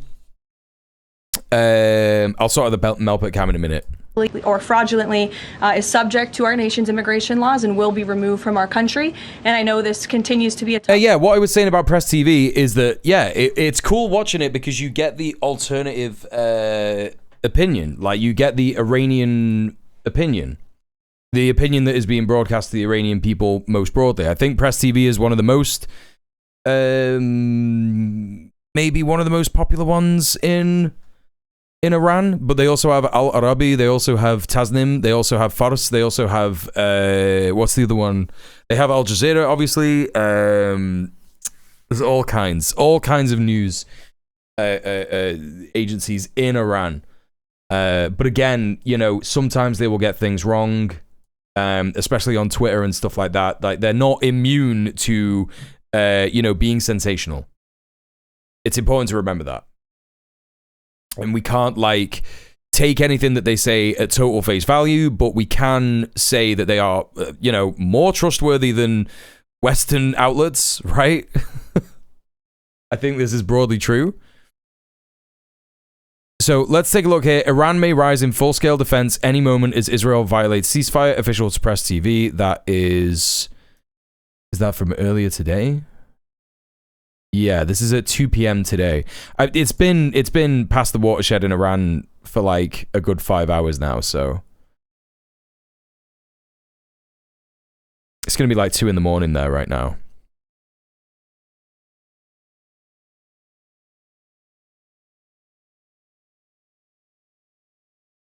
Yeah, they also have an article here that is hands on trigger. IRGC vows powerful response to any ceasefire violation. Yeah. Anyway, let's have a look. Let's continue. Priority for the State Department working in conjunction with the is a bot, Department of Homeland Security. With respect to the safety of the Vice President, we fully trust the United States Secret Service to do their job, to keep the Vice President and the President's negotiating team safe. That Emmy Max is a solid G. We fully trust them to do that. It's true. Caroline. In the back, go ahead. Thank you, Caroline. The President has said Cuba is next. What's the message to the American people regarding Cuba, and what can Cubans expect in relation to this statement? Well, look, I think when President Trump said that, and he later clarified after making that statement, that he meant the Cuban regime is bound to fall. Their country is very weak. They're in a very weak position economically, obviously, financially. The Cuban people are fed up with their government, as they should be. And these talks and discussions... Macron has also said that the ceasefire should include Lebanon. ...of our government. I don't have any updates or announcements for you with respect to Cuba policy today. Good to see you. Thank you, Caroline. Secretary Hegseth said this morning that U.S. troops would be sticking around. Can you expound upon that, what we should expect from U.S. troops in theater for the next 2 weeks and beyond? I would defer you to the Pentagon for any specifics on assets that have been in place in the Middle East, but take the Secretary at his word, and also the President has reiterated this as well in his own words, that we're not going to move anything immediately. Again, this is a 2-week ceasefire where we hope at the end, and we expect at the end, we'll have a good agreement between the United States and Iran, but in the meantime, we're going to ensure that our military is always at the ready of the Commander-in-Chief. I'll take a couple more in the back. Sure. Thank you. On NATO, I'll take your question. Go Thank ahead. you, Caroline. On NATO, can you tell me, is the United States still considering withdrawing from NATO? Is that still a possibility? It's something the President has discussed, and I think it's something the President will be discussing in a couple of hours with Secretary General Ruta, and perhaps you'll hear directly from the President following that meeting later this afternoon. Thank you, everyone. All right. There you go. We learned so much just then, didn't we, chat? We learned so much. I think Carolyn Levitt is much better at hiding the actual truth. Yeah, she legged it. She actually fucking legged it. I do think that Carolyn Levitt is actually the best person that Trump could have as the press secretary, because she is just better at, like, zipping it a little bit, staying on message, you know? And I think that that's, it's a bit mad, right? But that's the reality. Hey, chat, Here's someone else who is good at staying on message and actually doesn't take questions from the press, so it makes him even more better at doing propaganda, doesn't it? I wonder what propaganda he'll be doing this evening. Yes, that's right. Netanyahu, everyone's favorite modern Hitler. Everyone's favorite modern Hitler is here to deliver a speech. I wonder if this will be in English, because we all know what that means, don't we? If it's in English. Oh, it's actually in Hebrew. That's very interesting. Is this going to be translated goodly? Citizens of Israel. Oh my God. I would like to thank you. I would like to thank our amazing people because you've displayed resilience. You sat in the shelters and in the safe rooms, and together we have achieved some tremendous achievements. Our soldiers at the front lines and all of you at the home front. But Chat, has he got a cold sore or something?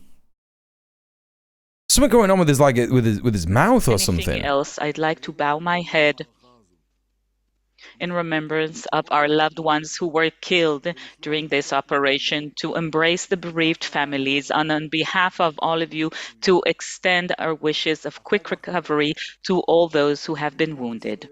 My dear brothers and Hasbro bots were sisters, crying the whole day. Yeah, Israel yeah. has achieved amazing achievements that until recently would have seemed completely imaginary. Iran. He didn't have 6 fingers 2 weeks ago. We went through all of this. We went through all this stuff. They're not doing AI. They're not doing Netanyahu deepfakes. His mouth is drooping. He's probably had a stroke. That's probably what's happened. He's probably had a stroke. Is weaker than ever, and Israel is stronger than ever, and that is the bottom line of this operation. Do you know what I believe? Do you know what I actually believe more than Israel is doing AIs of Netanyahu? I believe more that they have body doubles. I believe that this is a guy who is just wearing like a Netanyahu prosthetic here. I believe that more than he's AI. I believe they've got BB heads like this. That's more believable to me. Until this point, and I'd like to stress, we still have some goals to accomplish, and we will achieve these goals either through agreement and consensus or through renewal. Horsemen of War rotting on live television, yeah. We are ready to do so whenever necessary. What do you think the pay is for a body double? Not enough. Trigger. As you all know, a temporary ceasefire came into effect tonight, a 2-week one between Iran and the US in coordination with Israel. No, they did not surprise us at the last moment, and I would like to emphasize this is not the end of the campaign. It is merely a preparation on our way to achieve all of our goals. Iran is entering these negotiations while beaten and weaker than ever. It has promised to open up the Strait of Hormuz after they gave up on all the preliminary conditions they have set. Final termination to the war, removal of sanctions, and a ceasefire in Lebanon. And while we see Iran weaker than ever, Israel is strong as it's never been before. 6 weeks ago, for the first... Sounds like a demon on this. What, you mean like the things he's saying? I think that they are translating it pretty accurately, to be honest. I think they're translating it pretty accurately. I think that this is the kind of thing that he would say. Melpa has become darkness. Yeah, he's in his little cave. He's got his face. You know what he's doing there, chat? I don't know if you can see it quite. Right? It's pretty funny. Let me see if I can brighten this image. Hang on. This is some pretty good Melpa content.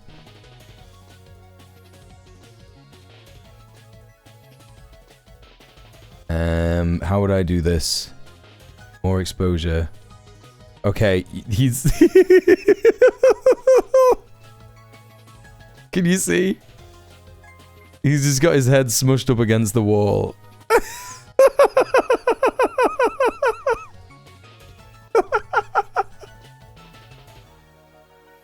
He's just smushed his head into the wall. It's so funny, dude.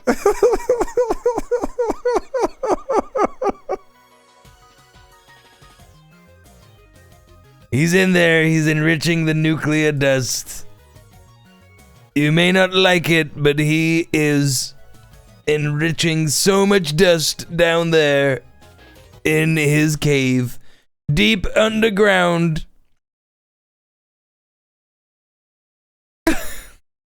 He knows we're watching. Yeah. It's so funny. First time in history, we went out to war shoulder to shoulder with my friend President Trump and our great ally, the US.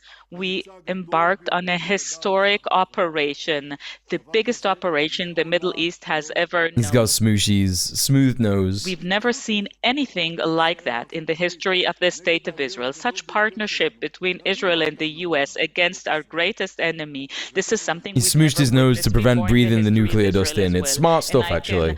Reassure everybody who's worried about the relationship between Trump and us. Just let me quote him. You guys are great. We speak every day and we smile as we... Okay, this is great because he's speaking in Hebrew, so he's mainly addressing an, in quotes, Israeli audience, right? And I use in quotes not to be like he's addressing someone else, but Israelis, it's not a real nationality. He's speaking to settlers, he's speaking to occupiers, colonizers, and so this is signifying that there is a massive fear that Israel's current action, yeah, freaks, that's right. He can't really be Netanyahu, he's too convincingly excited about what's happening right now. It sounds like there is some real fear about the potential strain between Israel and the USA on the ground in Israel right now, right? They want war and more land, absolutely. And I think that it sounds to me like there is a real debate going on in Israeli society, so-called Israeli society, about how this is being perceived by the outside world. Because I think they're getting a bit of an ounce of self-awareness and probably an ounce of fear for the first time in their lives because they are actually getting fucking battered by Iran. So, yeah, they are becoming a liability to the US. They've become a liability to capital. I mean, this, you know, they're going to be reaping the rewards of this for a long time. So, you know, that's that. Hear these comments, and anybody who chooses to ignore the magnitude of this cooperation is simply ignoring the truth. Just like Minister of War, Secretary of War Hegseth said, Israel as an ally in the battlefield with our skills and courage, this appreciation has skyrocketed. President Trump, my dear friend Donald, I would like to thank you for your leadership and for your friendship, the profound friendship between us, the deep camaraderie between Israel and the US is changing the face of the Middle East. We set out to do this together in order to remove an existential threat that existed over the state of Israel and over the entire free world. And we are achieving this goal, and we are achieving it stage by stage, goal after goal. If we hadn't embarked on Operation Rising Lion and later on Roaring Lion, then Iran would have had nuclear weapons a long time ago, and they would have had thousands of ballistic missiles that could have destroyed Israel and threatened the existence of all of us.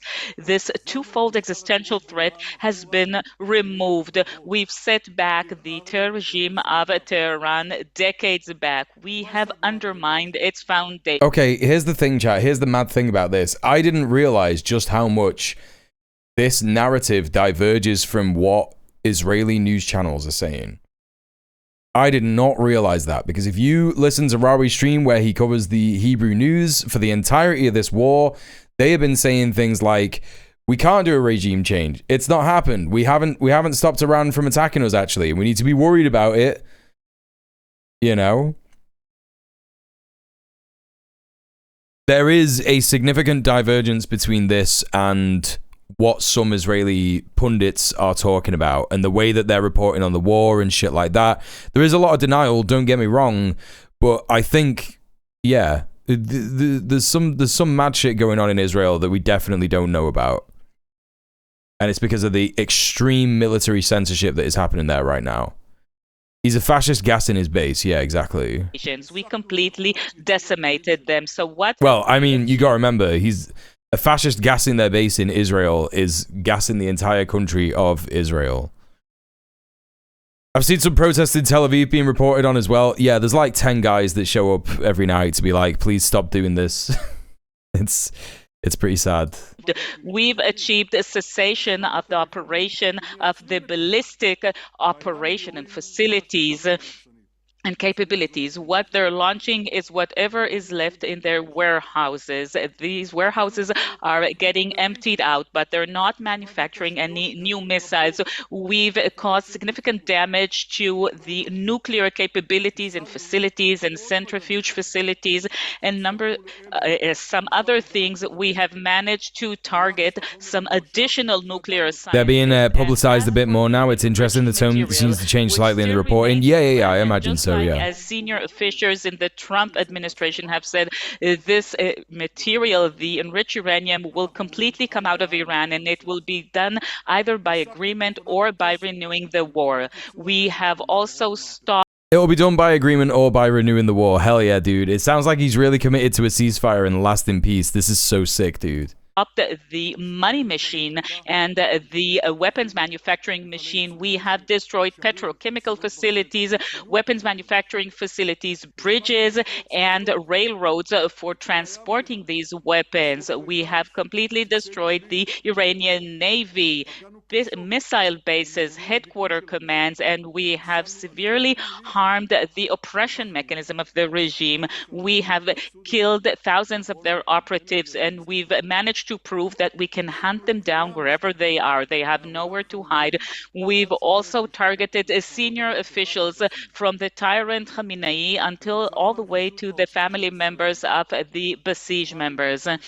As a result of the strength, family members of the besieged members is so everybody in the Middle East sees sinister, this dude. Strength and determination. We are forging new friendships and new allies in the Middle East. And I've said that Melpo perked up at the mention of petrochemical facilities. Yeah, it's true. Hezbollah, and we continue to strike them with all our might. Together, we have given them the strongest blow that they have suffered since the pagers. We have attacked 100 targets in 10 minutes in places that they were certain which were immune and bulletproof. And dear Israelis living in the north, we are committed to reinstate your safety and security. We have now... This has to be projection of the serious damage that Iran's done. They're hurting bad. Yeah. 1,000%. Imagine saying we've killed thousands happily. Yeah, remember the pages. Yeah, no, this is just, it's, you know, it's just modern Hitler just speaking to his Nazi country that are just like, you know, if they aren't full-throatedly supporting this, they aren't doing anything about it. They're just sat there like, yeah, man, I guess I'll just sit here and do nothing. Range for security strips deep behind our borders in Lebanon, in Syria, and in Gaza. Shout out to Standing Together, real Israeli leftists doing what little they can under debilitating constraints. Are these the guys that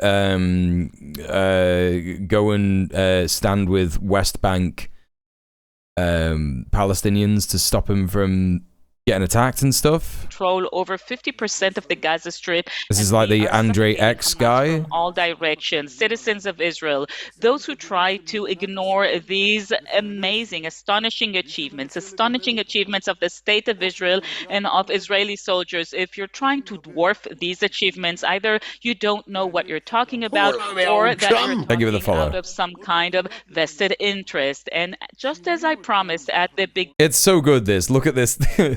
Netanyahu says Iran is weaker than ever, unlike Israel. My Israel is not falling apart t-shirt is, you know, raising a lot of questions already answered by my t-shirt. Beginning of the War of Resurrection, we have changed the face of the Middle East in a way which is dramatically favorable for the state of Israel, and we will continue to do so. Threatening anyone that says different, always a sign of confidence. Yeah, it is good, isn't it? We're proactive and fighting, and God willing, we are the winning side. Happy holiday of Mimuna, a holiday of Israeli unity. Sick, dude. That was cool, wasn't it? Whoa, chat, what's this? The BBC, Mikey, the security brief. Was a secret US mission behind the F-15E jet downed in Iran. What? What? Wait, what? Who could have predicted this? Let's take a look at this. I'm going to run to the toilet real quick and get some food, so I'll be back in a tick, but yeah.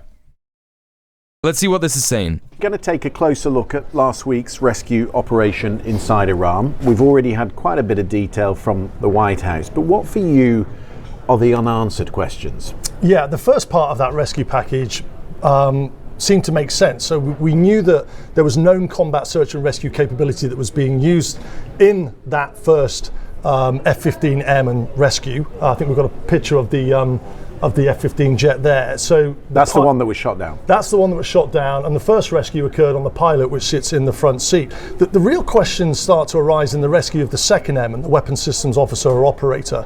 So firstly, I would ask, what was that F-15 Strike Eagle that we can see on screen? What was that doing so deep in Iran, and what was its mission?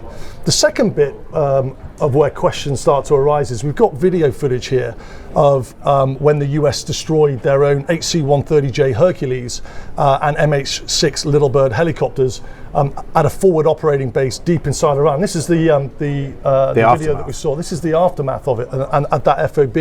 And this forward operating base is actually in the vicinity of Isfahan, which is the location of one of Iran's nuclear enrichment sites. One of the 3 nuclear sites. Yeah, outside of Fordow and Natanz.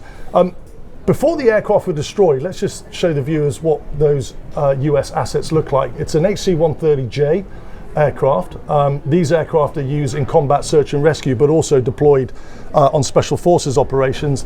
And then there was also evidence that there were MH-6 Little Birds at that forward operating base that had also been destroyed. It's kind of the capability of choice for light helicopters in special forces operations. Right, there was quite a significant number of special forces operators. Yeah, the reports are that there were about 100 US SF operators that were flown into that forward operating base. So the big question is, you know, that's a significant amount of capability and risk to rescue 1M. Is it possible that they were there because there was a threat from the IRGC and the Basij forces in that particular area that might have been closing in on their position? Yeah, it's certainly a possibility, and we've spoken about the Basij before. They range in numbers of up to 200,000, up to over 1 million on a wartime footing. So it is a possibility, but then it goes back to that question of what was the F-15E doing deep inside Iran in the first place. Yeah, and then there are the questions also of why the HC-130Js were destroyed on the ground. Why would you do that? Yeah, so those reports were that those aircraft were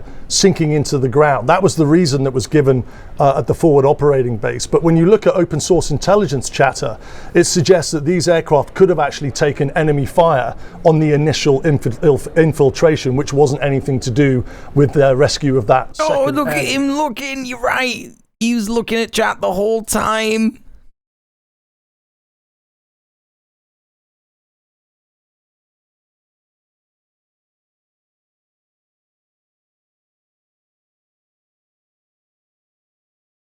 He's a little baby boy. He's one of the littlest baby boys around. You know what I mean? Keeps us entertained. Their main focus lately has been with Arab Israelis in West Jerusalem. What, the standing together thing? That sounds bad. That doesn't sound like they're doing good stuff. That sounds like they're... I don't know, man. I'm very hesitant to praise any so-called Israeli leftist organization before I know what they're doing. So, yeah, I'm sorry about the hesitancy there, but I hope you understand.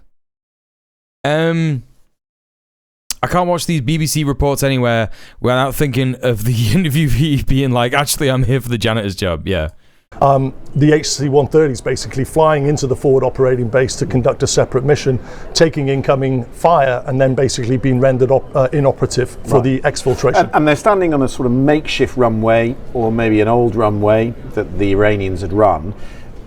And it brings us back to Isfahan and its significance to Iran's enrichment program. Yeah, I mean, there's been a lack of oversight. I mean, these guys are just doing like the putting 2 and 2 together and getting 4 shit that Rob did in his video. Do you know what I mean? And like, does Rob Rousseau get paid as much as these freaks? Do I get paid as much as these freaks? No, we don't. We should be. Give us money. You know? And of course, we've gone into a bit more speculation than this based on information that we have. You're right, Krill. That's exactly what I wanted one of my chatters to say, which is that we should get paid more than these journalists. Absolutely. Hey, chat, go and support the djmuel brand by clicking on all my socials. I've started doing TikTok videos again, so you can go there and look at that. I've got a new YouTube video coming out tomorrow, not on my main channel, but on the Stream Clips channel, and it's just about the what we were talking about yesterday. So it's nothing that you haven't seen before. It's just like a breakdown of the amazing vindication in real time that I got yesterday on the stream. So if you want to watch that, it's like a 20-minute long video. That's coming out tomorrow at about 5:30 p.m. UK time before the stream. So see you there. And also, chat, don't forget it's movie night. Tomorrow night, movie night. Of that enrichment program since Operation Midnight Hammer in 2025. But it was, or it still could be, the location of the missing 440 kilograms of 60% enriched uranium, 90% being weapons grade. So a large amount of that uranium was known to be located at Isfahan, or still could be. Right. You're almost going there. Are you suggesting that there were 2 different operations here, and there could have been an operation ongoing to lift the uranium? Yeah, I think that's literally the nub of the question that we're trying to get at here. 440 kilograms of uranium is almost half a ton, and you can't seize that amount with MH6 Little Bird. I think we Nah, what are you on about? I could deadlift that, bro. What are you saying? The Little Bird that we can bring up again. That aircraft, when it has the operators on board, there's not a lot of power left, or indeed space inside that. However, what we have seen appearing on open source intelligence is footage of a US Air Force. It's called a C-295W air transport aircraft. And those aircraft, there's very few in the US Air Force. They're from the 427th Special Operations Squadron. Now, it was purportedly flying on open source intelligence low over the western Iranian desert around April the 5th. That's when the footage started to come online. Which will put it in that sort of vicinity. Puts it in that vicinity and that timeline, as importantly. So the US, as I said, just a few of these assets, and they're designed really for short and unprepared landing strips. Right, and would that aircraft be powerful enough to lift that amount of uranium, half a ton of it? Whether it was there to do so is questionable, but it certainly has the capacity to do so. Significant amount. There you go, chat.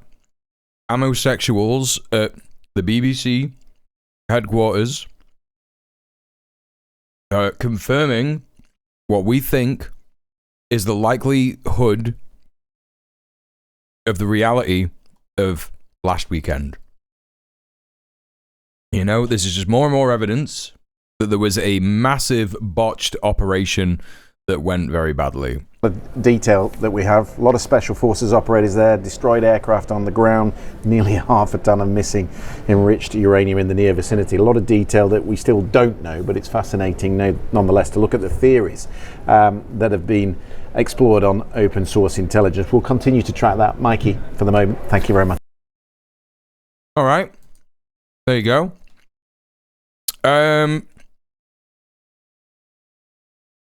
Let's continue the resistance report.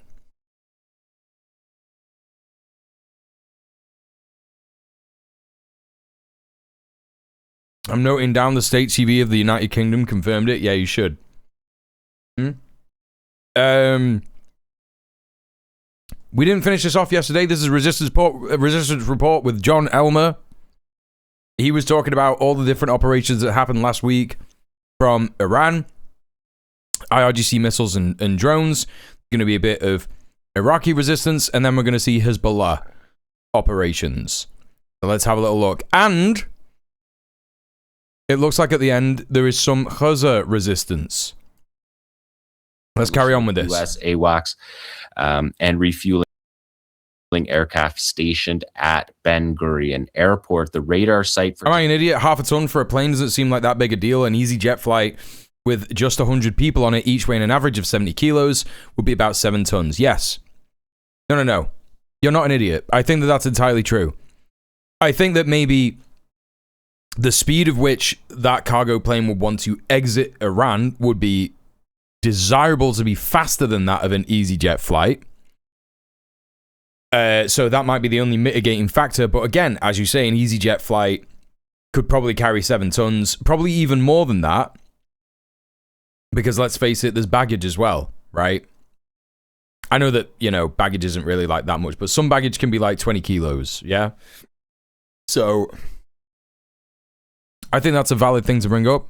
Detecting the intercepted missiles and combat drones, and the electronic warfare sites countering and combating drones in the UAE was hit. These Arash-2 drones have 2,000-kilometer range. The Hercules planes have a max payload of 16 tons. There you go. And most people were also speculating that the Hercules planes were transporting troops as well. There were probably 100 troops in each of those planes. Brigadier General Haidari, the commander of the Iranian Army Ground Forces, described the Arash-2 as a specialized weapon designed to perform precision strikes and suppress enemy air defenses. So these are for long-range strikes to target Israel.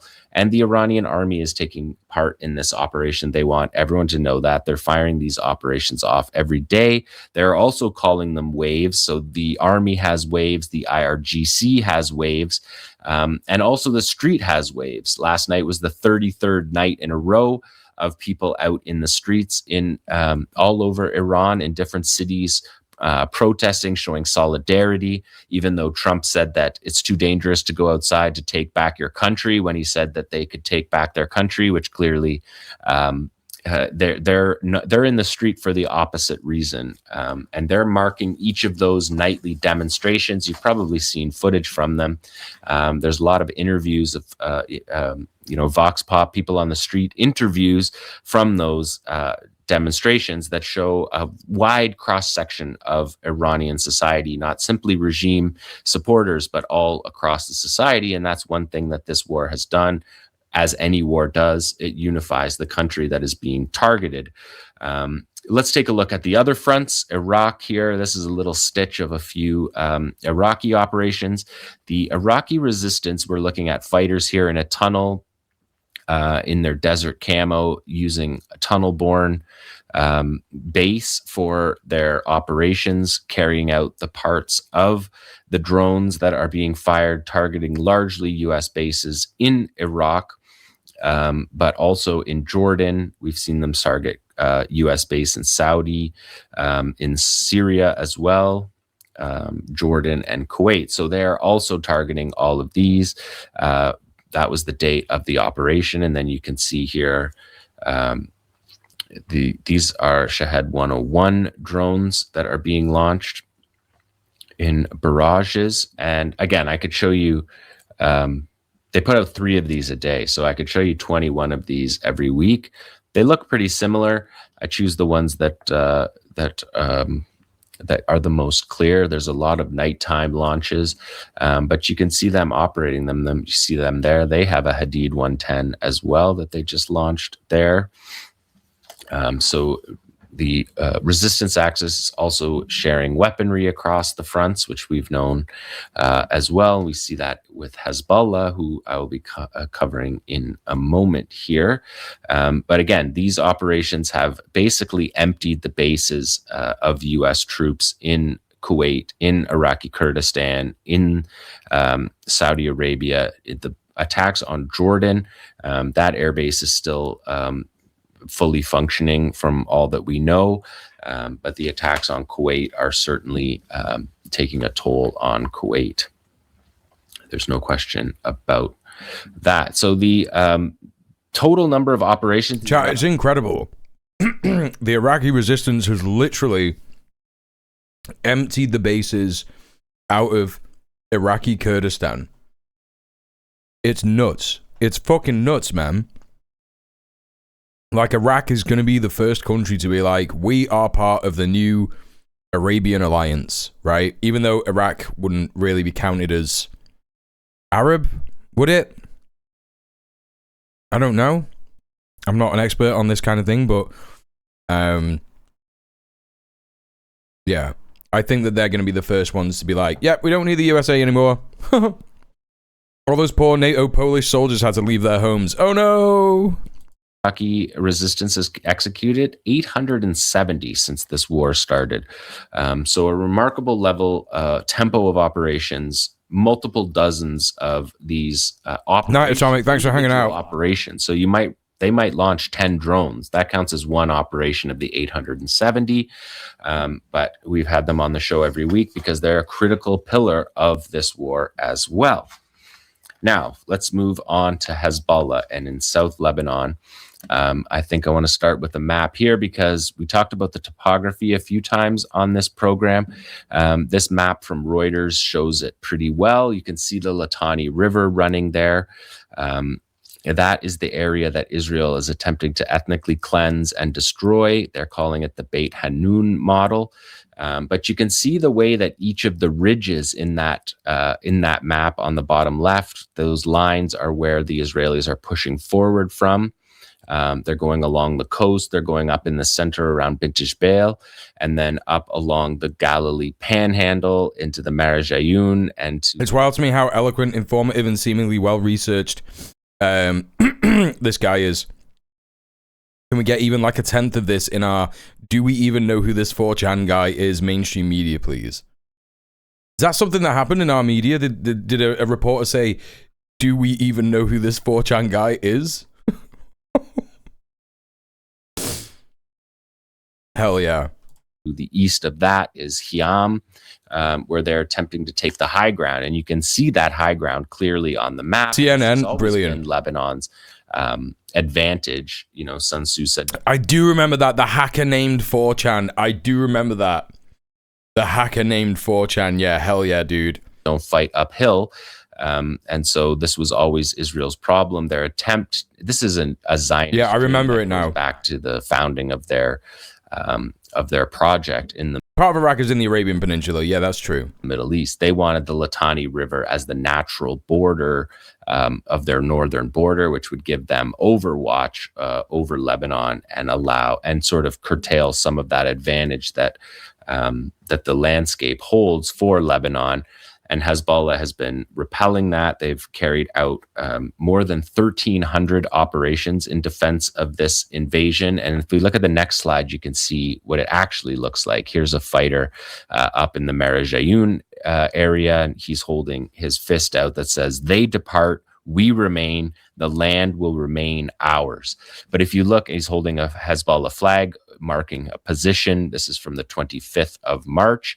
But if you look over the landscape, we're showing you a photograph that looks over the mountainous landscape of South Lebanon, which makes that defines the fight in South Lebanon. It's an entirely different battle space than in Gaza, where it's urban warfare. And so we're going to see that while we break down these operations this week from Hezbollah, that the distance and the topography plays a critical role in the battle in South Lebanon. So let's take a look at number 24.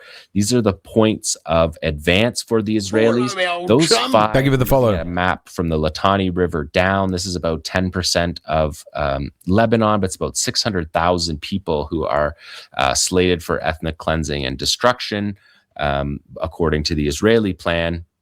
And you can see these are the 5 positions that Israel kept after the ceasefire or during the ceasefire. They took these positions inside Lebanon. They're on high ground over to the western coast. You see one there. They're advancing up that coast to Nakura.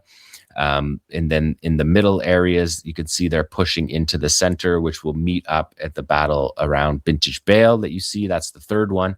And then there's 2 more bases along the spine of the Galilee Panhandle. That takes you up into Marajayun. And those are the main axes axes of this battle, the Israelis are pushing to the Litani River, and the easiest way to get to the Litani River is from the tip of the Galilee Panhandle, which is the furthest most north area of Israel, and you can see that on the right side of the map, how much Israel's border comes up in that area, and they're using that to say that they have reached the Litani River, right?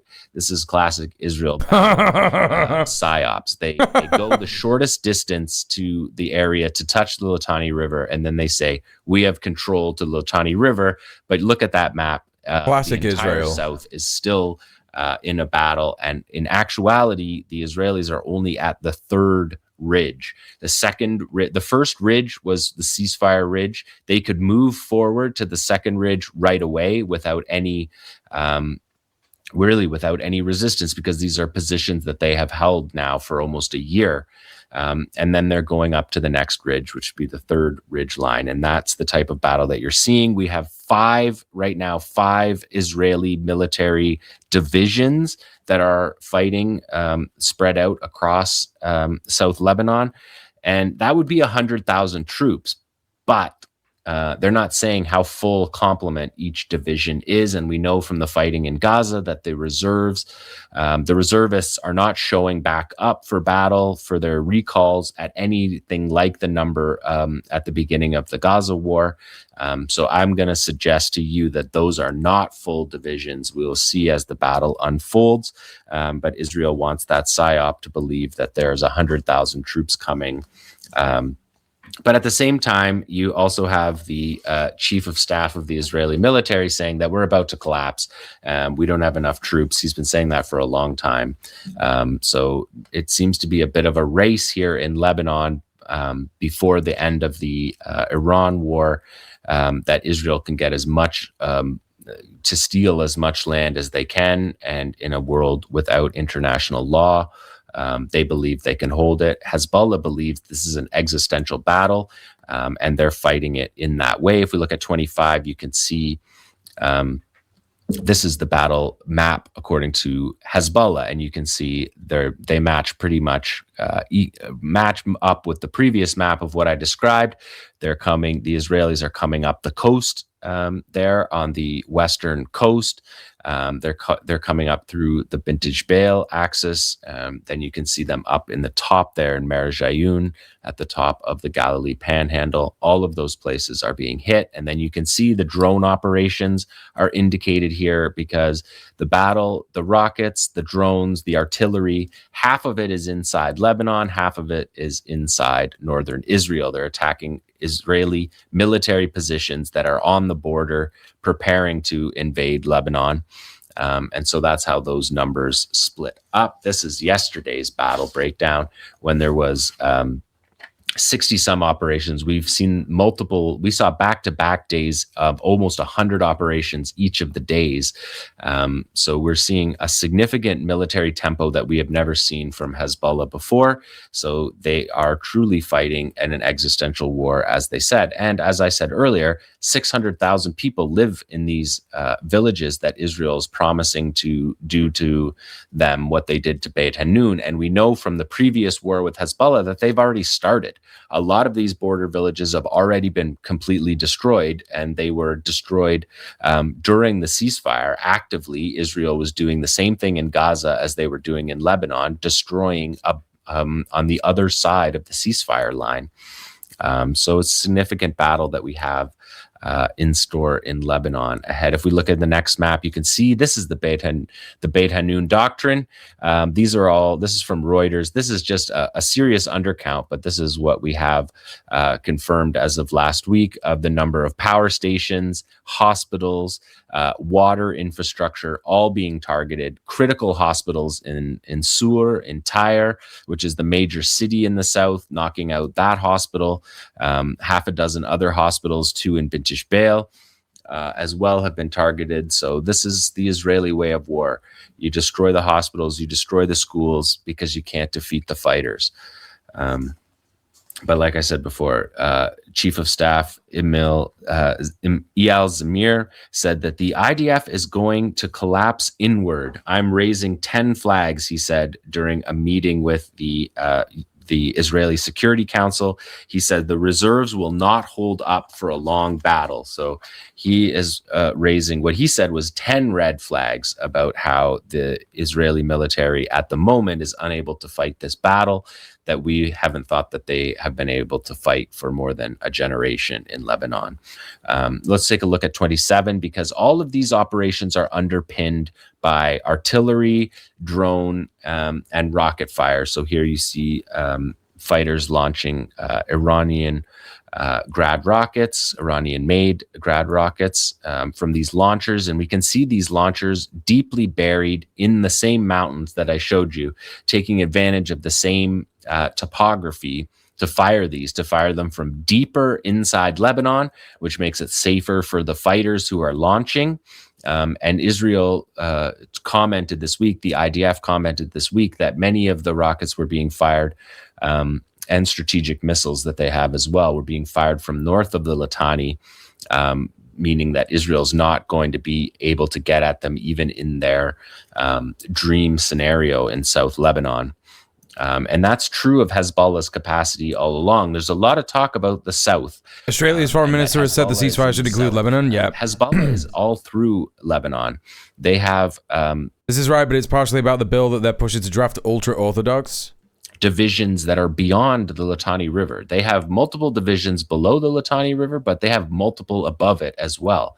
They have long distance capabilities that continue to strike. Here we're seeing extended range Chinese heavy artillery, 122 millimeter heavy artillery, and you can see the bottom fins there. That's extended range.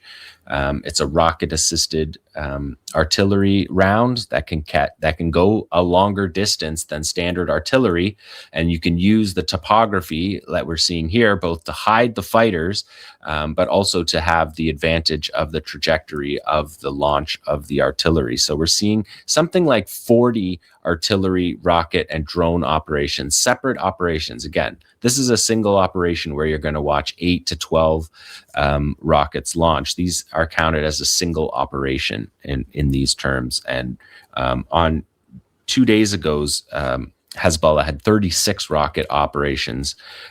They've fired more than 4,000 rockets already, which is more than the June 2006 war.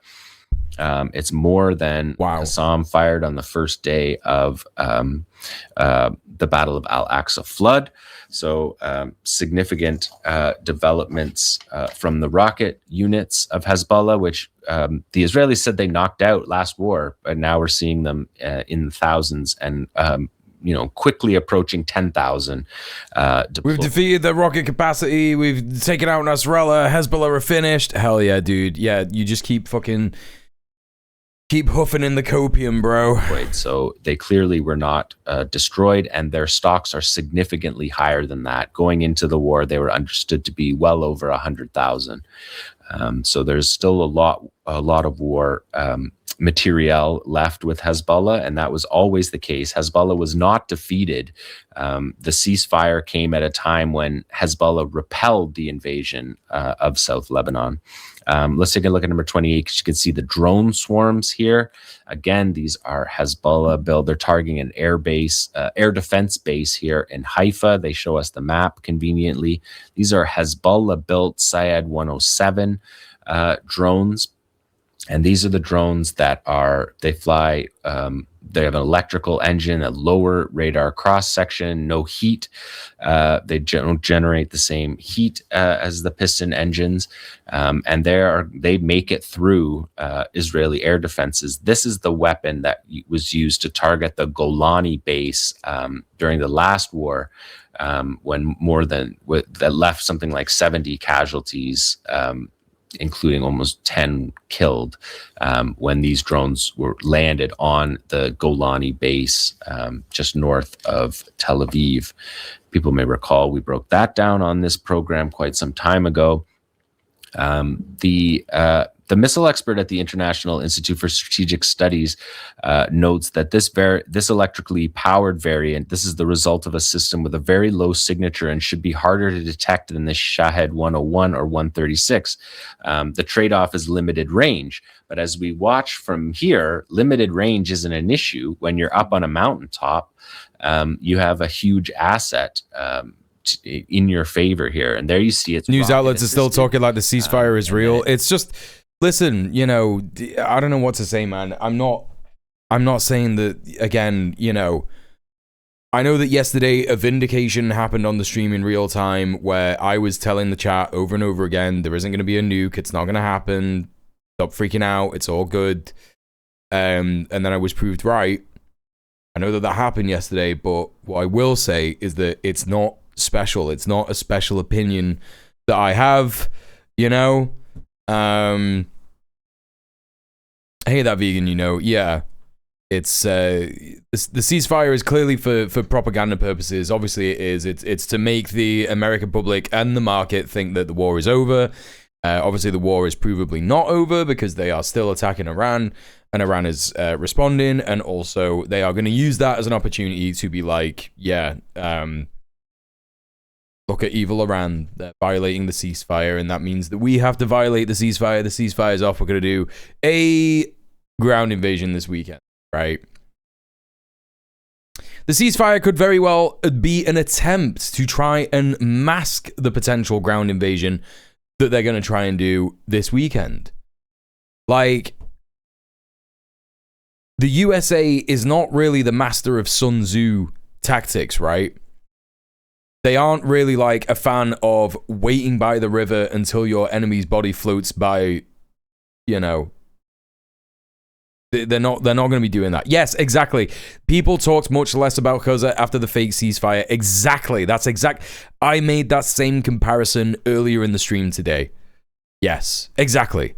And that vegan, you know, proving that, you know, my point of view is not I don't have some special ability where I could just see through all this bullshit. It's about using your critical thinking muscles and going, okay, who's reporting what? They're reporting this, they're reporting this, they're reporting this. Are they trustworthy? Are they trustworthy? What do we know about them? Why would they be saying this? If we know that they're biased, what is their bias?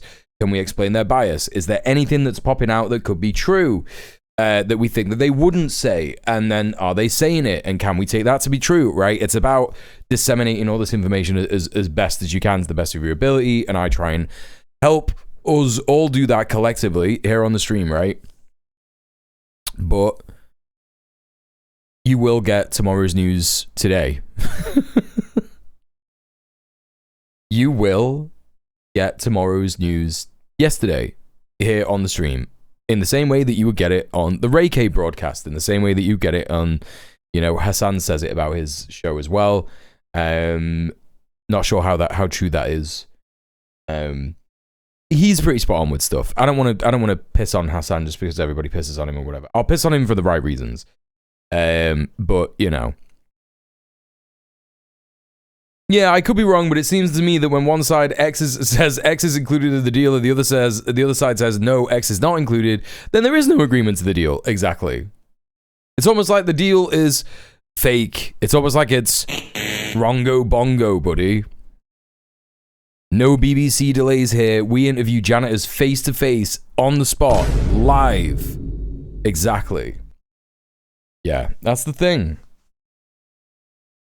You know, I'm not seeing any other, you know, news that is saying, is the ceasefire off? Or whatever. There's just nothing on whatever I'm looking at, which is Twitter, by the way, which is bad. Bogos Binted. Did someone say Bongos Binted? What is this a reference to? What is this a reference to? No, I didn't say that, but welcome to the stream. It takes off with an electrical engine. rather than the lawnmower engine that people are familiar with for the Shahed drones. Yeah, Bogo's And again, Binted. What a is it? single- Oh, it's the game. we're It's the seeing the team here game. launching these, but a single. It's a game. It's a game. It's a game. It's the Alien game. Yeah. Sure. A single rail can launch all of these separate drones that we're seeing. So they don't require significant manpower. It's dangerous to launch them, but they're so covered in the bush that they've been able to carry It's a meme as well. Operations out.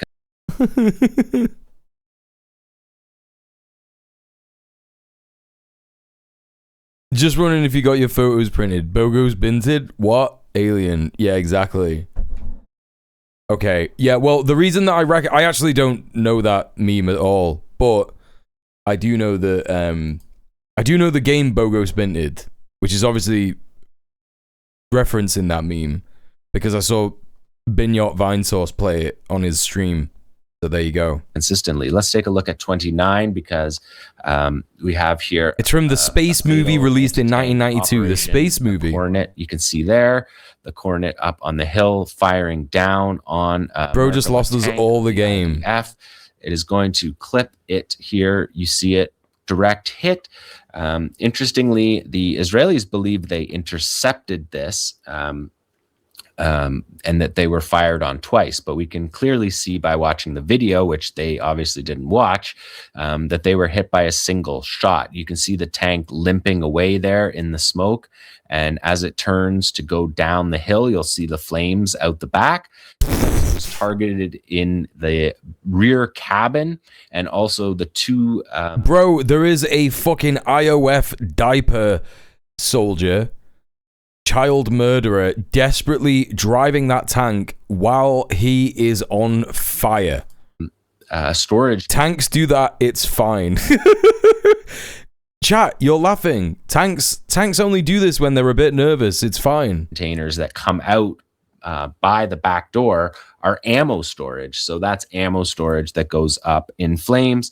One of the tank crew was killed. 4 were seriously wounded on this, including 2 officers in this operation that happened in just south of Bintaj Bale. Of course, Bintaj Bale is famous for its battle in the 2006 war. Let's take a look at number 30, another anti-tank guided missile strike here.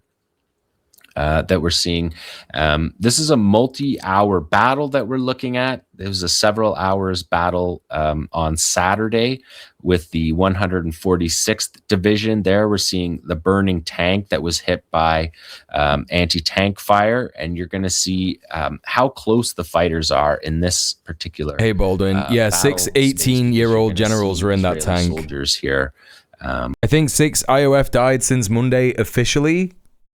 Well, you know what that means, don't you?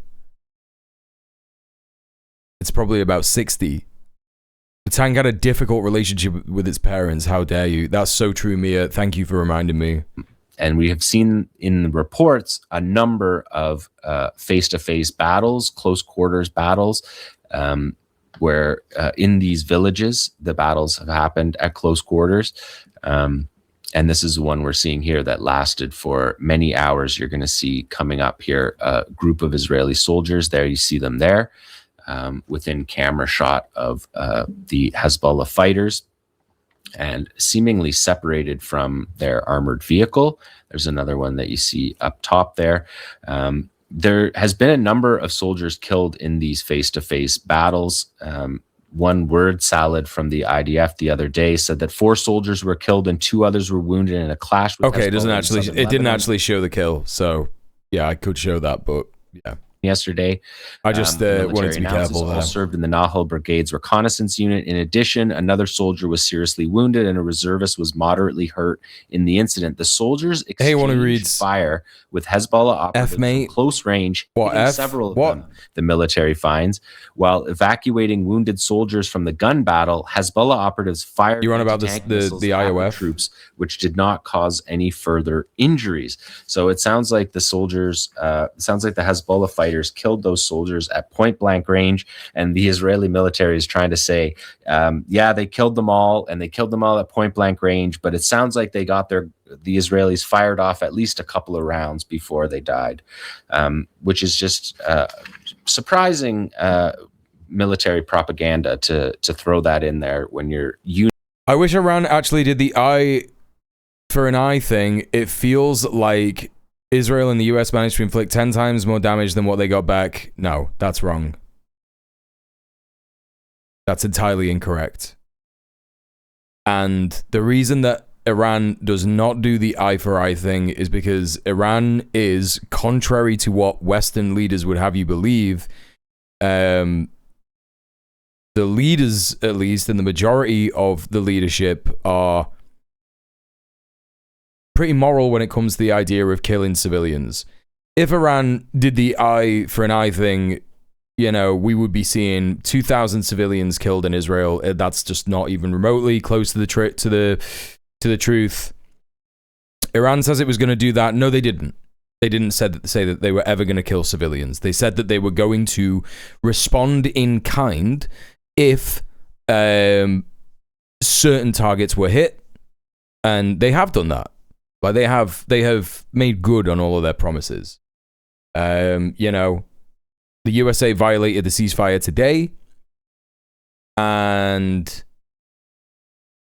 they let their proxies do that. Wait, what the fuck are you talking about, man? You got exactly 3 minutes to tell me what the fuck you're talking about. That they let their proxies kill civilians. Go on, dude. Enlighten me, Bogo Spinted. That's crazy. I thought you were in here totally seriously to absorb the stream. That's crazy, dude. I didn't think that you were just memeing around and shit. Yeah, Iran have responded in kind. So, you know, the USA violated the ceasefire today by bombing an oil refinery on Lavin Island. They bombed UAE oil facilities. They also bombed the pipeline in Saudi Arabia. So, you know, Iran does the eye for an eye thing, excluding civilians. And they've never said that they're going to attack civilians. So, I don't know. I don't know what you were referring to in terms of that. It is totally serious. Iran keeps their hand clean by letting their proxies do the dirty work. Yeah, dude, you're so right, dude. You're so right, Bogo Spinted. I'm so certain that you've got like an absolute fucking finger on the prostate of geopolitics. Chatter Bogo Spinted, who came in the chat and said Bogo Spinted a bunch. It gets wiped out, and you say that you're able to fire back. Maybe they weren't even. Yeah, no. Listen, yeah, they are responding in probably the most fucking honorable way that you could possibly come from in this conflict. You know, I've seen that guy before. He's been sweeping hard. Hell yeah, dude. That's so cool. But let's take a look at this next one. That's so cool. Almas, top attack, anti-tank guided missile strike. You're familiar with this. We ride on the missile. For these ones, you can see it locked in on a tank there. This is again in the Bintish Bale area. They're south of Bintish Bale. They're not in Bintish Bale. They're south of it. They'll expect a major battle in Bintish Bale. Again, aiming here. Looks like they're aiming at the cannon. May make sense. They're also maybe trying to stick it in the turret gap under the cannon, but the cannon is a reasonable place to target from that angle. And the top attack here, you can clearly see it's not intercepted by the Israelis. In large, I hate bootlickers for imperialism, bro. I wish Iran actually had a nuke and sent it to Washington, but sadly they're not immoral beasts like the US ruling class.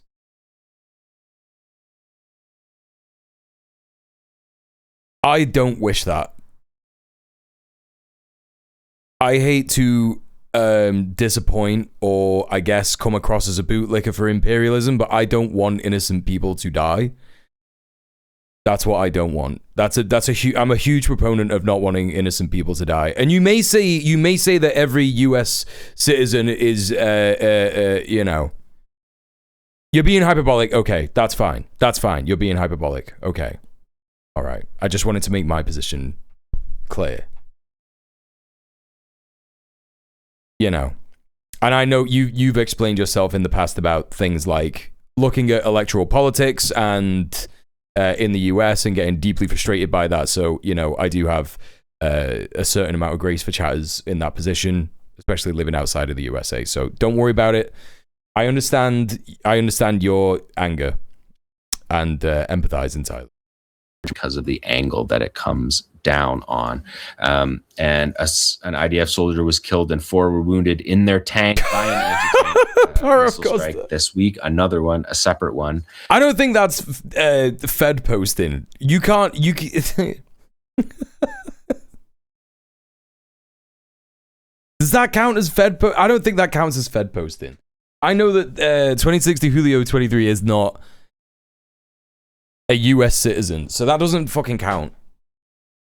I can't get banned for that, man. That's just stupid, right? Where they suffered serious burns. More like fed up posting. Whoa! Said yesterday that 10 soldiers have been killed. That's a good one. And 309 have been wounded, including 25 seriously wounded. And we know what seriously wounded means for the Israelis. It means very, very wounded. Usually means no arms, no legs, from what we've seen in the Gaza front.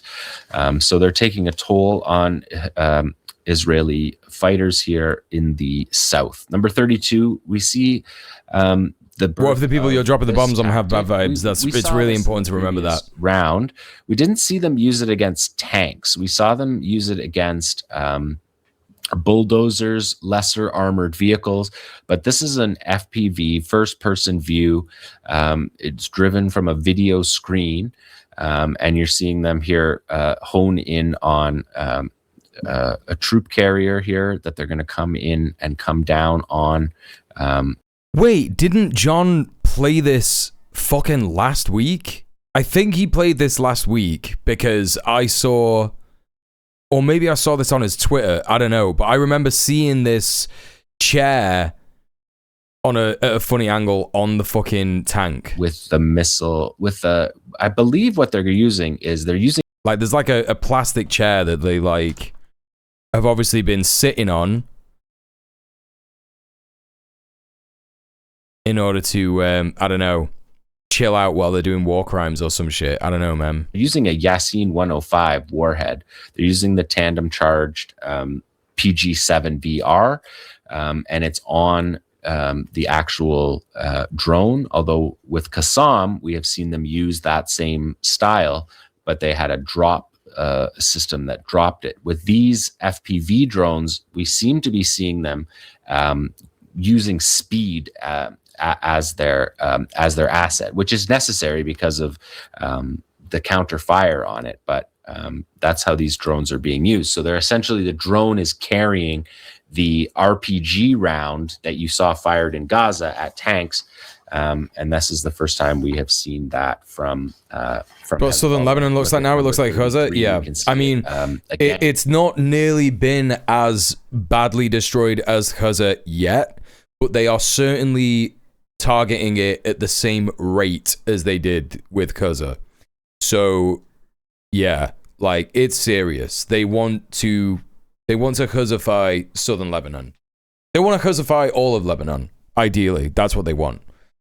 You know, it's why they're fucking blowing the fuck out of homes in Beirut. They want to turn Beirut into the new Gaza City. They want to turn Tira into Khan Yunis. They want to turn Sidon into Rafah. You know, they want to repeat it. And this one seems to have a fiber optic connection, because you can see it go down below the ground. So what it's doing here, it's identifying new positions. So it's actually doing reconnaissance here, and it's pointing out newly established Israeli military positions here. So it's doing. Yeah, they want to do it to all of what they see as Greater Israel. Gaining information about where the newly set up positions. Yeah, they've definitely done it to some villages already. Yeah, 1,000%. Artillery teams.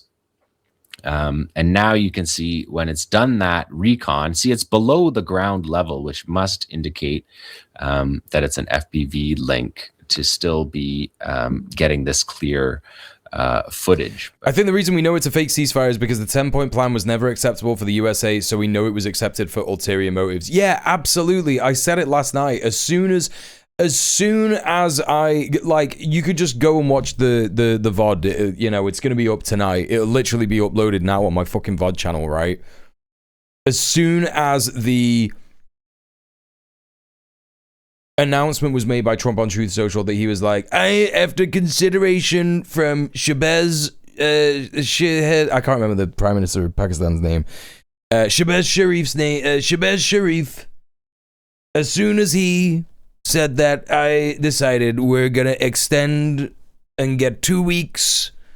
And I just knew straight away it was a perfect opportunity for Trump to not deliver on his undeliverable promise of wiping out the entire civilization of Iran, which was never going to happen. Even with any scenario, even with multiple nukes, he was never going to do that. And also, it gives the markets an opportunity to recover midweek, and then at the weekend. Like, chat, we have to allow for the possibility here, right? That Trump has a group chat right now. Yeah? Trump has a group chat right now. And he's saying, I'm going to make the statement in 20 minutes. Sell all your stock now, right? So they just sell. He makes the statement. The price plummets. And then he goes, right, I've done the statement. Now's the time to buy, right? This is probably what is happening every single time. If you look at the way that these fucking oil prices go, man, like literally over the last month, like you could just see it happen, right? You know? Good night, Mia. Thank you for being here. Sounds illegal. Yeah, crazy, right? That's crazy. 950 million bet on oil just before CF. This is the easily observable one. Yeah. Yeah. You know, like, here you've got... Oh, is that a Reuters link? I hate Reuters links. Yep, it always wants to fucking dox me. Traders placed large $950 million bet on oil price falling hours ahead of ceasefire. Yeah, so there's that as well. Like, there's people betting on the oil price falling, and there's also people investing in oil, buying the dip, and then fucking selling at this point. Like, you could, like, literally, you can see it here. This is what I'm saying. Like, there was a dip here, March the 10th, because they were saying, like, yeah, we've achieved all of our objectives. It's totally fine. We're going to open the Strait of Hormuz or something like that. Some bullshit. And then he was like, right, buy now. Okay?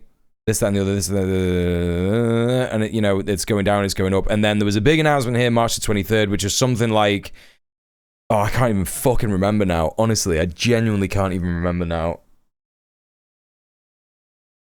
But, you know, he will have literally just said here, sell your stocks now. I'm going to do the announcement. Boom. Okay. Give it another couple of days. I think it's going to fall down again. Right. Buy the dip. Buy now. Right. And the price goes up, and then it dips, and then the price goes up, and then the big ceasefire announcement. This is when they would have made the most dough. Right. At this point here is when they would have made the most dough. Maybe not. Maybe the first week of the war was the most dough. No, it went to the highest point on April 6th, 112. Or have they just aggregated this? Because I know at some periods here it was reaching 111 as well. They're fucking fudging these numbers on these websites, dude. I swear to God. I swear to God. They're showing it here. After his recon mission, he's going to go and hit a tank. I started cooking my French fries and chicken wings in crude oil. Right, it's so cheap now, right? At the he maybe is a bit higher there, so he goes and hits in the turret ring there. I think we haven't seen Hezbollah's targeting schemes. We saw Qassam release to all their fighters where they're trying to hit. They put the daily average on that graph, vehicles, and the back door. The US is fudging the numbers, not the websites. No, I think the websites do as well. Also beside the ammo storage. So let's take a look at 34 because we have a couple more of these to show. Again, you can sort of see the difference between the fiber optic or not. This is going to come in on a Namur. This is in the Marajayoun front. There you can see the troop carriers all piled up side by side, and a direct hit on that one. That was one of 95 operations on that day. That was from Wednesday. So significant. 35 is another one. This one, they just have no, like, there's no strategy, bro. They just throw the fucking tanks in there. They just chuck the tanks in. They're like tank, tank, tank, tank, tank, tank, tank, tank, tank, tank, tank, tank, tank, tank, tank, tank, tank, tank, tank. Right? You know? It took a while for me to chat. I had to change my Twitch email address because it claimed it wasn't verified, but then it said it was when I checked, so I finally sorted. Oh shit, Brody. Sorry to hear it. Operation True Promise 4 gets to wave 100 next week. No, it's wave 100 today, right? No, it's wave 100 today.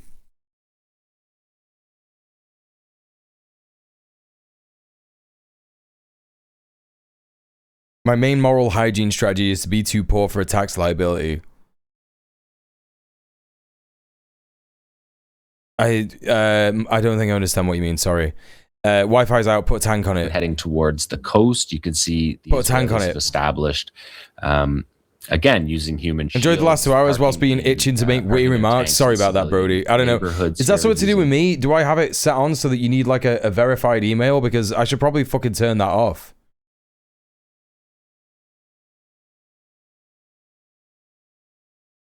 Email verification for some chatters. Why do I have that? First time chatters in my chatters without a verified email must have accounts older than 3 months. Chatters without a verified email must have followed for more than 3 months.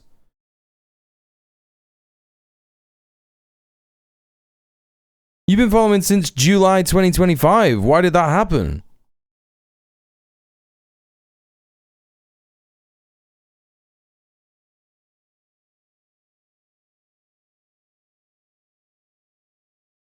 Your account is older than 3 months, and you have followed for more than 3 months, so there shouldn't be an issue.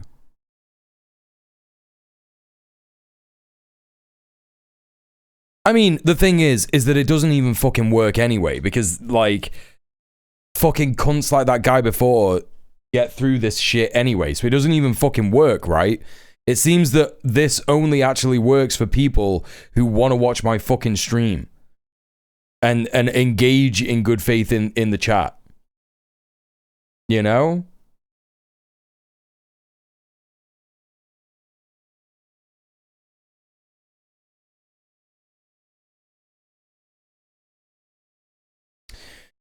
Follower verification, email verification. Users without a verified email can only follow with accounts older than 6 months.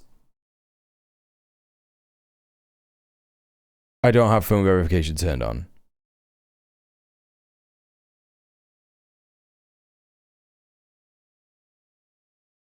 Yeah, that's it. That's all the email settings that I've got. All these services are complete shite, yeah. Yeah, like even the auto mod is bad. Verification exemptions will not be required to verify subscribers, moderators. Yeah, sure. Yeah, I don't know, man. Maybe I should just turn this shit off. Email verification off. I'm doing it, chat. I'm doing it. I'm doing it.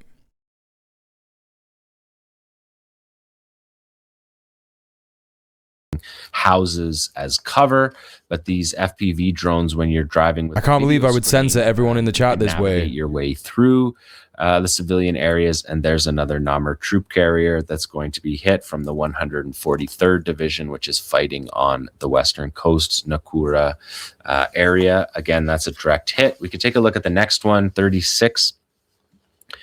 This is a cross-section of all these operations. So this is a troop position, also south of Bintage Bale.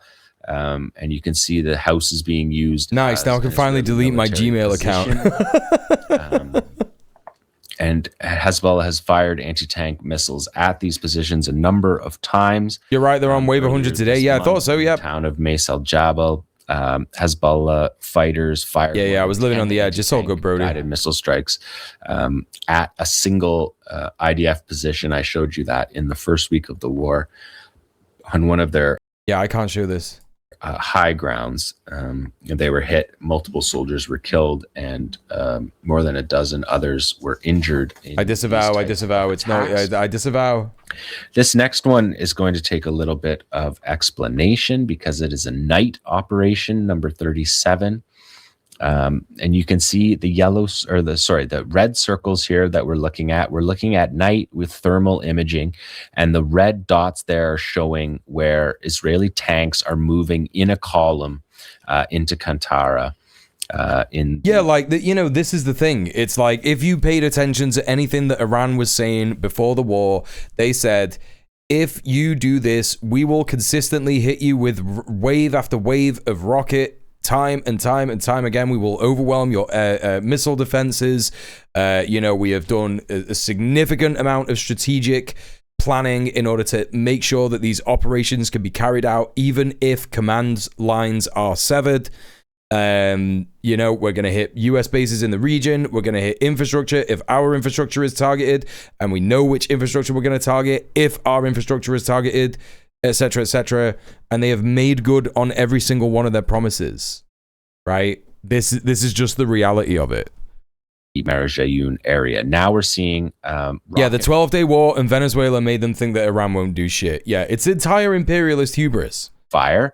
So they see the convoy of tanks. Now they're firing in front of the convoy of tanks to slow its progress, to make their targets stop. And you can see here, we're watching the village. Again, you can see the tiers of the mountains that they're fighting in.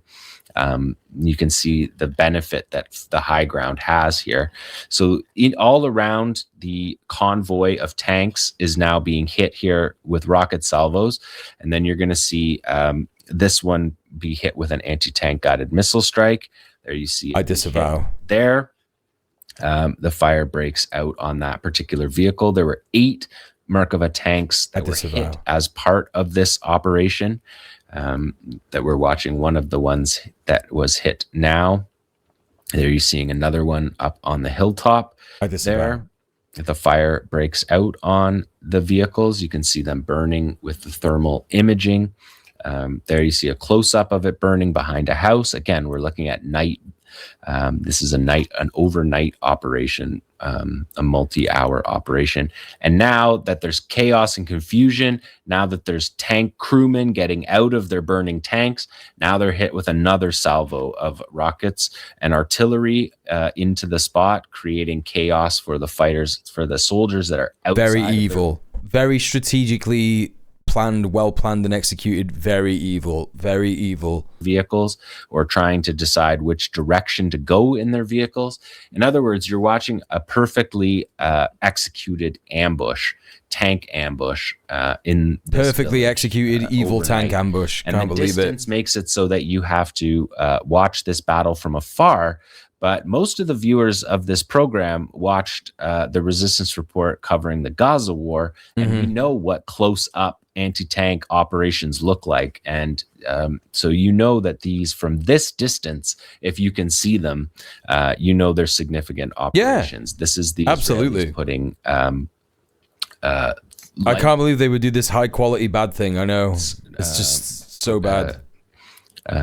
Extremely high quality flares, well executed, terrible thing. Here, then you can see another rocket strike on another vehicle of the support. This is the reinforcements that have now come in, and they're being targeted. That's an Israeli light trying to find out where the source of the fire is coming from. You can see it, and here that's so good, dude. Again, they are absolutely fucking oblivious.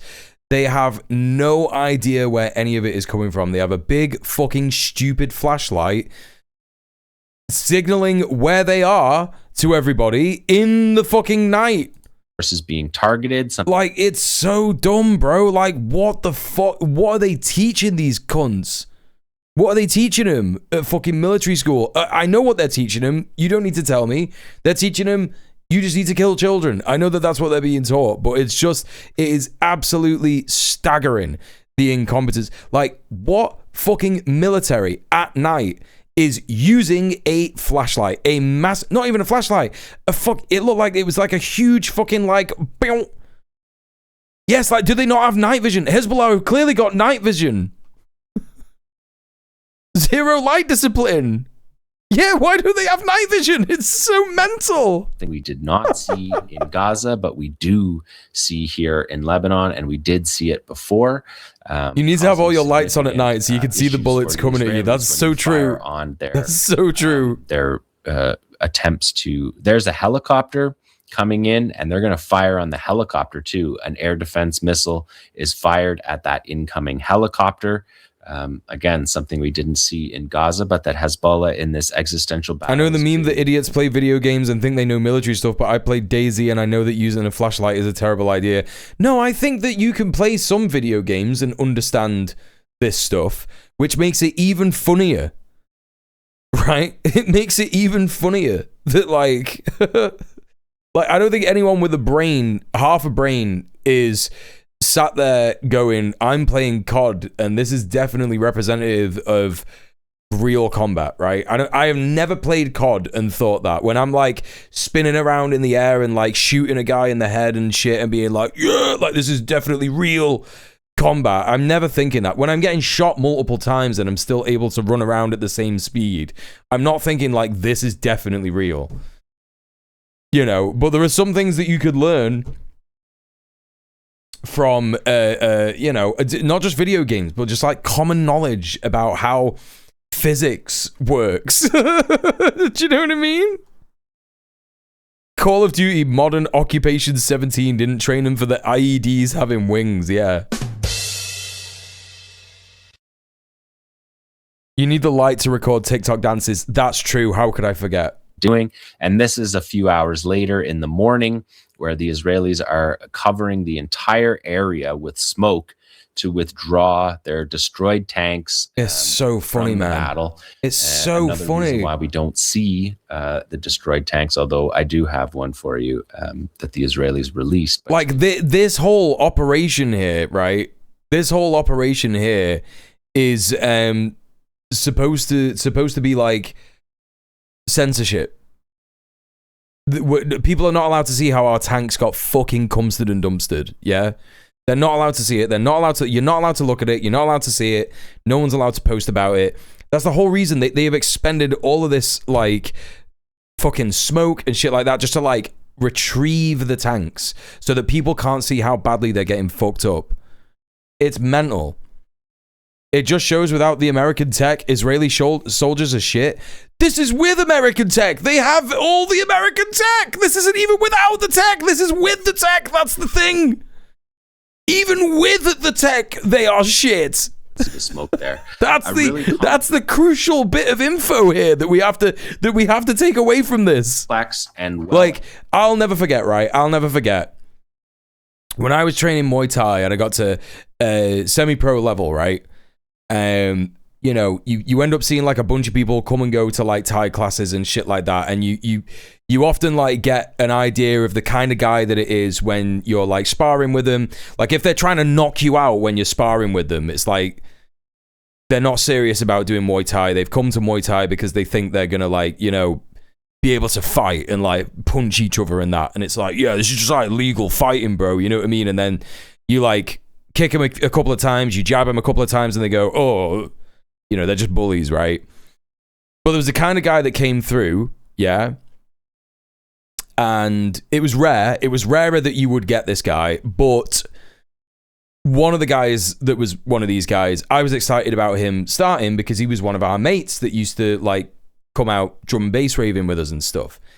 And I'll never forget, I was sat there with fucking Steve, another one of the fighters in the gym, and I was like, why did Gaz never come back? And he was like, Gaz is just that kind of guy that like he thinks that if you buy all the gear, you'll be good at something. And that was really true because I'd sparred with Gaz and I could see that he was getting like proper frustrated that he wasn't doing good straight away. And I was being proper gentle with him because I just am. That's just the kind of person that I always was. And you could see that he was getting proper stressed and vexed about it. And I was like, bro, are you all right? And he was like, yeah, I'm fine, you know. And as soon as fucking Steve said that, I remembered it was like he had ankle braces, he had knee pads, he had like the freshest looking tie shorts that you've ever seen in your fucking life. You know what I mean? He had like fresh, new, tight fucking 12-ounce gloves for training. You know what I mean? None of us brought our own gloves to training. We just used to use the sweaty fucking horrible gloves at the gym. Do you know what I mean?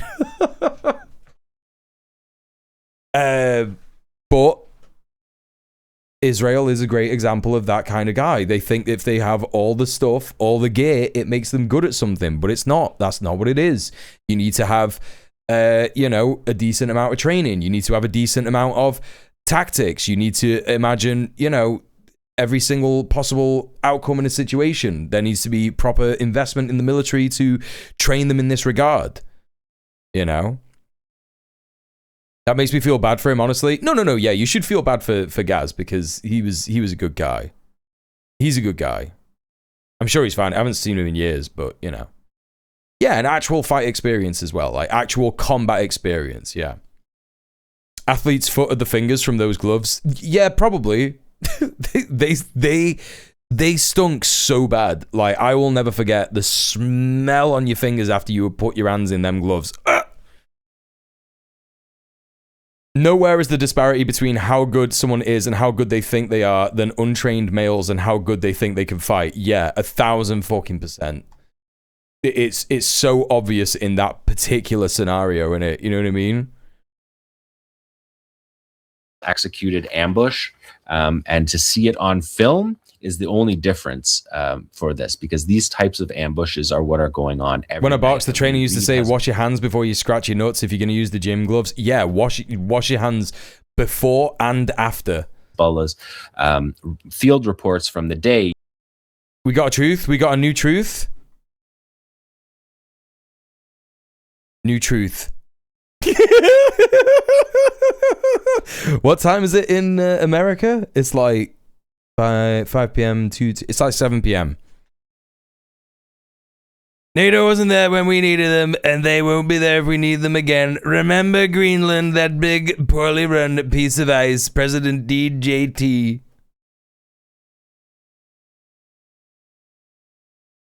All in capitals. That's so good, dude. This is so good, dude. He's so mad. He's the maddest he's ever been. Yeah, listen, he may open another front, but it wouldn't be an issue. He may very well take Greenland just to feel good. We can't run around. Maybe we can invade Greenland now. That is what it's going to be, Technomancy. He is a child. He is a total child. I hope he does if it stops him. It's not going to stop him. I don't think it's going to stop him if he took Greenland. I think he's going to take Greenland to feel good about himself for a bit and be like, see, we're so good. We can take whatever country we want. Iran is just taking a little bit more time. I think he's going to go for Cuba on Marco's request. Yeah, I think so. It's going to be like Cuba or Greenland. EU are not going to respond like Iran, let's be honest. Yeah, no. Exactly. This is the thing. This is the reality, right? He would just be able to take Greenland overnight and it would be fine. Maybe that's why he's been chatting to Mark Rutte. Maybe Mark Rutte is just like, Daddy Trump, you can just have Greenland. Don't worry about it. I'll be there with my face in the snow. You know? I'll send a strongly worded letter. Mark Rutte will just fucking suck his dick off. That's all that will happen. That's what he's doing right now. That's what's happening right now. That's why he's seething. He's mad as hell. Mark Rutte is sucking his dick. He's on the Hitler toilet. He's saying all the slurs and he's doing Truth Social posts from his phone. Of tanks that they target, and all of the tanks that are targeted are not destroyed. We know some have AP. The base commander at Thule is going to raise the flag over Greenland's capital and just tell the mayor, please just play along. It doesn't matter. We know sometimes the round hits a heavy part of the tank and doesn't destroy it. But we know many of them burn, and we know from the soldiers inside that the burning of the tanks is their biggest fear. And it's a fear that is not imaginary. It's because they have experienced it over the past 2.5, coming up on 3 years of war. Let's take a look at number 38. Another anti-tank guy. Do you remember what I said yesterday, chat? I think Gala was in the chat, and I think they were saying, I heard that Israelis leave the hatches open to their tanks because they have air conditioner problems in the tanks. And I said, that's not true. It's because they're afraid of fire. That's exactly what John Elmer is referring to here. Did over the past inside that but we know many of them burn, and we know from the soldiers inside that the burning of the tanks is their biggest fear. And it's a fear that is not imaginary. It's because they have experienced it over the past 2.5. Like they literally leave the doors and the hatches open in the tanks so that they can get out when it is on fire. That's literally why they do that. Up on 3 years of war. You know, but this is the thing, chat. Like, this is, you know, something that could happen in a properly organized military where there was like an infantry escort with the armor, because you can't just have tanks going into battle on their own. It's not how it works, right? Because tanks are heavy, immobile, and they can get murked off. The tanks catch on fire. Yeah, because they get bombed by Hezbollah and Al-Qassam. I thought you meant like Molotovs. No. No, yes, it is. It's IEDs. They don't really care about the rockets per se, because they think, oh, well, the armor will protect us from rockets, but that's not true. Because the rockets can penetrate the tank's armor if they hit them at the right place. Tommy Cooker was the nickname for British tanks in the past, yeah.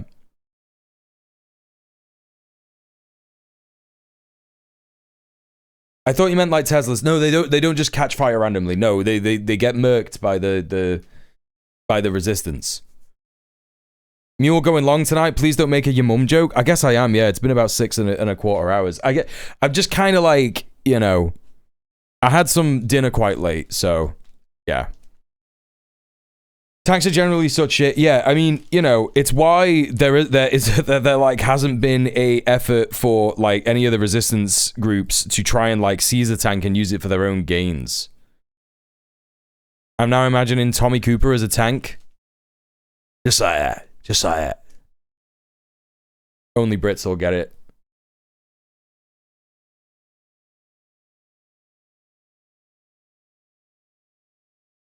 Anyway, I've just popped my melatonin, so I'll probably be sleepy in a bit. But yeah, we'll get to the end of this for sure. 38, another anti-tank guided missile strike on another. Also, what your mum joke would I make? Damn Mule, you're going long tonight. Please don't make a your mum joke. What am I supposed to say there? Like I did with your mum? I would never do this. Who do you think I am, Hassan?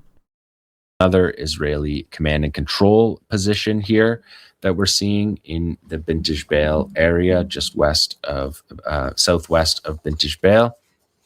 And again, using these houses, this is something that the Israelis do in the West Bank. They did it in Gaza. I'm traumatized. Civilian home, and they use that as a base with the supposition that the resistance doesn't know which homes they're in. Clearly a mistake in this one, because they're going to be fired on pretty significantly by Hezbollah anti-tank missiles here. You can see a direct strike on the house. And one more, number 39, we're going to see 3 Cornet strikes here intercept another tank convoy. So here we're seeing, again, thermal imaging. You can see the one tank there moving. You're going to see them all clump up into 3. And they're going to be targeted by anti-tank guided missile strikes.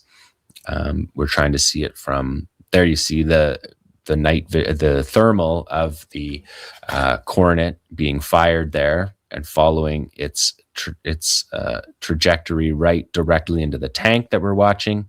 That's circled in red. Clearly hits the tank.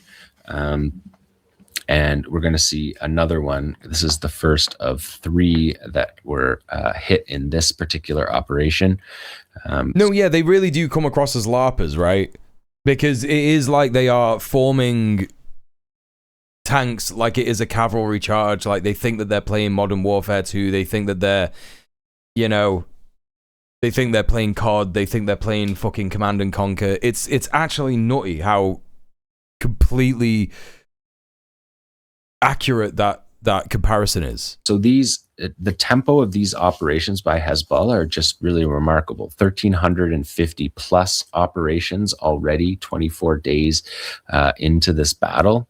There you see 2 more tanks along the same road. They're going to target the tank at the back and then the tank at the front. This is how the tank massacre in the Hula Valley happened in the 2006 war. Targeted the front of the convoy, targeted the back of the convoy, got everybody stuck in the middle, and then just fired on all the tanks in the middle. That's considered. John was finding it pretty hard not to smile when he was thinking about that. That's funny as hell, man. He's such an homosexual. The graveyard of the Merkava that happened in not too far from this area that you're seeing here. Just a bit further up north, more towards Marajayun battle space that we were seeing. So there again, and there's the third one being hit. And if we watch here, we're going to see a tank crewman fleeing on foot. And I'm sure if they could see other ones, there he is there. You can see him running away on foot. Hezbollah's helpfully put a little circle around him as he tries to find a better position than the tank that he was in that is burning. So significant operation there by Hezbollah. And the next slide, you can see the burning tank. Again, chat, that's why they leave the door open so that they can leg it when it's on fire. Was released by Yedio Erhan. Makava means chariot, so they're using them as cavalry. Oh my god, they are, aren't they? Oh my god, they are. This is a picture that was released by Yedio Aranot. We know that these tanks burn. We don't see much of it, but there's a pretty clear shot from the battle in Lebanon. And I want to just wrap on with Palestine. The Israel Quds released a video this week in solidarity with the Axis of Resistance. Of course, this war started in Gaza, and the Israel Quds saluting the Yemeni people. Then here's Islamic Jihad founder Fatih Shakaki saying Palestine. What was it that causes fires in their tanks? Al-Qassam rockets and IEDs. Hezbollah rockets. Palestine is the center of the struggle today and will remain so. Like they think that they are immune to the explosive nature of attacks from resistance forces in the tank, which is also not true, which is why they're in the tank. But they are terrified of being trapped in the tank when it is on fire, which is reasonable. But yeah, you know, I think, yeah, they are going to be. They're going to be thinking about mostly being able to escape the tank. Legoshi says, I think they are immune, aren't they? No, not if they get hit at the right place. Despite all the secret and black agreements, he's speaking about the secret Oslo Accords this is Ayatollah Khamenei. And he's saying the fate of the region depends on the liberation from the arrogant American hegemony and the liberation of Palestine. Here you're going to see friendly fire is off. His famous what do you mean, chatter? From the platform on the anniversary of the Hamas, the founding of Hamas. He says, "We will not hesitate to make the decision," he said. And they certainly did not hesitate to make that decision. Abdul Malik al-Houthi from the Yemeni Armed Forces, he said, our stance continues. Then there was Ziad Nakala, who is the General Secretary of Islamic Jihad. Then the missile launches that we saw this week. And then Hassan Nasrallah is going to come in here and say the final result of this battle and the great divine historic victory that is Netanyahu is that Netanyahu, Gallant, Ben-Gvir, and Smotrich are leading their entity into an abyss. We see footage from on the ground in Gaza, some Saraya operations here, Qassam operation, and then missile strikes that we've shown you on this program as well. So that's Nasrallah now speaking, saying that Netanyahu, Gallant, Ben-Gvir, and Smotrich are leading their entity to the abyss. Hell yeah, dude. That remember, chat, remember when I said I missed this guy's speeches? I completely disavow him. I do not support Hezbollah, but, you know, Nasrallah, his speeches. The entity is leading into an abyss, which is sort of similar to what their chief of staff said when they said they're about to collapse. But yes, this is definitely the end of Israeli superiority. So that's the, you know, that vegan, you know, are you American? Are you in the UK? Are you in the UK? Don't need to know if you're American. Doesn't matter. Are you in the UK? You can't say that if you're in the UK. They should visit Little St. James Island.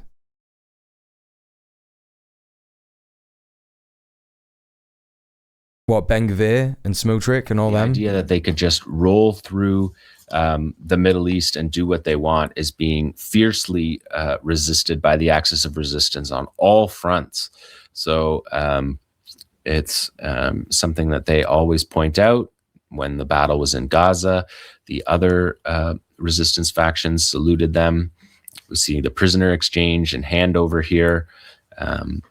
And the Yemeni fighters here at the end, I think they've trained hundreds of thousands of them to fight this battle. The Yemeni armed forces are significantly... No, I don't think you understand that, vegan. You know, it is illegal to support Hezbollah if you are in Britain. So that is why I do not support Hezbollah. And I do not support Al-Qassam. And I do not support Hamas. And I do not support any other prescribed groups like Palestine Action. Larger, and here they are. And if you are in the UK, you also shouldn't break the law, right? Walking on Al-Aqsa. And you wouldn't be admitting to breaking the law in a Twitch chat, would you? To get the Twitch streamer banned, you wouldn't be doing that, would you? Axis. And here we have the PFLP Abu Ali Mustafa brigades commenting on the new Israeli execution law. This poster that was put out yesterday says, "We are stronger than death and higher than the gallows," as the fist breaks the gallows, smashing the gallows. No, you're not in Britain, and that's fine. Beta also spoke this week. He said, "Blessed are the hands of the heroes of the Islamic resistance in Lebanon, which are inflicting heavy losses on the Zionist enemy, the latest during a qualitative operation yesterday. We call on Hezbollah to intensify their efforts to capture soldiers in order to liberate Palestinian and Arab prisoners from the depths of the occupation's prisons, especially after the approval of the law to execute prisoners.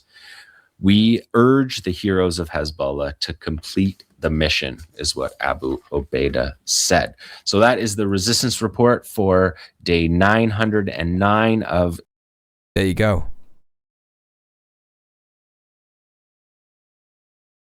There you go.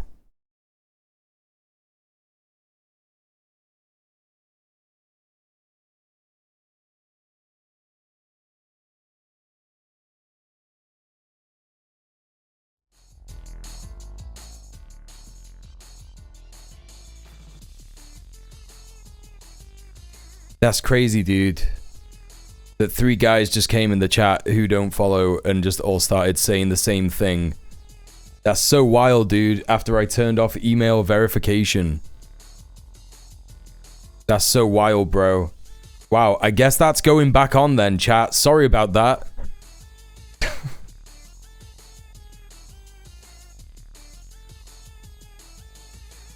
Damn. Remembered why I put that on pretty quickly, didn't I?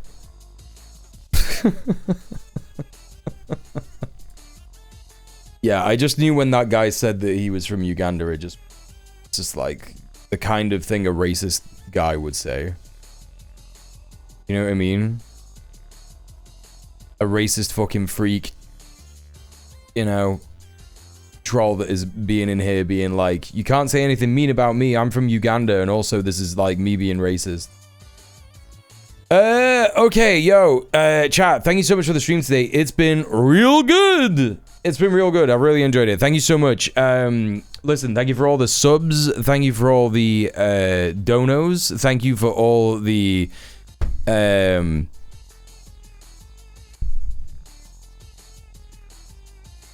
being here's. Thank you for all the chats. Thank you for lurking. Appreciate you. Melpert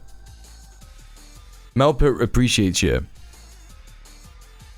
It's more likely that their favorite fascist Asman is banned and that's why they're here. Yeah, maybe. I don't know. But I don't know. There just seemed to be like a pretty stark correlation between Brody about 20 minutes ago saying I was having some problems with email verification and then I turned it off. And then immediately 3 guys came in. Almost like 10 minutes after that happened, 3 guys came in and were like, yo, hummus, hey? Hummus. Hamas sounds like hummus. I think if they were fucking Asman guys, they would be saying like way more insane shit than that. You know what I mean? Because Asman's opinion on Hamas is pretty widely known. Yeah. Neurons firing. I think you're onto something. You know what I'm saying? This is correlation is always causation. Listen, chat. We're gonna go on a raid. Join us for the raid. We're gonna go ahead and raid the noisy immigrant.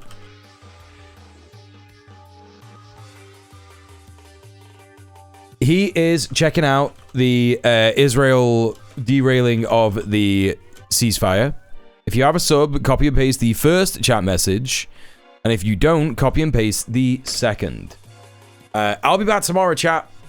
It's the last stream of the week tomorrow. It's your last chance to support me this week. We don't have a Red Planet show on Sunday, so it will be another long weekend. But don't forget, tomorrow on the YouTube Clips channel, which is the second link that comes up after the YouTube command, I have a new Twitch clip coming up. So head over to Mule Twitch Edits. Subscribe, like, comment on the new video that's waiting for the premiere tomorrow. Join us for the premiere tomorrow at 5 p.m. 5:30 p.m. I think it is. And yeah, I'll see you in the premiere and then I'll see you in the chat. That's how it goes. You know the score. Stay excellent to each other. Don't forget to organize. Good night, good night, good night, good night, good night, good night.